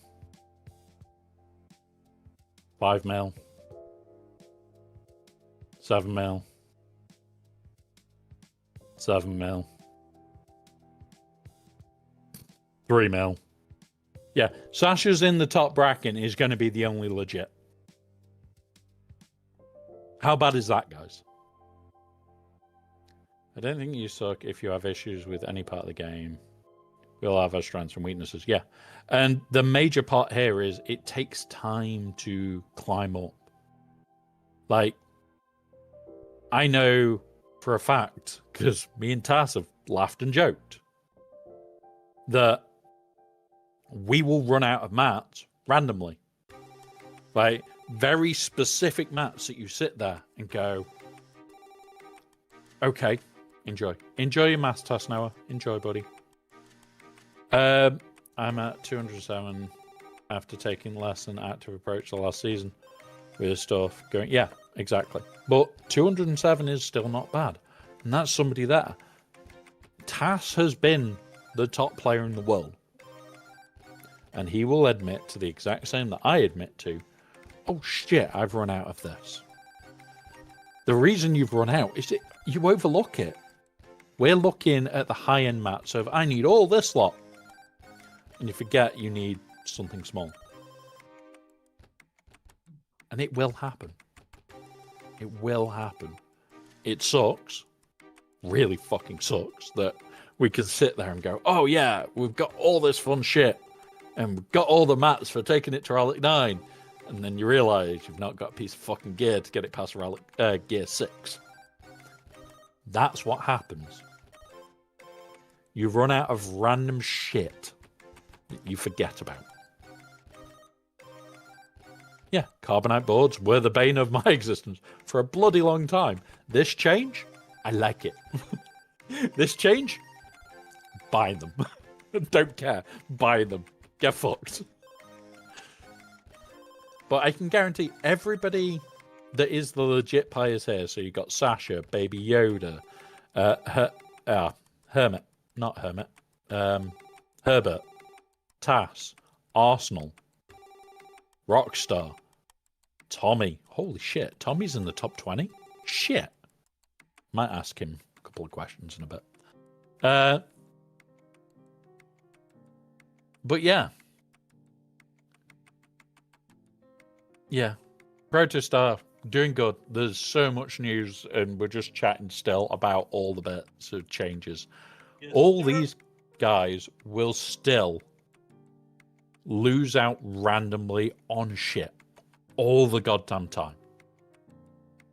They will turn around and they'll go, oh crap, I've unlocked this and I've run out of... Let's pick a random thing. We need these. Or we need these. And you you've just mean? ran out of them randomly. Oh. And you never know. And Troopers has woken back up. I thought he'd fallen asleep, but it's fine. What? What's up? No, you're just falling asleep. Don't worry about it. Don't worry about it. Right, we have ads. We'll continue talking about it all after the ads, guys. But yeah, there is bits where we will all miss shit all the goddamn time.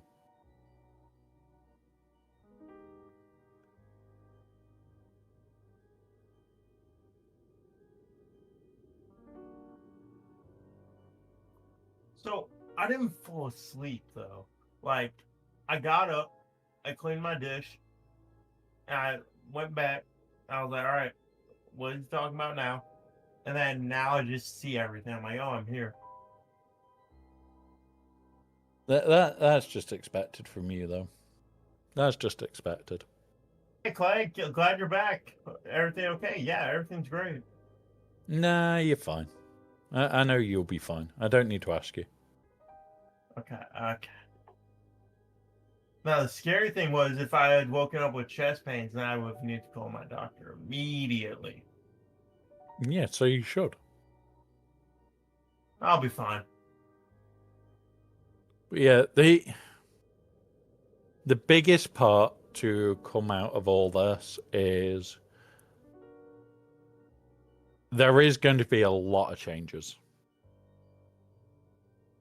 There is going to be a huge period of adjustment for all of us.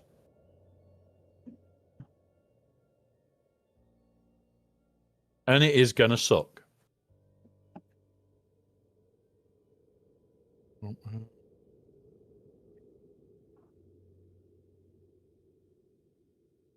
Ooh. That's actually a good question. Someone in my I'll wait till the ads are over, but someone from my community saw that I was on your channel and they DM'd me a question if that's okay to ask. Yeah.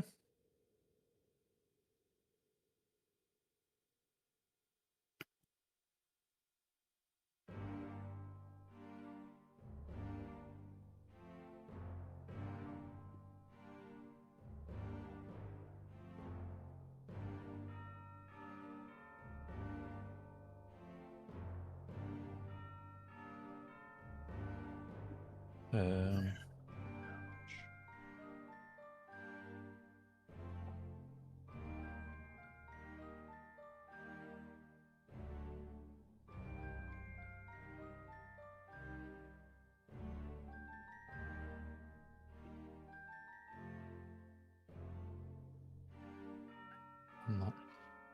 Oh, I'm getting pestered.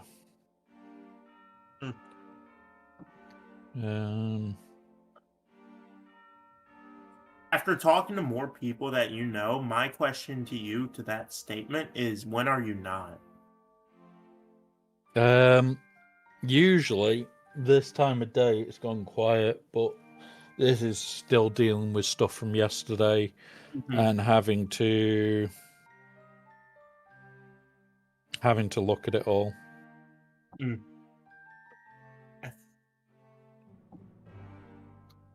Ad should be over. Okay. Yeah, ad should be over, guys. So go on, Clay, ask your question. Yeah. So someone from my community wanted to ask the question to me and Womprat, so I thought it'd be interesting to get both perspectives of with these new changes coming about and everything going on, how are farms going to be looking? Like if you get conquest characters day one, like he said he's getting the stranger. Well, let me look. Yeah, I'm getting the stranger day one, and I plan on taking him straight to R8, possibly R9. And I'm getting every single conquest character and game. Proving grounds is irrelevant to me. How should I view these farms for gaining the characters that are viable? Should I focus on farms and completing my roster and then moving to era farms, or should I start balancing the era farms? Make sure I get those to 7 stars because I cannot afford to get all the era characters at 7 stars. However, I can get most. So That's always The way that I would now be looking at this, Okay. the era farms are so independent of the main legacy farms, you can kind of ignore them. Oh, okay. I wasn't expecting that. Okay. So you can treat it as, I can do a legacy farm, so Stranger or anything like that, because we are going to get more conquest characters, which would be classed as legacy farms still. So we can go, okay, so we're going to farm Stranger's stuff, and we're also going to do all these new eras at the same time. Or you can go, I'm going to go after Ahsoka, and I'm going to do all the new eras. Or I'm going after Pirate King Hondo, and all the new eras.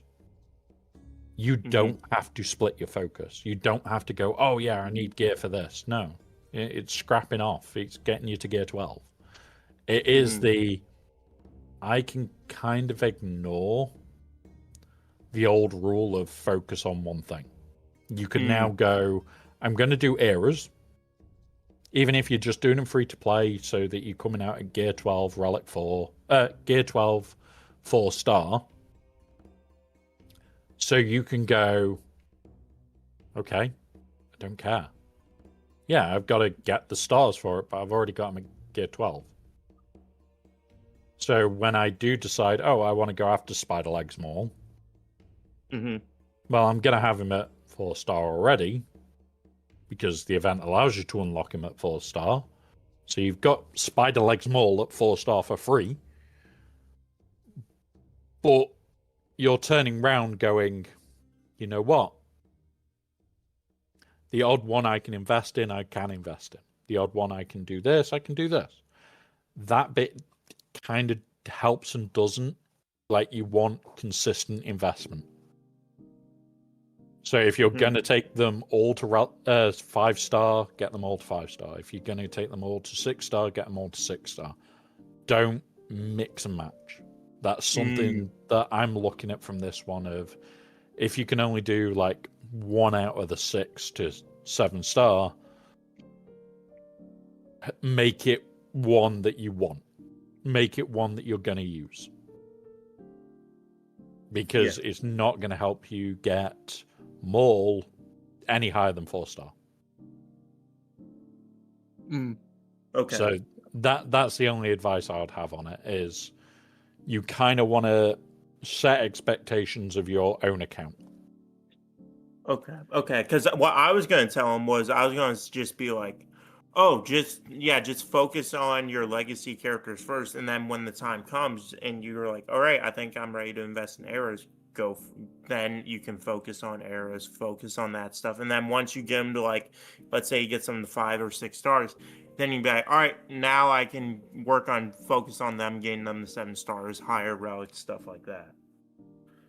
Because of Relic Delta, you know. But yours makes much more sense.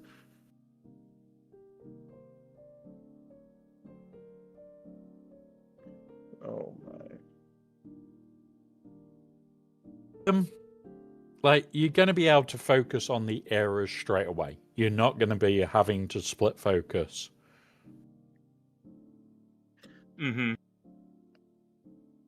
makes sense. No, that makes sense. That is definitely one of the biggest things here, is you do not need to split focus anymore. You can focus on the new shit and something else.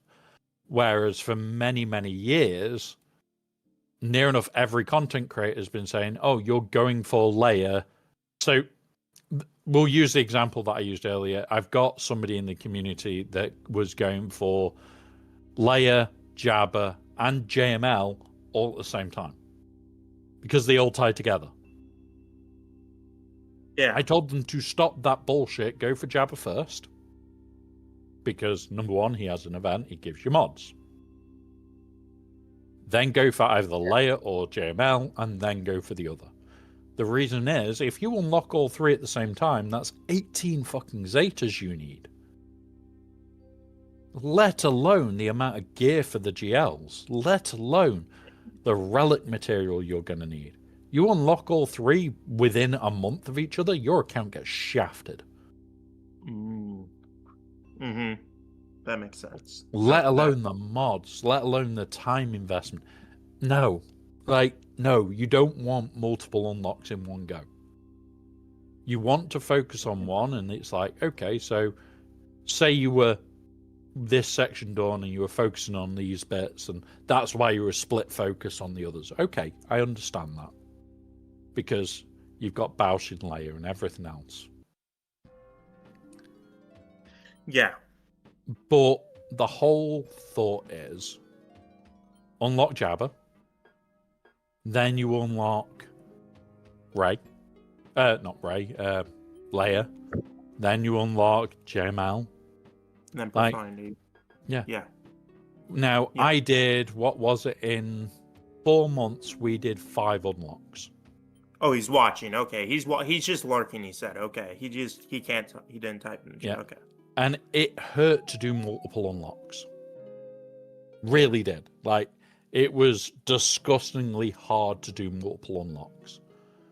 Because by the time I got the Zetas back for me to do Lord Vader, which was our last one on the baby account, I didn't have Zetas again. I had the 6 Zetas for him the day we unlocked him. We put all 6 on, and it was, I'm back to 0.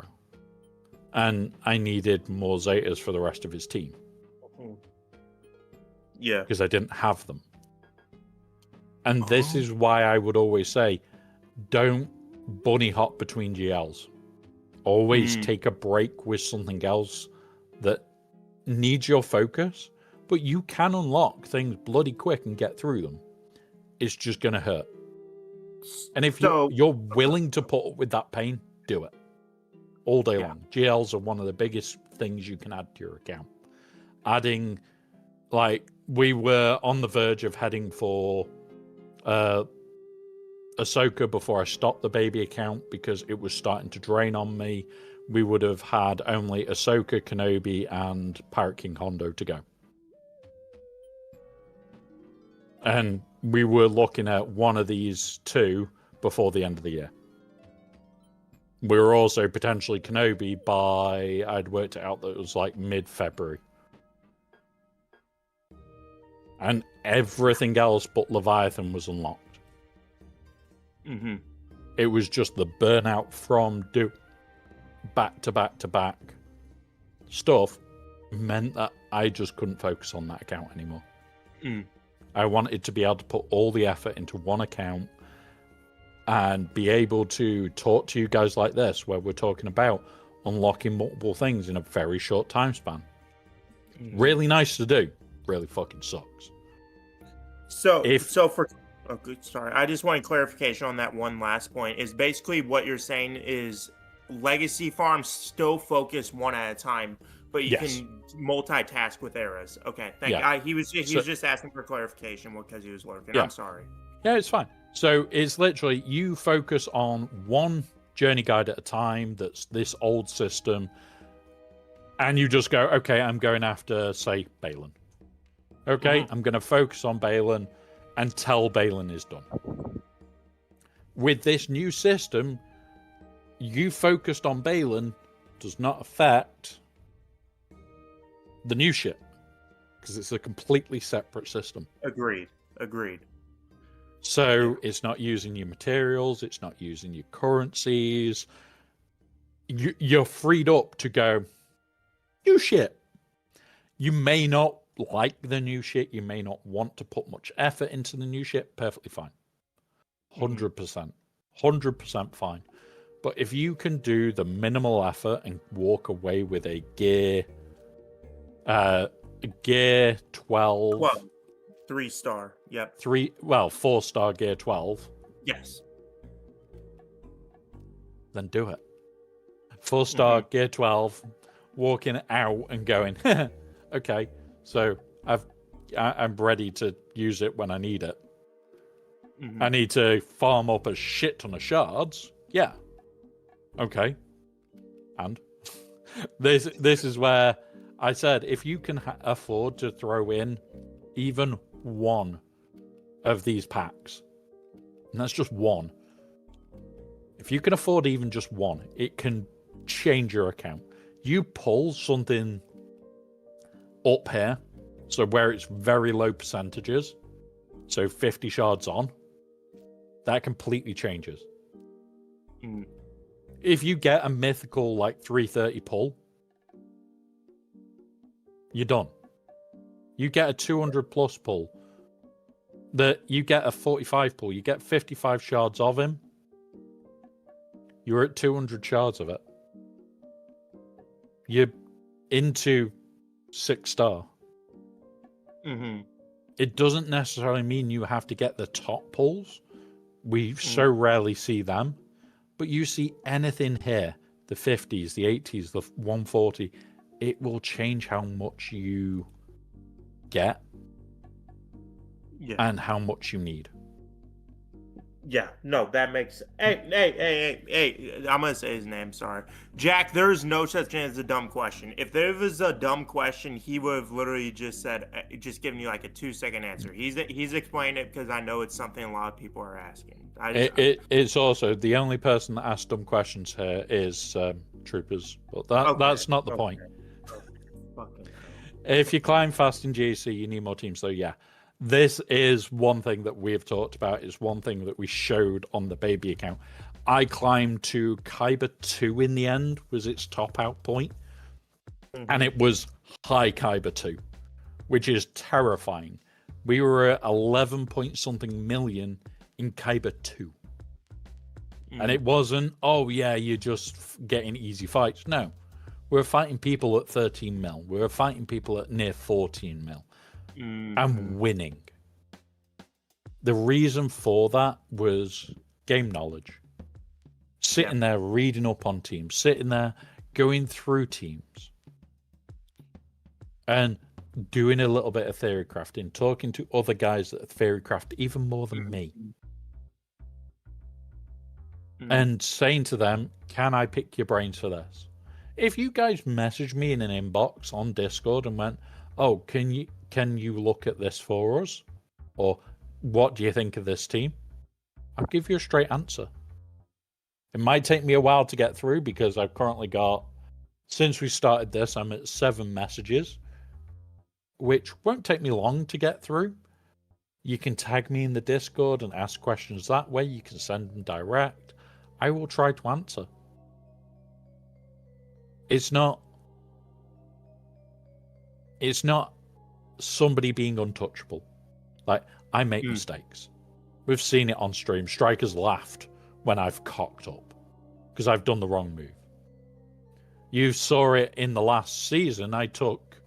When I thought it was Townsend lead, I took Great Mothers. And we couldn't clear the team.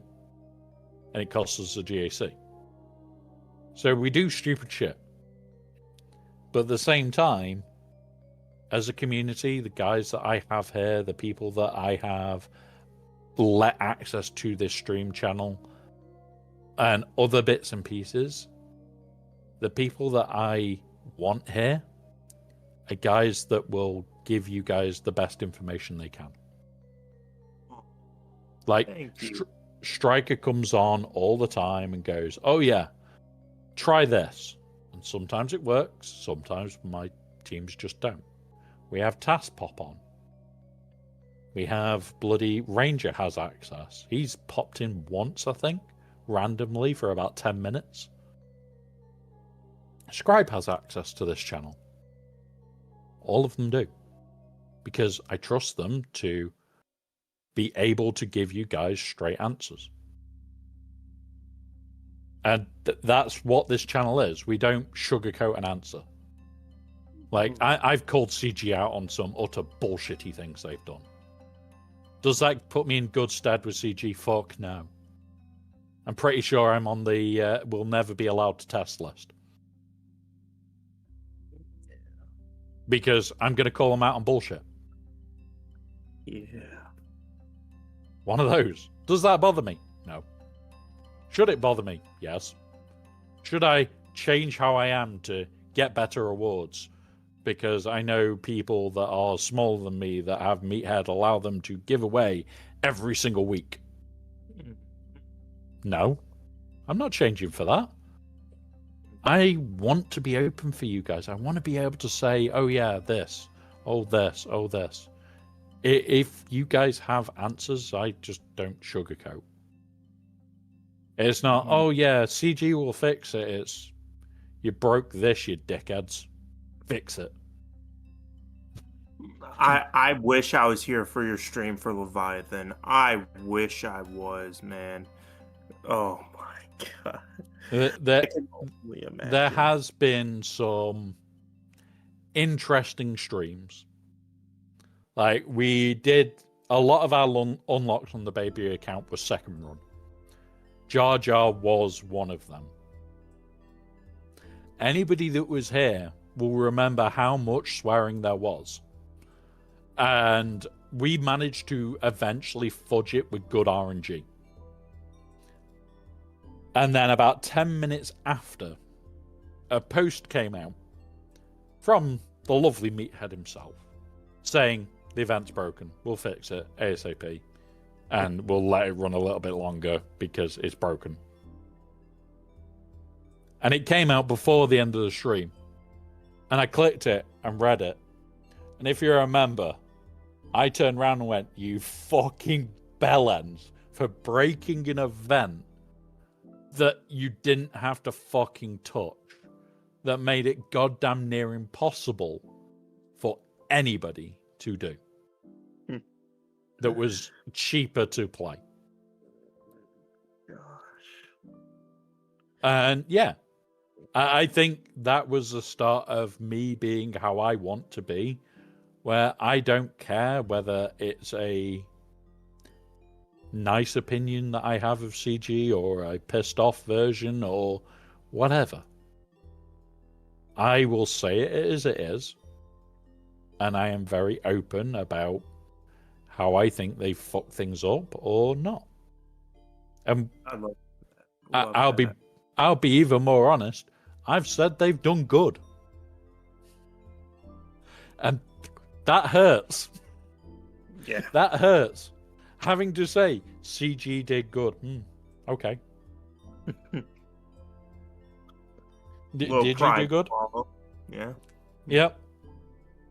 And honestly, it happens, guys. Like, don't get me wrong. I would prefer they fucked up more so I could say they fucked up some more. But every so often, they do a good thing. The main thing with this is I know a lot of streamers are saying, oh yeah, it's perfect, it's great, it's this, that, and the other. There are problems with it. There are plenty of questions I still need answers to. There are plenty of questions that I still want answers to. There are plenty of bits that have not been answered in this. Like, we still don't know about the Relic 10 economy at all.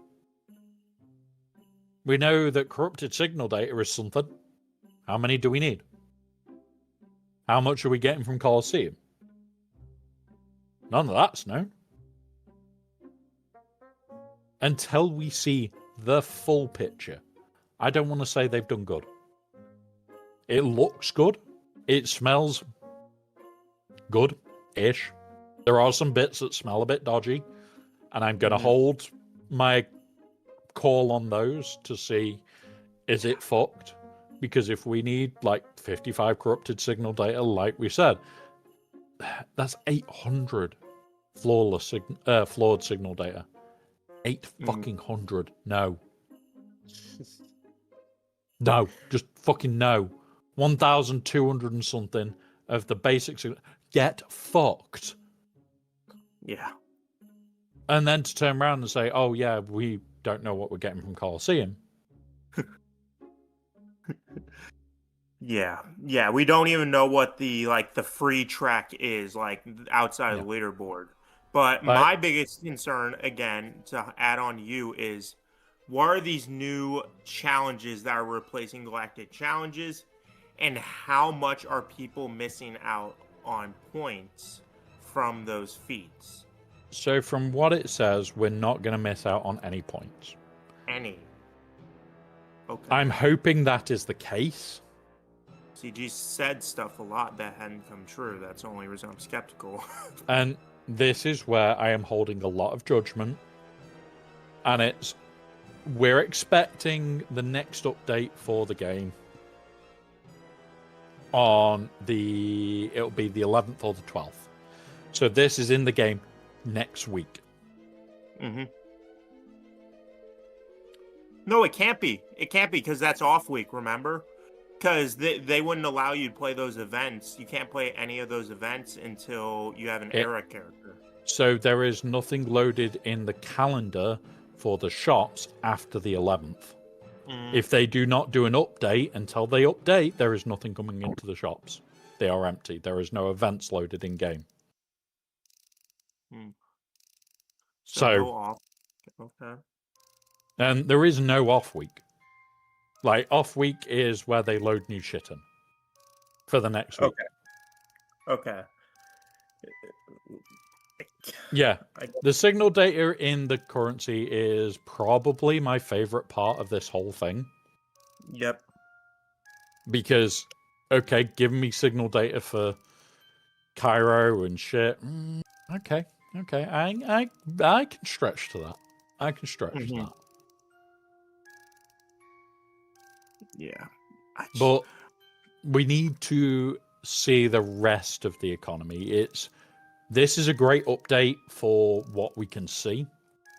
But it's how much corrupted signal data do we need? How much of this do we need? How much of it are we going to get from the new Colosseum?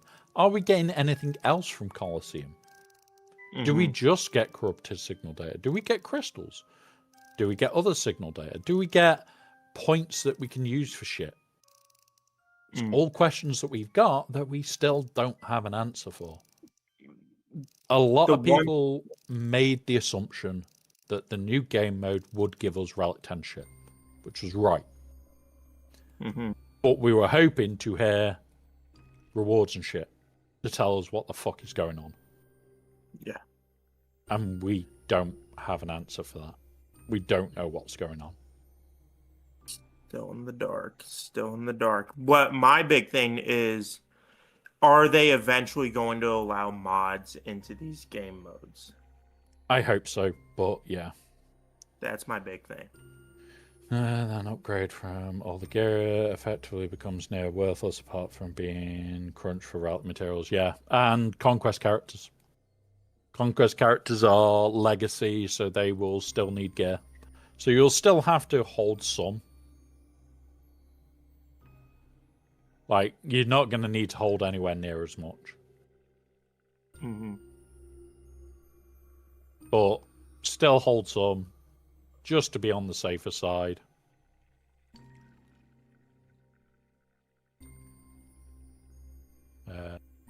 Yep, do that.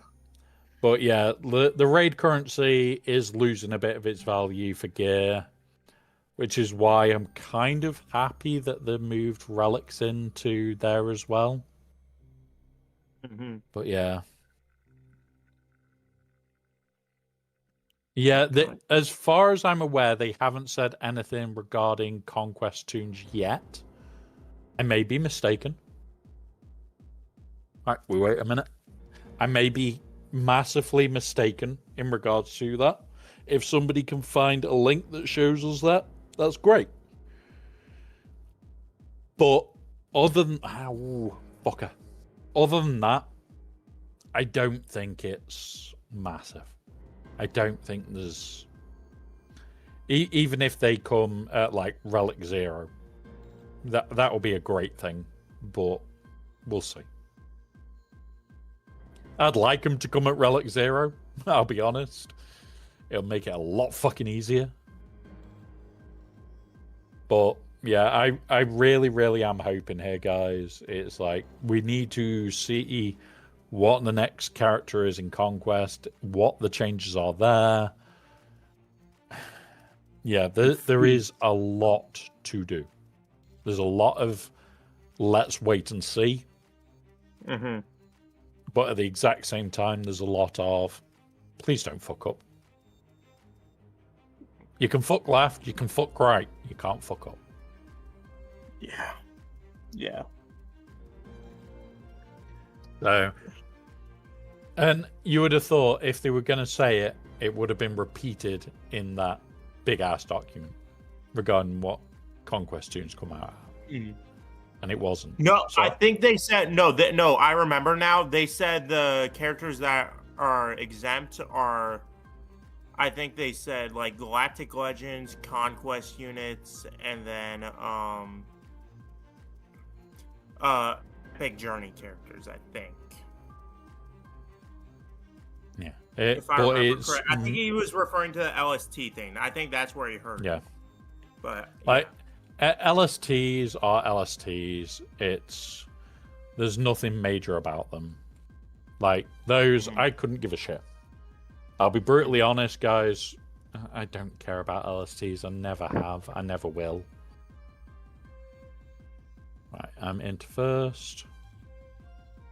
Do this. Lock in. And now we ignore it for the next 5 minutes. We are literally just ignoring that. Pardon? Oh, that's smart. Yeah, we have people that snipe and they are learning their lesson in a vicious way because I lock me and the guy into first, that it's me and the guy in second into our payout time. So we just lock in now and go screw yourself. Trying to steal my fucking crystals, you twat. But yeah, it's fingers crossed. A lot of this is, yeah, okay, you're doing all these great changes. I want to see the changes. I want to feel the changes. I don't want to read them. I need to see them. Yeah. Because if you screw this up, it's over. This is a massive change that needs to be done right. It needs to feel good. Yeah. And yeah, if they moved crystals out of Fleet Arena, they would have needed to tell us where we could get the 300 crystals a day from. Well, 400 a day from. Like, Shard Mafias are fucking stupid. Like, the guy that's in second that I've locked in with, mine and his payout at the same time. Now, he turned around, he jumped into my payout time, he messaged me and said, I only want to take second. Don't care. So now part of our rule is, once I've jumped into first, I lock me and him into second. Since this guy has been blocking us off each time, and what does it mean for me? Yeah, I lose out on 50 crystals a day. Do I care? No. I'm needing the shard shop shit. I need more shard shop currency than crystals. This account is not free to play. If I need crystals, I'll go buy some. The only reason I'm doing this is I need all the other currencies that go along with it. It's nice to have the free crystals, but yeah. They can get fucked. If people want to try and snipe me, a couple of twats around the head will soon sort that. Happily sort it as well. So, at some point in the near future, guys, I am going to be doing the trip down to Wales. It will fall over a weekend session. So that weekend, I will do the Sunday stream. I probably won't do the Saturday stream, which means I may not be able to do the podcast. Its likelihood is if I am able to do it, it'll be voice only and the usual caricature picture of me for when I am stuck on voice only. But yeah, one of those. We'll see what we can do. We'll have a laugh. We'll have a joke. And we'll go from there. And you're going to do the same for MegaCon, aren't you? MegaCon, if I can get my ass there, which I don't know if I can this year yet. I'm still waiting on things that are up in the air because January, February for me is the big revamp of all the server farm that we currently run, which means if it runs over, I will not be able to go because I just won't be able to get the time off. Because, well, unfortunately, I am our systems lead, so yeah. Yeah, I have to be there for it. And for that, guys, I've actually got to book a hotel because I've got to go down to the server bank, which means for that week, we'll be doing it from a hotel room. Ooh. I'm sorry. Which sucks. Because it means certain streams will have to be shorter because it'll be things like, I'm back from working at like midday, stroke 1 o'clock in the afternoon, and I need to go get tea at 5 o'clock. It's not like here where I can just roll into the kitchen, throw food on, and then come back here. No, I'm going to have to go and get food. It's going to freaking suck. But yeah. My Fleet Arena found out how stubborn and vindictive I am, so gave up trying to challenge me. Good one, Azurite. I think that's what's kind of happened here. Like, the guys realized very, very quickly that I don't give a shit about crystals. Just go buy them to make sure that you can't knock me out. Like, he can't actually get to first because it's this guy that keeps doing it to us. Can't physically get to first at the moment. Me and him have the same payout time. We're fine with it. We're fine with our setup. Like, I get a loss of 25 crystals, but I get more of this, which is what I want. So, I don't care. I really don't care. But yeah, like we'll now get first, which is fine. All right, let's see. Buy up these time. Go ahead. Sorry. Go on, Clay. What is it? No. What's the next stupid question? Okay, it's not a stupid question. It was a question for you, for your audience. Go on. I was going to say, what is your favorite thing about the post, and what is the thing that you're like, I'm concerned about this? My favorite thing is definitely the moving of Zimbiddles and Electriums and heat sinks, Bronzium wearing in this lot. All these move in and complete price changes. That is nice. Mm-hmm. My biggest worry is there wasn't enough information regarding any gear changes. So although, yes, we're getting new characters at gear 12, effectively, for free. What about those that are on catch-up? Those that are needing gear 12 plus pieces? Mm-hmm. No, this could just escalate the gear 12 plus crunch. Mm-hmm. Hey, ProStar. Welcome, buddy. And I think that's what my buddy was asking, was because it's like, yeah, I'm getting all these characters at gear 12, so I can take them up to relics real fast, but all of a sudden, you're going to run out of gear 12 gear really fast. If you're taking, I can take this character gear 13, I can take this one, and I'm all out of gear 13 pieces. Yep. Like, what do I do? You know, because you're still balancing in the store, like we were talking about in the raid store. You got to balance the gear 13 with the 15s that you really need with the relics that are being moved, you know? Yeah. And that's one of the biggest parts, is this game is a massive balancing act. You're spinning 2 plates on each hand, one on your nose, one on your head, and now how are you spinning the next one? Mm-hmm. Don't say it. You'll be wrong. You're not putting them on your toes. I mean, yeah. I think it's unreasonable to think there won't be any bottleneck somewhere. Yeah, honestly, I think there is going to be bottlenecks all the way up. I think mine and Tass's bottleneck will not change. I don't think mine or his bottleneck of, look, we just need the Electrum conductors will ever change. Oh my god. I just saw GD's comment. He got all of his Seppies to Relic 3 and then accidentally clicked somehow. It took his B1 to Relic 4. Yep. And again, yeah, endgame will become an R10 max nightmare. Well, they're going to be camping the top of the leaderboard, which is what I'm worried about. So this is where, because it's random leaderboard, you don't know whether you're going to have all of the what's it in there. You actually probably won't have a lot of pay-to-play guys in each one. Right, that's the shit one. Yeah. Is it this node that I want to hit? I think it is. 5 to 15 and 5 to 15. Yeah, okay, done. Naturals was dropping a lot. Yeah, that's what I think is going to be a little bit of a peace breaker. Is Electrium's going down might free up me from Electrium's.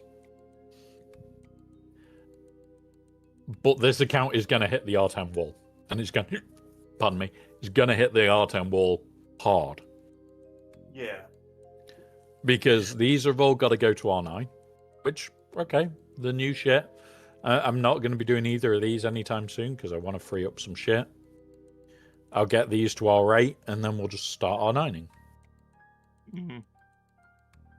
So now I'm out of ideas of what to go for next. Got any ideas? Honestly, pick a journey that you haven't got done and go from there. So find a journey that is going to give you something that you want. So if you need Mace, go for Mace. If you need Jar Jar, go for him.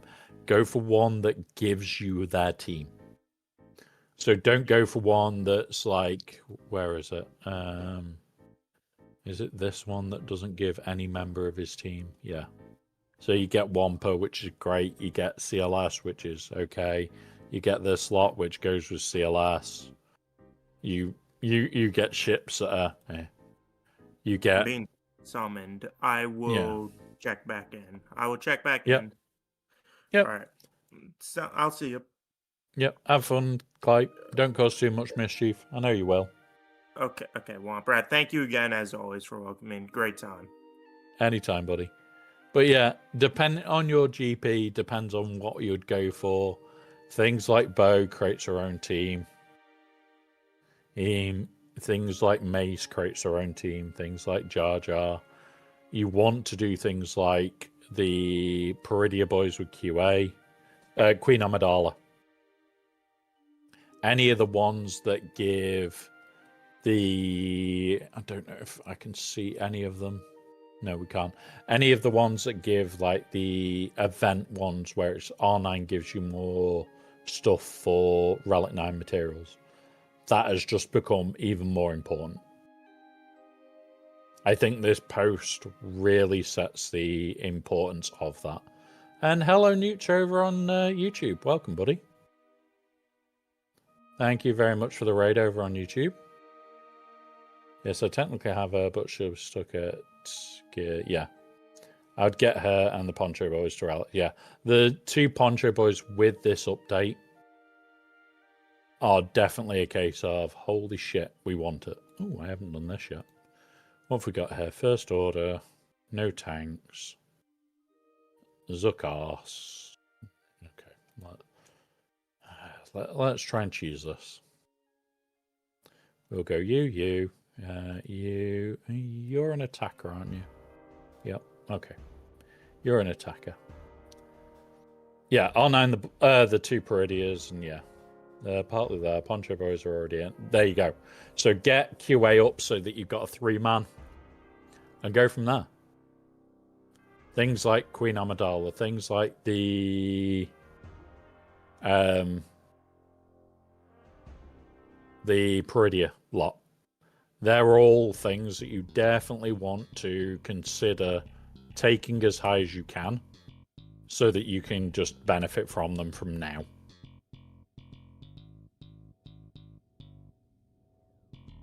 You don't want to be, oh yeah, I've got to relic this lot up so that I can actually do it. Yeah. So Enoch, the two zombies, they should be one of the next ones. There you go. Episode pass, no tanks. And boop. But yeah. Ready to trade it up at some point, but I'll keep getting sidetracked. Yeah, honestly, Protostar, I would personally be looking at those three sooner rather than later. It just gives your account more R9 mat income.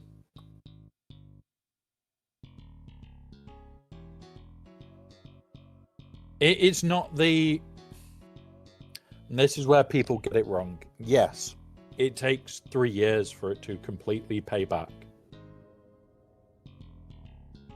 But once you've got them, you've got relic mat income. Between that and the Peridia Boys, you're half of an R9 every month without spending crystals. Half of an R9 every month. So every 2 months, you're getting a free R9 off doing them. So yeah, okay, so 5 R9s every other month is 5 months for you to... 10 months for you to pay it all back? From the 2? So it isn't as long as people think. Like, yeah, you're going to have to do it on multiple ones. 6 R9s a year. Yeah, exactly. 6 R9s a year. You've done, what, 5 to get to that point? Yeah, feel free to throw it in. We'll have a look. I'm just going to do SWGOH at 6. I'm just going to use the same team. I'm not even going to bother her. Not even going to play with this. Just going to go like that, and yeah. Right, I'll grab that in a second, and we'll pull it up on SWGOH.gg and go from there. I've added all 6 Zetas I've saved into Jabba and put them onto Skiff and Lando and Bash. Should I save all 6? Jabba wants all 6. You definitely want the ones on... Bausch, you definitely want the one on Skiff, and you 100% want all the ones you can on that team. Once you have got all the Zetas on that team just gets going. So I would personally say do as many as you can. Jabba, you can get away without his basic. Is his basic the one? I'll have to have a quick look. One sec. Jabba. You. No. So you need his basic. You need that one. Spaldi, and you need that one. It's his leadership you definitely need. Illustrious. You need... Yeah, you need all 6 on Jabba. You can get away with not putting this one on and bulking him out for a bit. But that's the one that you can kind of skip. But yeah. Jabba to unlock Coruscant, Relic 6 and so. Oh, nice. Nice. It'll be nice when you get to Jabba unlocked, because once you have Jabba unlocked, it is a massive change for your account. Really, really helpful. Really, really fun to do. So yeah. Jabba is fun. Jabba is one of the fun ones. You can kind of skip this. It does give you bulk. It does give you increased damage. The reason I say you can skip it is because by the time they're hitting Jabba, the match is over. Once they're hitting Jabba, yeah, you've lost. If you're using Jabba on offensive and you're down to just Jabba, the chances of winning become slim. If you've got him on defense, okay.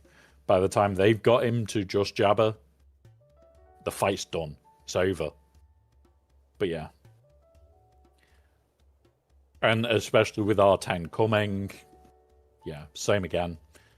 Like, I'm probably going to be taking Chrysanthemum as one of my early R10s just to protect Jabba. Great at spamming. Yeah. Honestly, Zombie Boys is one of the better ones. I will pull up with this. Go. That one. Let's have a look. Boop, boop. Search. Springtrap. So, Protostars account. Tempo. Yeah, that's the one. Cool. Let's have a look. So, there's one income. And you've got... Yeah. Where are you, Imperial Remnant, there? I was being a dumbass there. Nice. Nice. So Imperial Remnant, yeah, I'd be looking at Enoch, Night Trooper, Death Trooper Peridia as your next lot to just run up. Potentially look at bringing DTMG up, because then you can go DTMG, Scout, Enoch. Because that gives you a 3s team. You would need Moff Gideon for it. This would be moving to Night Sisters if you've got them. Let's have a look. You haven't got great... you would need to do Great Mother than that. So don't worry too much about these two. For, well, a team for these two. You're probably going to be just using them with Enoch in 3s. You know, all 3 zombie bros have armies. Should I apply it? No. No. Not a single one. Save all the armies from them. I'm at 4.5 million GP. I'm looking to improve my mods as my first GL. Nice. Like, as a first GL, Jabba is insane. Jabba is insane. Like, I would honestly say Jabba is probably one of the better first GLs. But yeah. No, you don't have to pay. Just chuck your ally code in and I can always have a look. We're here to help people. We're here to help with people's worries, especially with this new update. It is a shitty update in some respects, but it is good in others. Now, we have ads on Twitch side. Usually we do pause. YouTube side, you can still be heard, still talk to us, so feel free. And yeah, my first one was Slacker, because Jabba wasn't out. Yeah, I think that happens to a lot of us. Protostar, we break for ads. You don't miss anything. Don't worry, you do not miss anything. And I don't know why this is not working. Why are you not working? You are connected. Let's just do it this way then. Oh, there we go. So why is it not showing on here?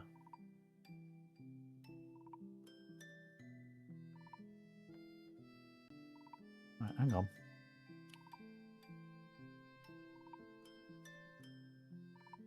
It's definitely up on there.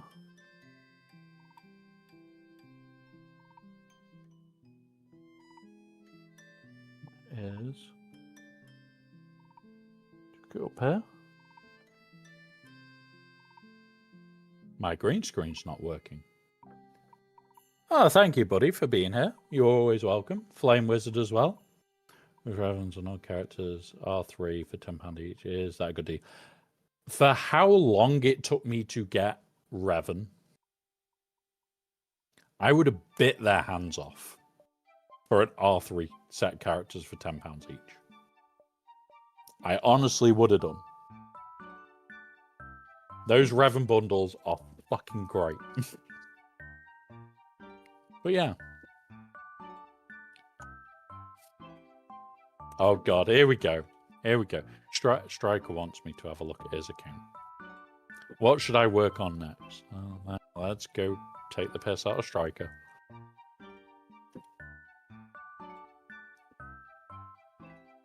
We'll wait until after the ads. We've got 40 seconds, guys. Once the ads are done, on Twitch's side, we'll go and we'll have a laugh. I can already see one problem, Striker, but you can wait on one problem.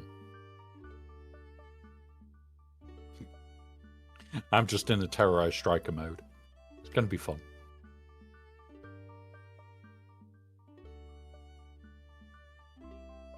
Right. Are we nearly there yet? Is the bus nearly at the station? Come on, ads. Bugger off on Twitch side. We don't do ads. Very, very strong Protostar. You just need to keep up with focused on things that benefit your account. It's focused on the things that benefit your account in the long run. Right, we are back from ads. I don't know why certain things are not working today, but yeah. So, obviously, Striker is in more Rhodium, so he's an okay player. He's an okay player. He's not too far off the top of Kyber, but he'll get there. Let's have a look. Yeah, he's an okay player. He's not one of the ones that I go to, honest. Me and Striker talk a lot about bits when we need to. So he is definitely an okay player. So all your GLs are 9, which is good. Your GLs are 9.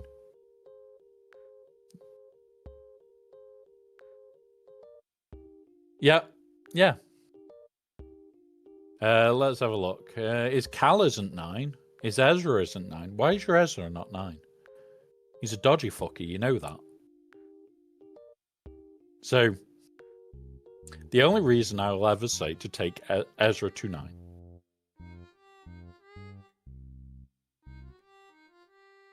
The only reason I'll ever say it is because of this. His dodge chance. This is fucking horrible. Absolutely horrible. It is like just over 5% increase in dodge. It is not a lot. But he is a dodgy little fucker anyway. If we scroll down here, dodge chance of 22%, and his mastery, as his mastery climbs, his dodge chance will go up. Ezra is definitely a good R9. Right now, R8 is the cap. R9 does not exist to anybody in this game if you're wanting to be min-maxing to a min-maxing level. You should be sat here going, R8, I can now, with these changes, get everything I want to R8. And when the update hits, it removes the start of the R9 shit for us. Okay, now I can do R9s. Which is where my account's at. Now we're just going to also check his Malicos is an R9. Another really stupid candidate. Mainly because offense monkey. Yep, I like it. Stop trying to beat things up. Bad striker. But yeah. Enjoy Protostar. Enjoy, buddy. But yeah, Dengar R9 for his ship, 100%. Enoch and Night Troopers are done. The Disguised Clones are all going to be 9 because he's in more Rhodium. Oh, let's check his Gungans for something. Because I know that this is likely done. Yeah, Jar Jar's R9, so he's max benefit there.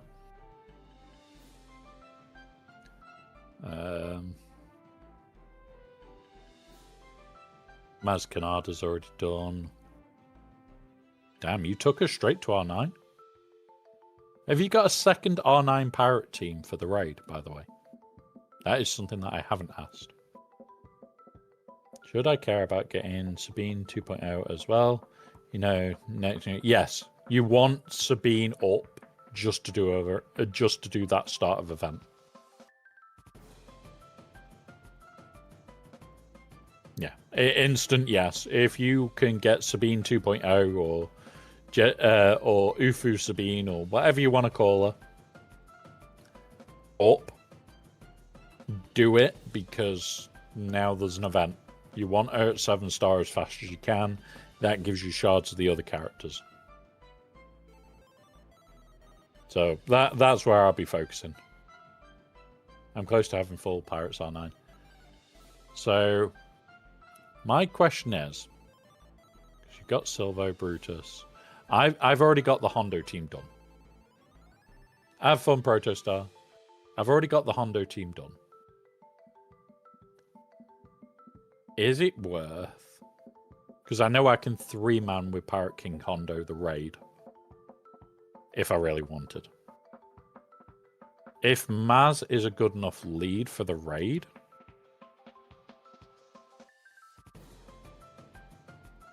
Yeah, I wouldn't be taking these to R9 right now. I would sit at R8 all day long.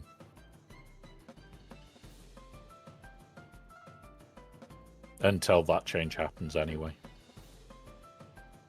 But if Maz can do the raid with the leftovers, so Maz, Quigold, Kix, Athano at R9, these I don't know is one issue there.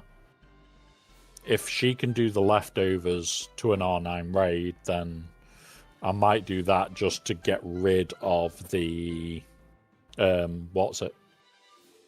3-man clones. Because I do not like 3-man clones. No matter how far you tell me it can do it, 3-man clones can 3-man clones off. In all honesty, it can 3-man clones off. Oh, I mean, fuck off. For those that are new, because I know Newt is raided over, we don't sugarcoat here. We will never sugarcoat any answer. If I say it's a bad team, I will explain why I think it's bad. I don't hold back. Hondo 3-man is Pirate King Hondo, SM33, and Vayne. And you can just squeak it out. It's horrible. The way I currently do it is Pirate King 5-man. Because I'm lazy.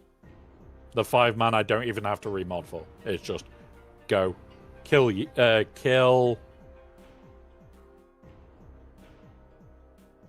I can pull up the names. I can just jump into a fight for a second. In fact, I will remod and we'll do another round. So, hot utils. Up, boop. But yeah, I am incredibly lazy when it comes to the raid.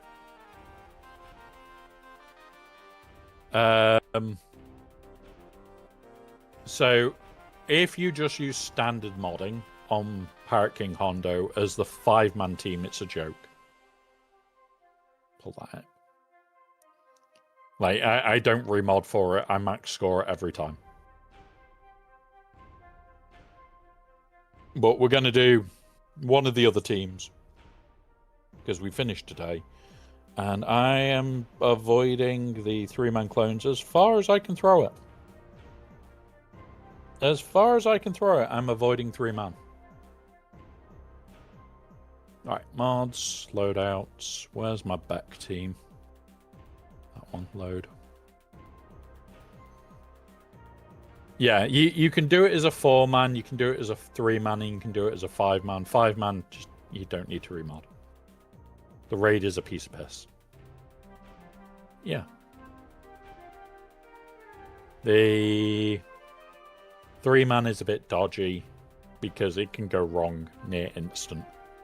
I've done it a few times where I've needed to as testing, but I would not recommend the 3-man. It's terrifying. The 4-man is just kick out Jod. Just kick out Jod, and it's not. If you god mod the team, so just a standard max mod on hot utils, it works. Just kick out Jod and done. That's the 4-man. You don't need him with Pirate King Hondo, so there you go. Away you go. You've got an extra one back. But the 3-man is dodgy as sin. I've laughed when I've done it. And we did it on stream once a couple of months back. And it was just like, I won't be doing that every week. I just take the easy Pirate King Hondo and laugh. So, yeah. Pirate King Hondo, laugh, enjoy. Don't stress out with it. There is no need. And I'm being pestered from work. I might have a meeting in half an hour. Need to see what that reply is. Right. Let's go into her. Reload. So the Pirate King Hondo one follows the same feat as most of them. Kill Fox, kill Apo, and then just nuke down. This team is a bit dodgy because you are not going to be able to nuke down clean. And it is knock those off, and you, and go. I've done this a few times. Sometimes it goes wrong, sometimes it doesn't. We need to see. Are you going to go right today? You're dead. Do that to get the damage out. Don't. Right, reset. Granny died.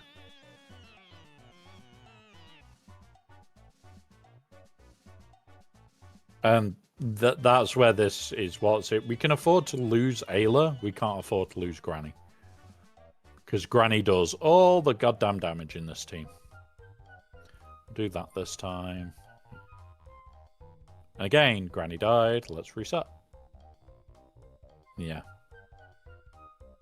Yeah, at the moment, like, I do the Mace 3-man because it's a piece of piss. I do want to bring up characters for this team. Like, if I can bring up Shakti or Plo Koon, this is just instant. You don't even worry about it. Alright, we didn't get the crit that I wanted. And again, shit. But yeah. CVA to relic back up above 7. Honestly, if I drop down a tier, we'll go to this tier. And we knock you out. And we take you and you. This is a team that I used all last time. Now, it's not as stupidly efficient. But it is literally kill him. Target him. Do this. Throw Granny at it. Do that as soon as you can. Don't care we're back. Okay, okay, don't care. Turn meter. I'm gonna push you. Granny with the gun. And this, the joke is, it actually gets easier at Relic 9 to do this. We're okay, so we can do that. Boom, boom. It's fine. We do that. Beat up on him. We'll take him outright. We'll hit him for a minute. Come on, get your butts out of stealth. We can do that. And that. And that one. Granny kill. Like, this team at the R9 tier is exactly the goddamn same as this. Except the difference is the amount of damage that you're outputting. Granny kill.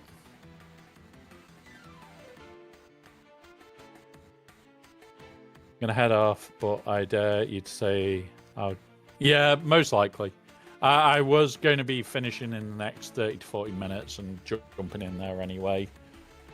I need to go through my defense and everything and double check. So that is my tonight's job, is go through my defense. I'll probably at some point be messaging you and see what you think of the crazy ideas. Alright, we'll just hit him. We'll do that, because we'll save that for the next one. Boop. Boop. There we go. Do that on Granny. That's fine.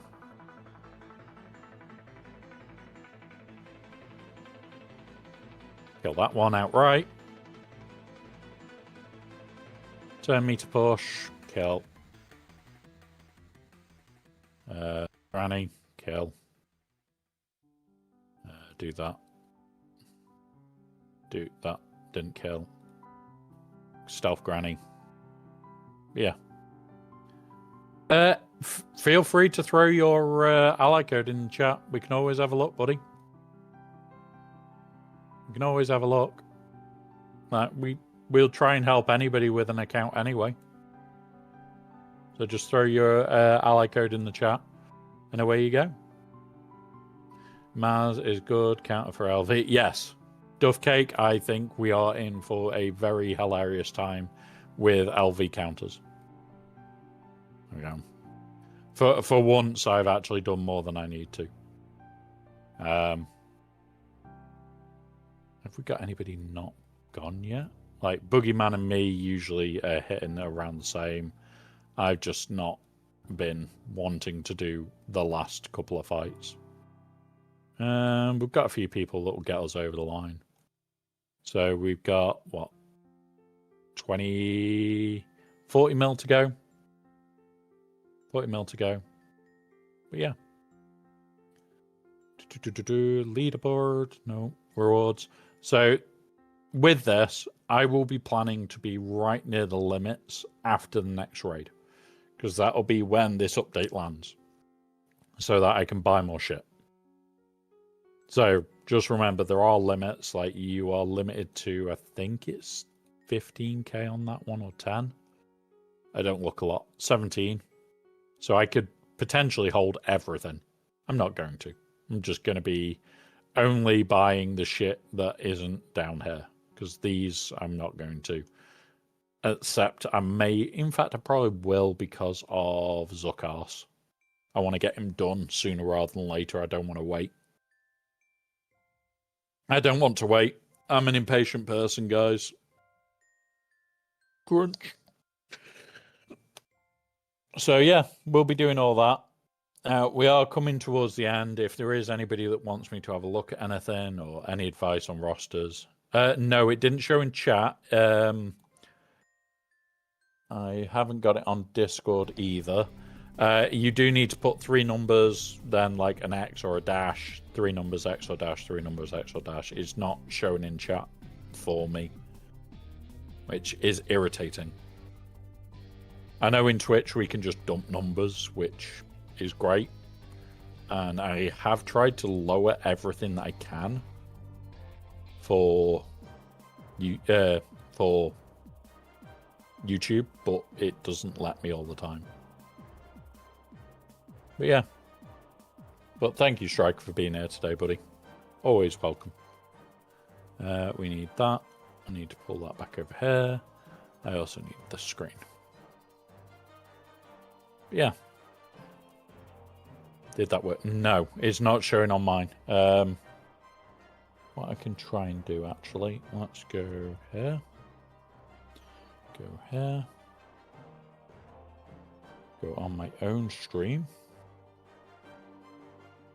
See if it's just blocked off to me or whether... No, it's not showing in the chat for anybody, so... Like, how to do it. Chuck it in here. It would be... something like this. That's how I would do it. And it then shows to you guys and me. You could use dashes or anything like that, but yeah. There is a few ways of doing it. If that doesn't work, all I could advise is if you go on the Discord, you can even message me directly. And there's the Discord link. Why did that not work?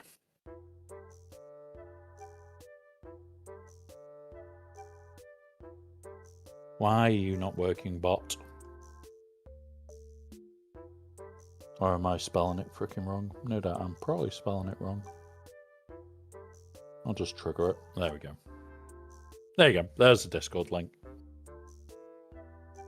I don't know why it didn't work, which is irritating, but okay.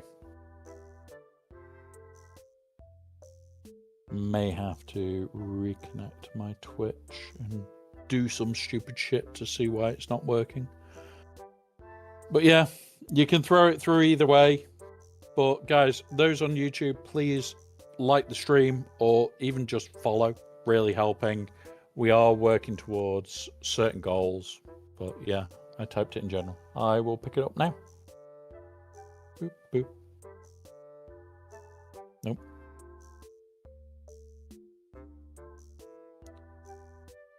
There it is. Got it. All right, let's have a look.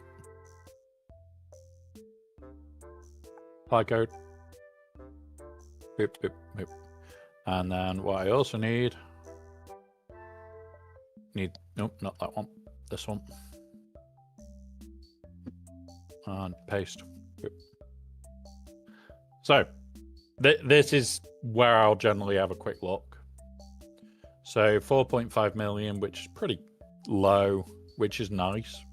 Bronzium 4, so you've got out a Carbashite, which is also good. You've got this fleet, which is... Can you get to rank 1 on a daily basis with your fleet, or is it shard mafia'd off? Because if you can sneak to rank 1, it's decent crystal income. It doesn't show me where you can get up to, unfortunately. But you're definitely probably going to need the profundity to climb, because that's likely what's now stopping you is profunities or these executors, and you can just blast through them with profun. Let's go have a look. Ships. You got hands. You've got home 1. You don't have profundity. Do you have the turtle? You have the turtle. So if you can work towards profundity, to max reach was rank 4. Yeah, if you can get profundity, you've got the rogue 1. That will give you an easy counter to the executor. To the stage of it's Outrider, Hans Millennium Falcon, and the Y-Wing, wherever you're the Rebel Y-Wing, and pretty much Turtle in reserve. That's it. Put it on auto. Come back from getting a brew, and it's over. There are Levy and Rowan. Yeah, like Levy in a fleet shard is never fun. Levy in a fleet shard is always okay. Levy counter. That's how I've unfortunately only learnt to do it, and I can't be asked working out how to do it with other things. Let's have a look at your characters, which we'll do in game properly. Datacrons, do you invest? Right. What I would say is you are at the stage where you should be able to sneak into potentially hard conquest. Do it just for Datacrons. You can get to the end of Sector 1. You can get a decent amount of Datacrons together, and away you go. That is the way to do it. So, characters-wise, you said that your farming is Jabba, Prettier Pals, Great Mothers, and Bo-Katan. Okay, so Wampa is there, which is good. Chrysanthemum is 5. When you get Jabba, bring Chrysanthemum up. When you get Jabba, bring Chrysanthemum up. The higher the relic Chrysanthemum, the more annoying it gets. But also with your Bausch, you will want to put decent amounts of potency on there. If you can get a decent amount of potency on her, she becomes an absolute nightmare of the team. Because it's just sticking more and more bombs. I come in here to look whenever I'm fighting it with a Wampa, and if I don't see more than, even with the Shortycron, 350% hair, I know that my Wampa can walk through it. And that's the big one, is getting enough potency on her and enough special damage on her. You want to be in the range of about 12,000 on her special damage.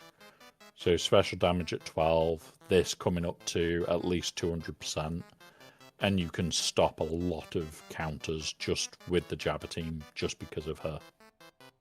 So that is one thing. I would probably be putting her in a offense and potency set to try and help. Peridias, let's go have a look where you are with them. Imperial Ram.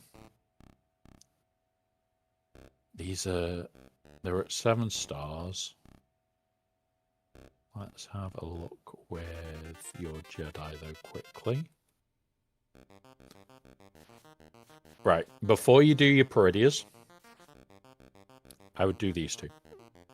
Currently, I only take them to R9 until the update hits, because that make R8, sorry, because R9 will make it cheaper when the update hits. So get these to R8 so that you can start gaining back R9 investment. Once these are R8, once the update drops for the cheaper R9, get them to R9. That then gives you R9 material income. They are closer for you than the Peridias. Although, I would also be saying Enoch, Night Trooper, and Death Trooper as a soon-to-be. This would definitely be where I would be saying, first of all, get those to R9, then come back do these. Because then you're at least getting R9 mats in to help get these to R9 quicker. Great Mothers and Bo-Katan. So your Great Mother team, let's have a look at Night Sisters. You would then have R9 for these two. I've already brought the Jabba and Shadow. Nice. Like, I don't judge anybody for buying the light speeds or anything like that. It just accelerates your account. The only warning I would ever give when you are buying light speeds is it's going to hurt you in mods. Be very prepared to spend the, 450 crystals a day on mods. That's what I spend when Conquest isn't around. When Conquest is around, I still spend 150 on mods every single day. Just so I've got mod materials. So, Great Mothers, I would be putting this off a little bit until these are definitely R9'd. Once you've got these two at R9, Great Mother, Spirit, Morgan, definitely an option. But how close are you to Bo? Mandos? You've got him, so you'd need R7. What was the rest? You haven't got IG unlocked yet. You haven't got the Grogu unlocked. IG Grogu. You haven't got Paz unlocked.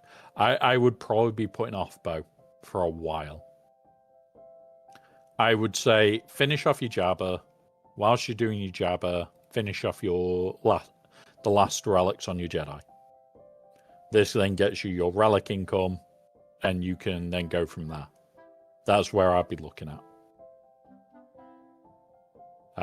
When it comes round to mods, the best advice I can ever give is the advice I was given by other streamers. And the way to do mods is very simple. Set up a pattern for this lot. You want to be spending the 50 refreshes every single day on your mods. You also want to be spending the 100 refreshes every single day on your mods. You want to be using these three. So these three are your main ones, this being the one that you're just going to keep hitting over and over again. If this was my reset time, which is in 4 hours, I'll be able to show it. So on the next Conquest start stream, I will be on and will be able to show it. I will do majority of my refreshes goes into this because I'm working mods constantly. I have passive mod income. I will work them to death. So I get a load of this stuff up. At the moment, I can't do any mod stuff. I'm at least broke on something all the way down. Because I did mods first thing this morning. Then, my last one of the 100 refreshes, every day, goes into a set order of this. I have health ones I don't farm anymore. I do farm defense.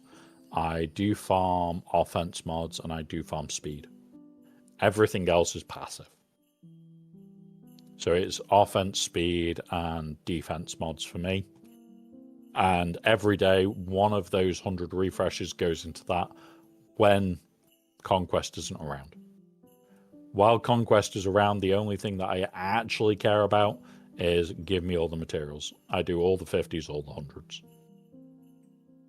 That way, if I hadn't have taken most of last month off, when it comes to here, this is what I end up with at the end of this Conquest.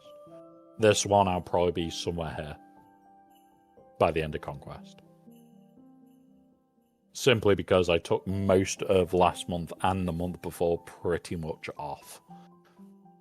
GEC broke me. Relic Delta I didn't like, and it was just news that was meh, that I didn't enjoy, that I didn't want to take part in. But yeah, it's one of those where, honestly, very much worth it. I need to just quickly check if we've got any. We need to do that button. Just let me double check my TW shit, see if I need to do anything on if there's shit that I can actually show you guys.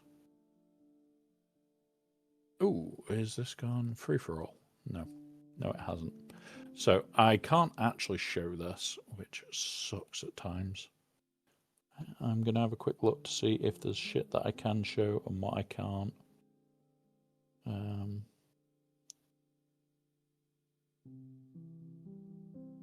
Alright. What's in here? What can I show for this one?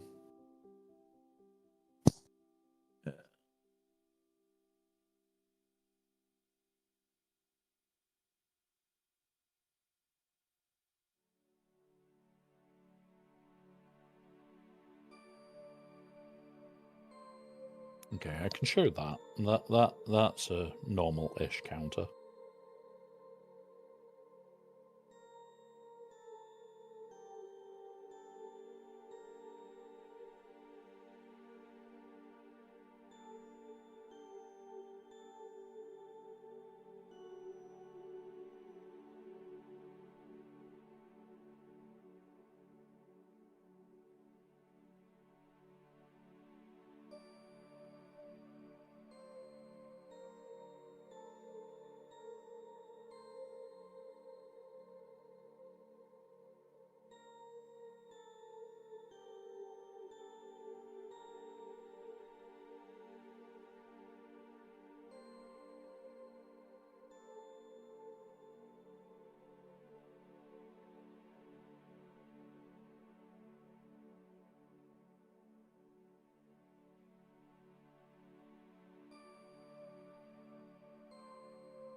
My mic muting. There we go. We're back.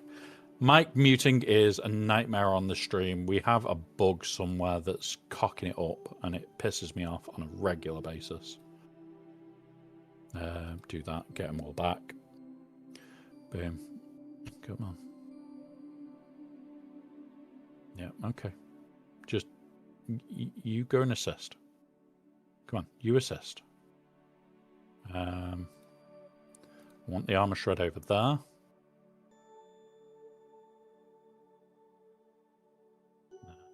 Do that, which is a snips assist, which is that, and then we just bully her down.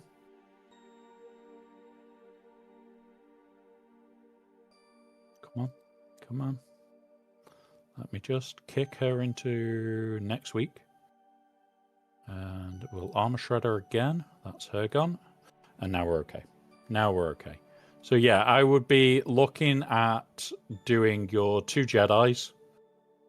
The Master Qui-Gon and Padawan Obi-Wan. Then do your Brody boys up to 9. That gets you a double income, and that will really ramp your account up. And the whole idea here is, how fast can I get your account to maximum? You don't want to be hanging around. You want to get your account maxed out as fast as you can, and that is your best route.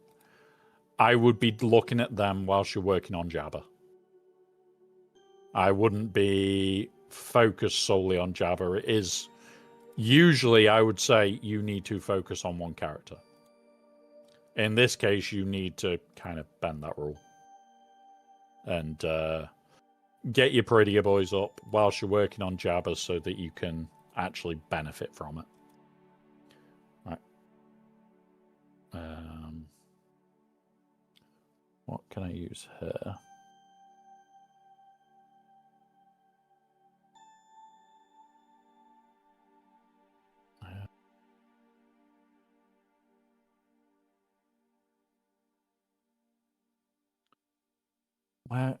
Where's a mace list?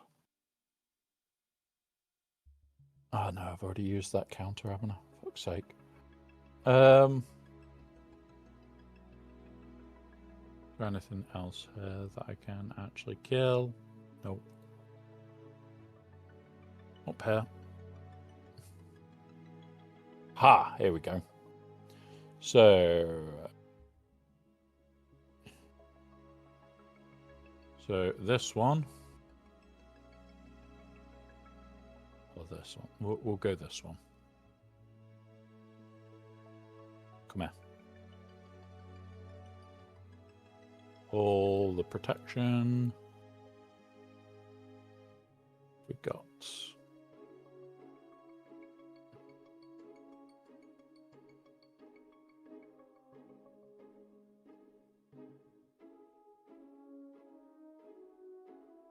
Crit damage. I like this one more. Let's go. Let's go beat it up. Honestly, buddy, if you need advice on anything, feel free to ask the questions. Is what I am pretty much here for. I've played since 3 days after the game came out. So I've got a load more old knowledge than new.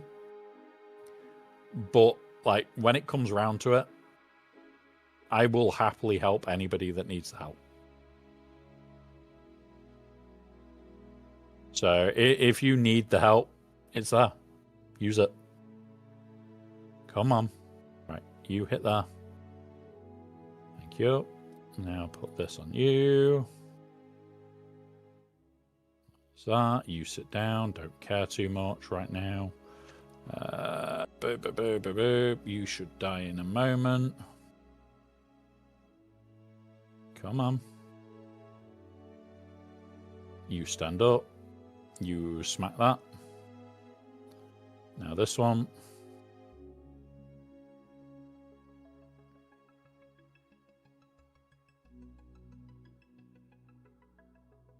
He's 2 turns away from just doing an execute on him, which would be a hilariously funny way to finish this fight. Do that. And there we go. This should be a fight over and done with. There we go. Executed. Like I said, a lot of these are what can I use? What am I allowed to use? Okay, we can Gungan one of these. What can we Gungan? What am I happily going to Gungan that one?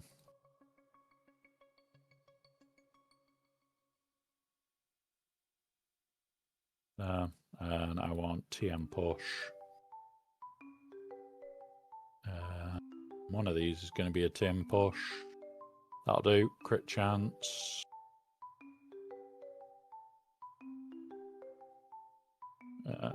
Maybe that one. Go with that one then. Because it's got crit damage in there. But yeah, honestly guys, like, if you have questions, even if I'm not online, you can send a message on Discord. You can send a private message if you think, oh, it's a dumb question. But it may not be. You may just not have anybody else wanting to ask that question right now. And it does happen. It honestly does. I've had it before where people have sent me messages privately because they think they're asking a dumb question, and it's like, I'm going to be honest, you're not asked a dumb question. That's just what everybody's going to be wanting to know the answer of right now. Hello there, I'm a returning player at the start of the game. I have committed a big mistake of doesn't using... Yeah. Honestly, the main thing with this game is ships are the answer to 90% of your problems. No. Any ship is a good idea. Right now, Home 1 is one of the better fleets without going into the Galactic Legend fleets. So if you can get a Home 1 fleet up and running specifically for taking the B-Wing, you will win. You will cause issues.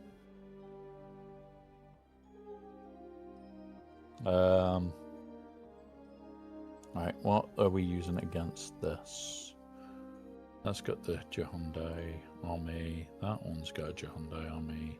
That one's got a Jehundai. That one's got a Jehundai army. Right, so I can't use any of those. Don't have that available. Don't have that available. Don't have that available. Did a load of shit earlier, so don't have that. Okay, right. We don't have much else. But we are winning, so can't complain. Close. Go away. Climb that. There we go. I've started. So should I use Rogue One and the new B-Wing as an start? Yes. Honestly, if you haven't got a fleet of Profundity yet, Rogue One is a godsend. It's not going to be as good in a what's it fleet, because it wants the Profundity as a capital ship to gain more shit. But you can basically fuck up enemy capital ships with it. It's better to have this in any rebel fleet than not in a fleet. The B-Wing again. Where are you, B-Wing? Boop. Again, it wants to be in a specific fleet of Home 1. If you have got the Profundity, you will have a Home 1. This basically goes, I am now a god tier fleet. Like, did I already remake my fleets? I don't. Oh, yeah. So, yeah, there is my Profundity fleet. And there is my Home 1 fleet. Like, my Home 1 fleet uses a lot. It honestly does. But Home 1, semi-trash fleet that gives you a problem. I'm not complaining at a semi-trash fleet giving somebody a problem to deal with. Pardon me.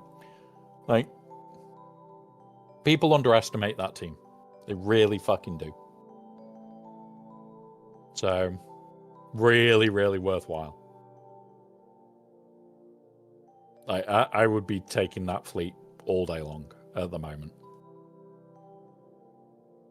But yeah, there's all different ones you can do. You'll notice that I've got mine split. I even have an endurance fleet. It's not a good fleet, but it is a cleanup fleet of this is the trash I have left. Like, endurance is currently, meh, don't give a shit. Yeah, the issue is, once you get the Negotiator, the Marauder goes with this, Anakin's with this, the Y-Wings with this, and these three live with this. So look, you've got no good fleet for endurance. The endurance good fleet is this until you get the Negotiator. Once you get the Negotiator, the endurance fleet that you would want to use is with the Negotiator because it's just better.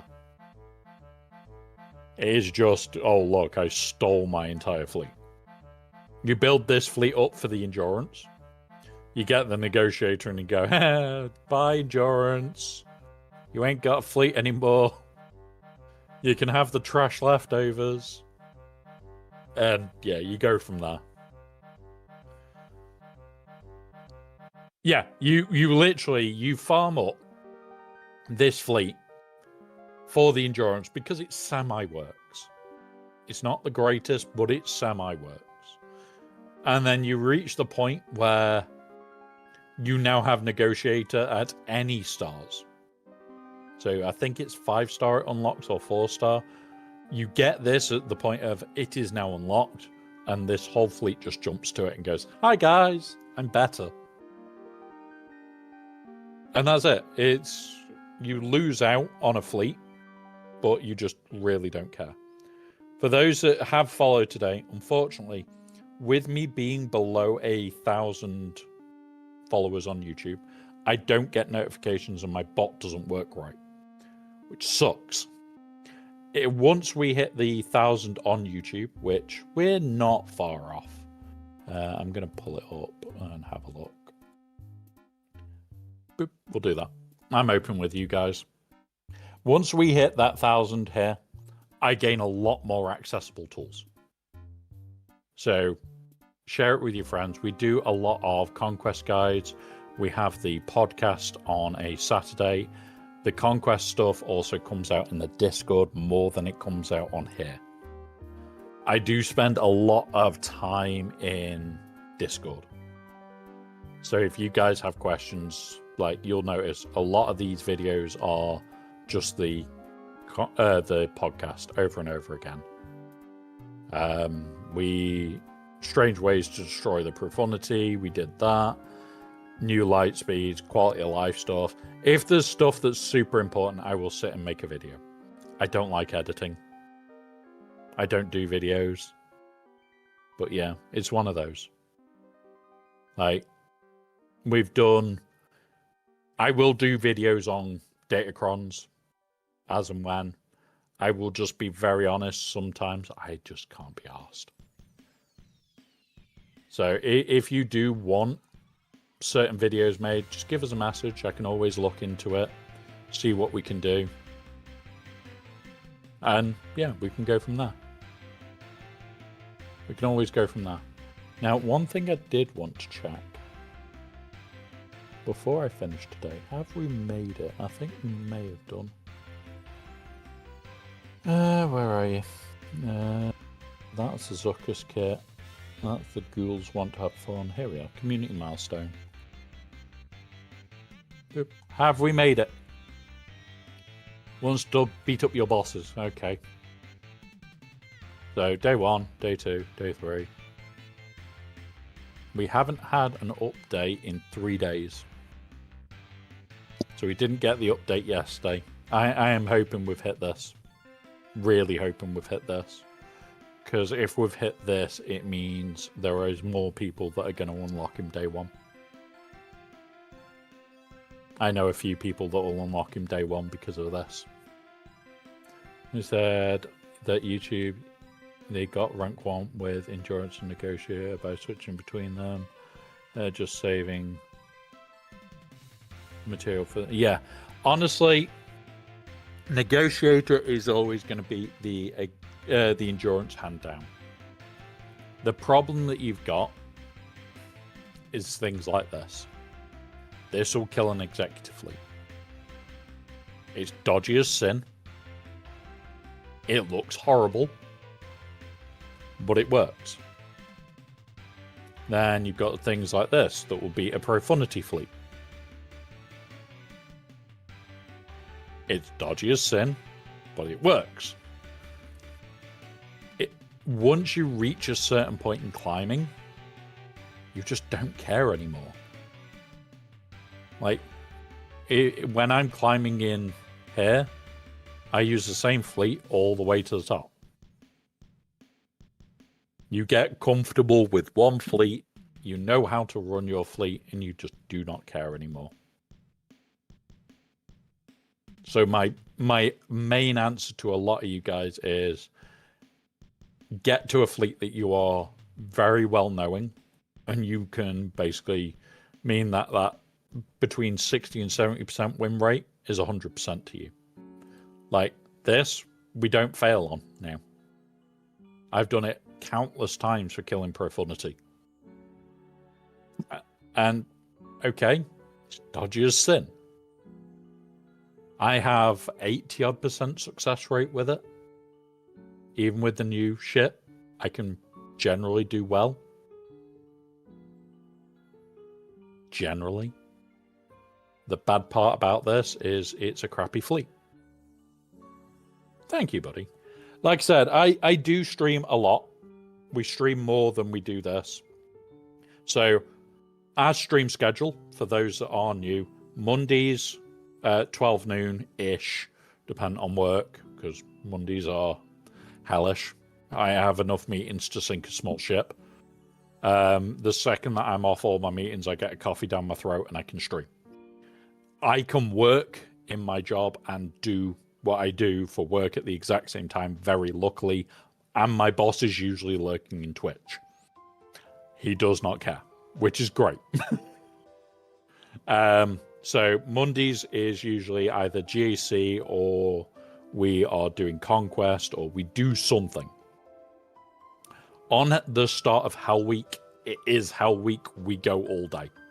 So we start a little bit later and I go through till I am usually Sector 3, Sector 4 in Conquest. We'll talk about Datacrons, we talk about the lot, we do TB. It's a long-ass day. Tuesdays, I'm usually doing June because that is the Deep Desert Built Day. I will sit there, I'll build up a base, we do a bit of farming and everything else. Usually Wednesdays I'm off. But with all the news that dropped last night and the fact that I had meetings this morning that meant I couldn't go out, I'm going to stream. So Wednesdays is very hodgepodge whether I am streaming or not. Which is why it's watch Discord. Discord will tell you when I go live. Thursdays, 12 noon GMT is when we start. We do our GAC, and usually it's some other game. Usually I will either do More June or Satisfactory or something like that. Saturday before stream, before the podcast, sorry, we do our GAC.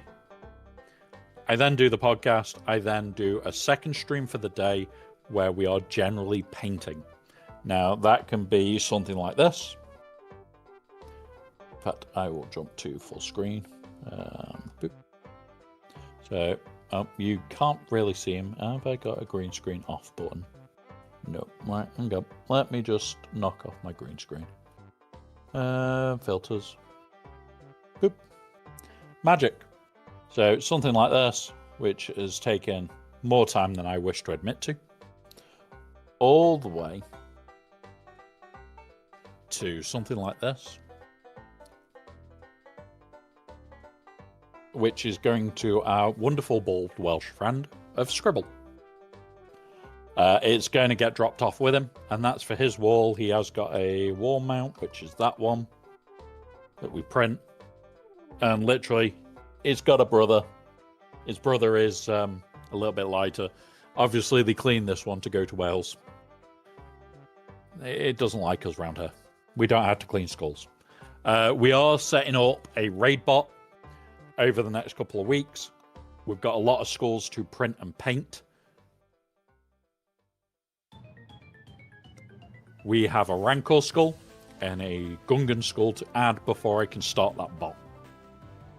Once I have the Rancor skull printed and painted and the Gungan skull printed and painted, the changeover bot will go live and then we'll start adding. There are a lot of other skulls. I will show you the images. This is the webpage that I'm using for it.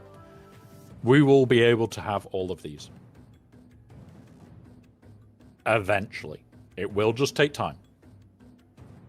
So we will have a fun little mechanic where when a group raids in and when I notice it on YouTube, I'll run the bot myself.